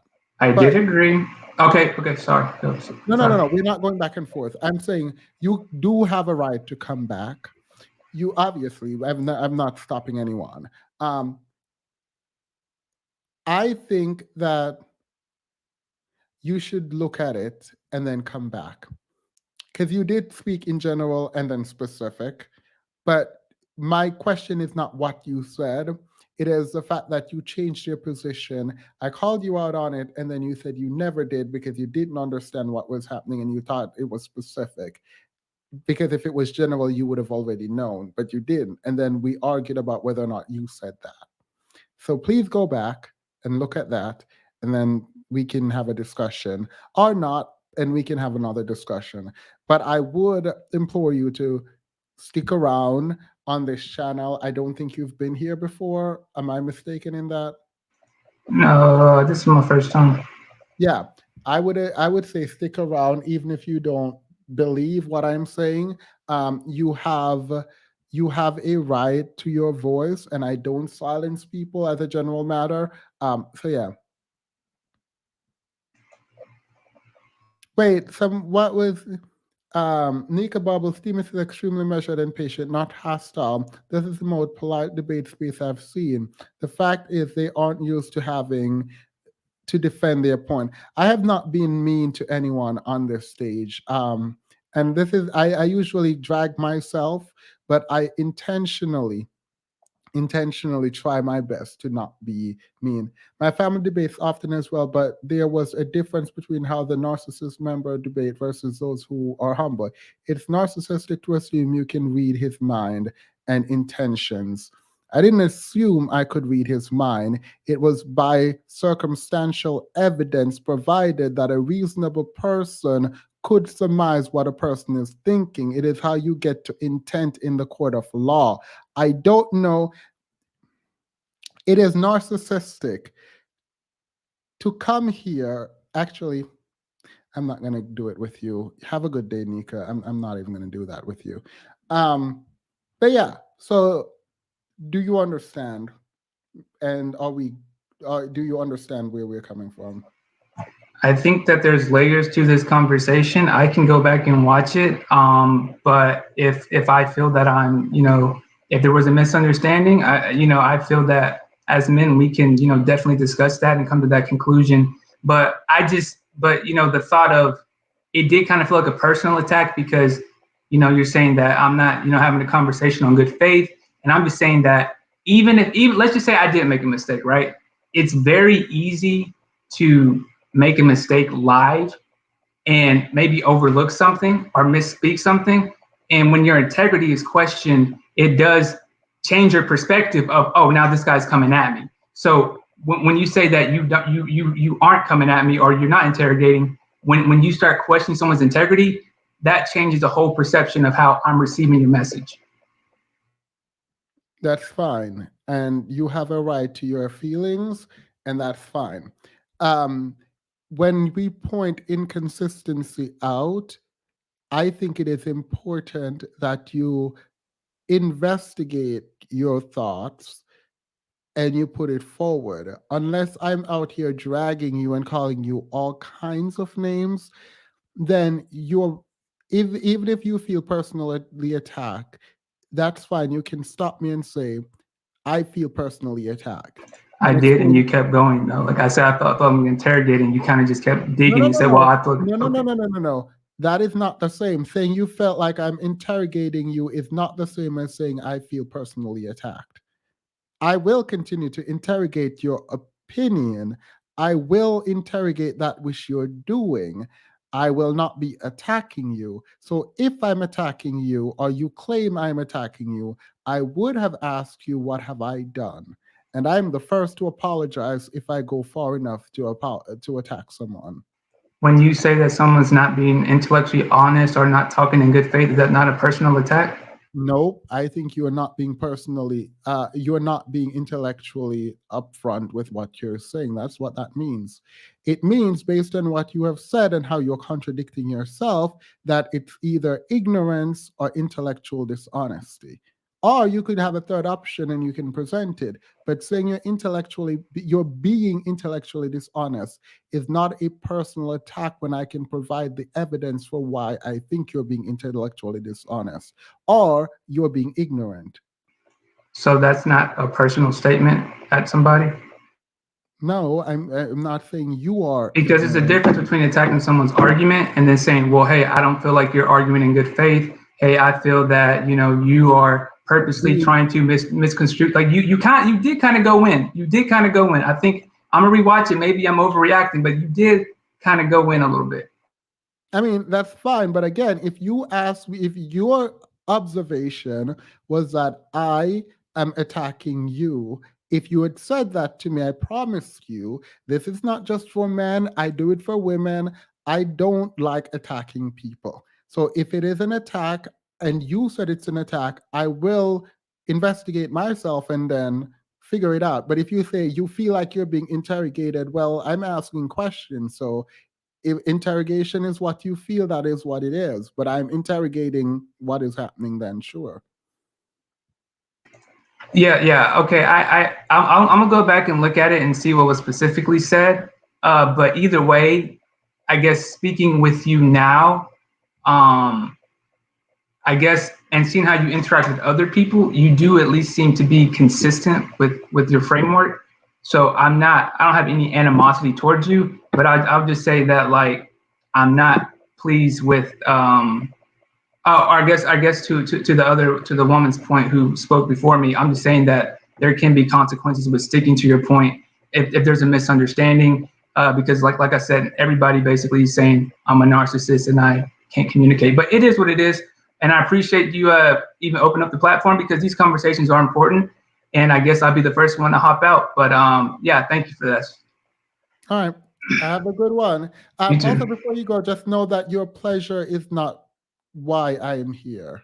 Just an FYI. You said it wasn't pleasant, but I'm not here for anyone's pleasure, really. Not on YouTube, at least. But yeah, have a good night. All right, everyone gets their 15 seconds to close out.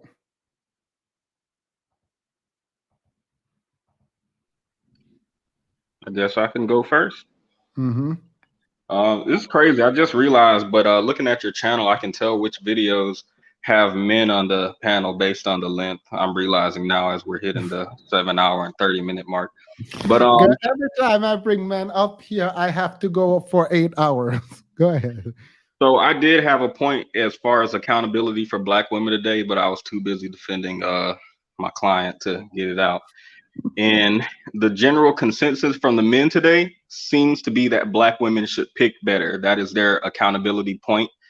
And the first man, Sincere, came on talking about how there are good Black men out there and that these Black men are overlooking them. Now, keep in mind, when we asked him to define what a good Black man is, he said they don't have to have a home, right? They can be homeless. They can be broke and they can cheat. I guess maybe one time at the most they can cheat. That was his definition of a good Black man.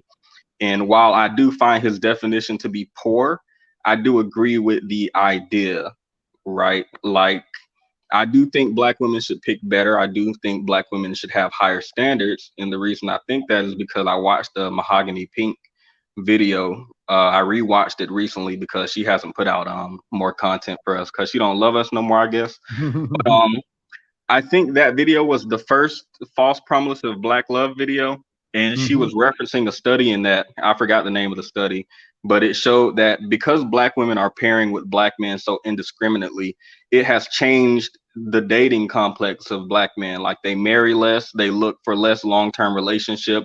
The women become sexual sooner so they can compete with the other women. And there's an imbalance, obviously, in how many women there are. So with that being said, I do think maybe there is legitimacy in the claim that by Black women choosing better, even if that does mean dating out, which I'm not against. I see, I think one of the men was, but I'm not against that. Maybe choosing better may improve the community if that study holds any legitimacy that Mahogany Pink brought up.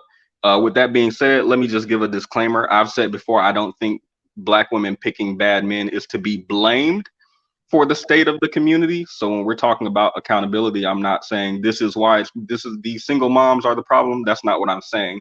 I'd like to have a conversation about picking better, which I think the women are already doing, without blaming them for it. Like I've said before, I consider the big problems to be to blame, like absentee parents or killing or abuse, and that's not a Black woman problem. So I don't really have smoke for Black women. And even in the statement that these men have been saying today, pick better men, it implies that the problem is the men. Let me say that again. The problem is the men that they choose, right? So I don't blame Black women for the bad actions of the men that they choose. That's you picking a bad person is a mistake, right? Being a bad person is objectively bad. So the men in this scenario are objectively bad and the women made a mistake. Maybe they had low self-esteem, like Dean said, low standards, whatever. Yeah, picking you that might be an accident. But you being bad seems more of a choice. That seems to be something you can control another person, right? So you can control yourself. You being a bad person, to the extent there is not like a mental defect, then it's on you. Thank you. Let's. I feel like I should never go back to Deanne because she closed it out.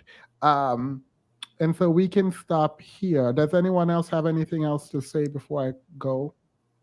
Yeah, can I just sorry. Can I just add to the choose better narrative, because I just think that it's a very weak point to make, because if you're in a community where let me give this analogy, where basically all the apples in the basket are basically either rotting or Then leave the community.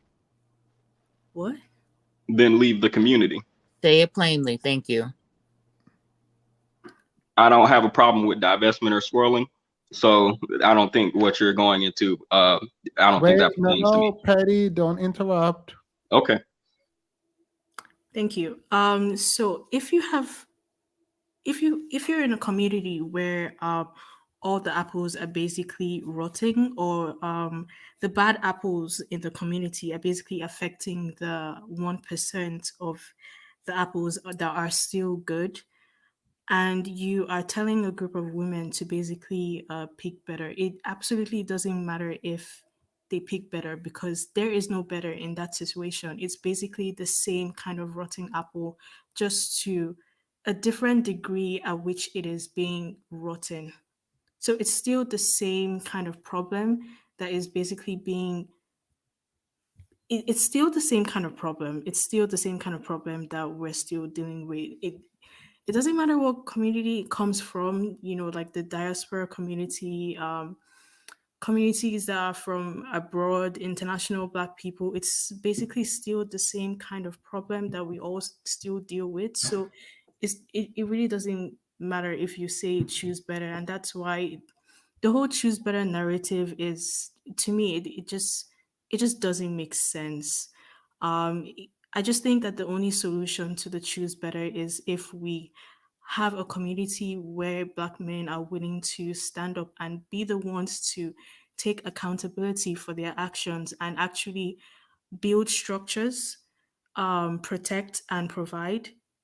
And that's when the narrative of choose better can actually be a thing.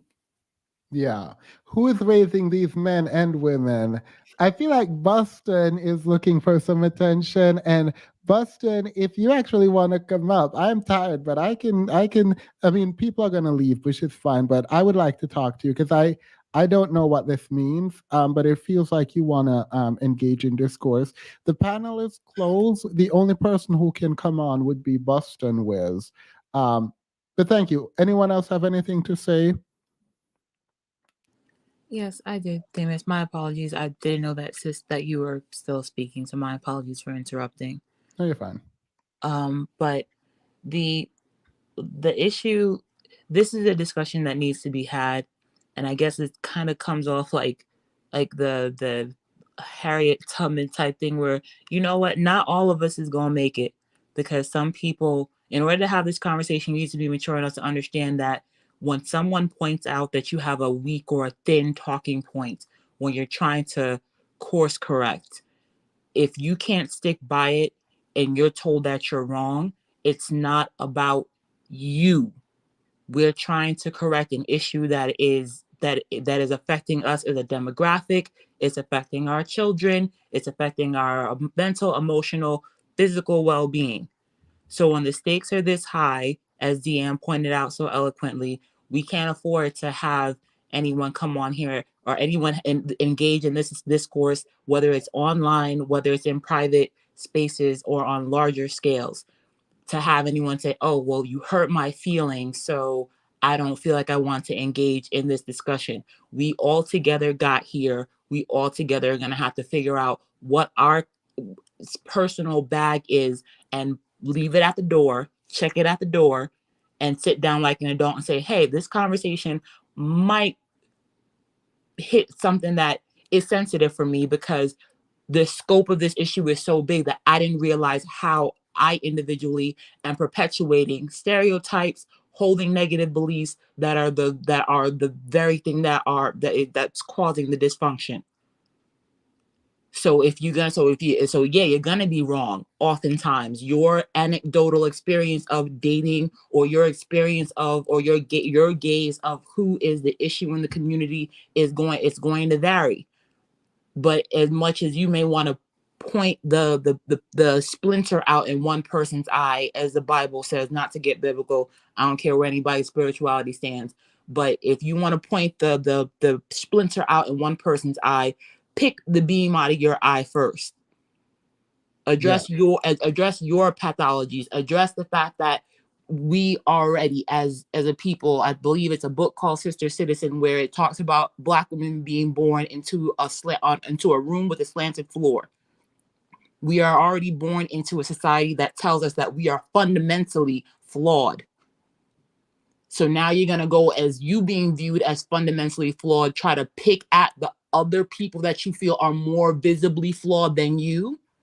No, you're not without fault. You're not without blame. And again, we all got here together, so we all gonna have to get out together. We all gonna have to get out our bags, put on our big boy and big girl britches, and deal with how we've been adding to the cesspool that is dating between men and women nowadays, and building a community, because we can't build on the shambles that we've been trying to tape together with freaking 99-cent store Scotch tape and glue. It's not going to work if we expect to be able to be a viable and thriving community ever. Yeah. And at this rate, if we're not going to approach it in that way, then we're just going to have to deal with the dysfunction. As Kevin Samuel said, it took seven generations to change a community. Okay, then that means that leaves a whole lot of us we're just going to miss the boat. We're setting the babies on. Let's try our best to set the children up well, because otherwise there's going to be a whole lot of adults who are never going to say, hey, I see where I fucked up. Pardon my language. I see where I'm contributing to these issues. That's the accountability that we need on both sides. Where am I causing all this dysfunction? How am I adding to this mess? And clean it up. Then help someone else if you think that you can help them. And if they ask for help, then go see about anybody else.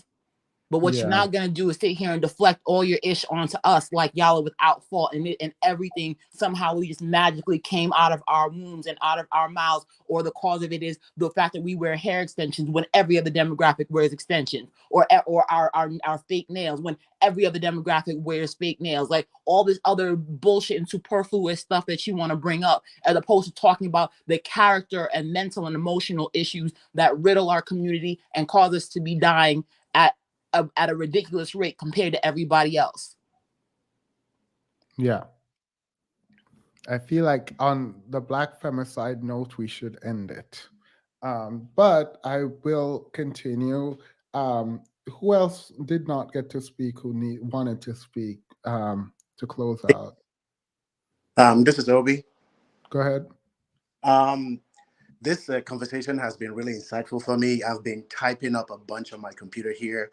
The decisions I'm trying to make right now on what I'm going to do next, because like it's really inspiring.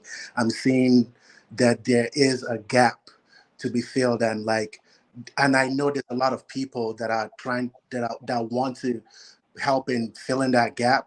But there needs to be like a connection. Like I'm a solutions kind of thinker, so I'm thinking like, what can we do better? Right. And I think one thing women need to take accountability for is to just step out of the way and let the men be men, let other men lead. This is difficult, but like trust that the men will step up and do their job. I know it is like it's difficult to do, but like we've seen that women stepping up to do the job, they're still criticized for doing the job, and they still don't get any benefit from doing the job. So like, don't do the man's job for them. Just let us do our job.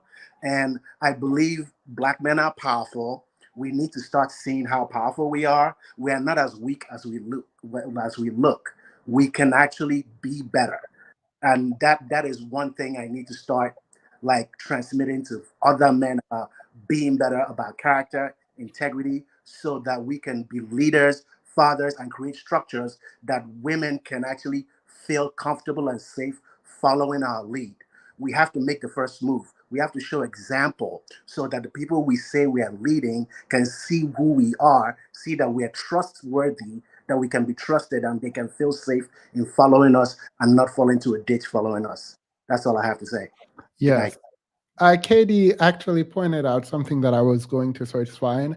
I'm not doing this.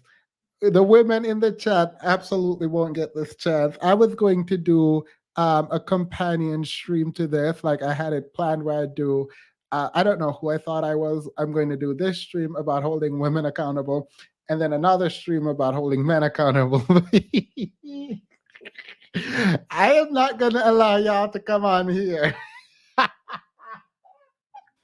Now that is not fair. That is not feminism. The way y'all. I don't think I can. By the way, I'm so exhausted. So I'm glad this person didn't come up. Because I'm actually really tired. So I'm glad there's the next time. Y'all are dead wrong.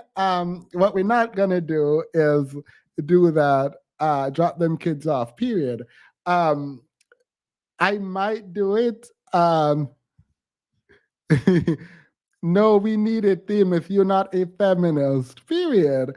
The way that this went, I actually only wanted men on, but obviously I extended it, and I'm glad I did, because it was just a better stream, I think, with the women on, and I'm very grateful that I had the people that I had on tonight, I'm actually really grateful because I don't know. It feels good to be sort of recognized in the space. So and I appreciate everyone who came on and contributed. I will think about whether or not I should have the stream because I just feel like the women have already thought through all their issues. Unlike the men who came on tonight, at least, who weren't sure about sort of what the issues were that they want to hold women accountable for. I am very sure, based on my experience thus far on YouTube, that women have thought through these conversations. They have thought through the issues in the community, and they not only have complaints and things that they need. Monique, you missed a really good live. You missed a really good live. Actually, this might be my favorite live thus far. It was draining on my end, and I'm actually really tired, but it was super good. So on that note, I am ending here, but I will consider more if I should do it because I feel like the women are very prepared. So it's going to be a real short live, I think. So I'm going to do it. I'm going to do it. I will have the companion live, and it probably is going to be it's probably going to be on Tuesday. So it's unfair that y'all get a heads up, but these men also got a heads up because this was posted. So go and do it. I would want Themis to interrogate them like a lawyer, though. Period. Themis and thought the male should get on that topic and tell us. No, that's what. No. That's essentially. Well, no.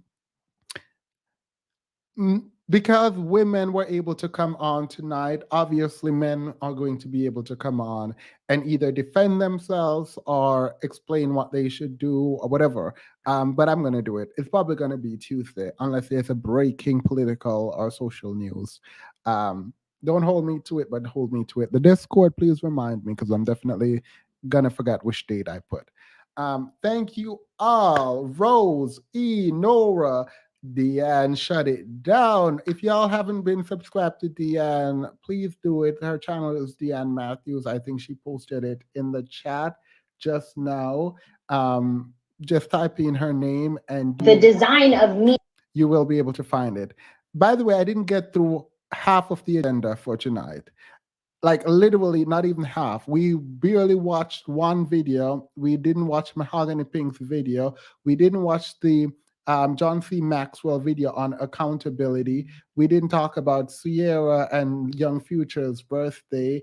We did not talk about Sean Paul and Beyonce. Well, I'm going to do this.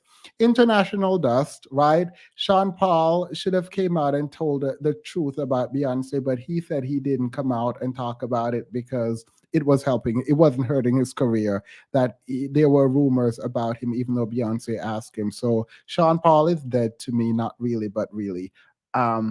That's quick. We didn't talk about a lot of stuff that I had, but it's fine. Have a wonderful night. Please remember to like, share, comment, and subscribe, and I will see you again later. Bye.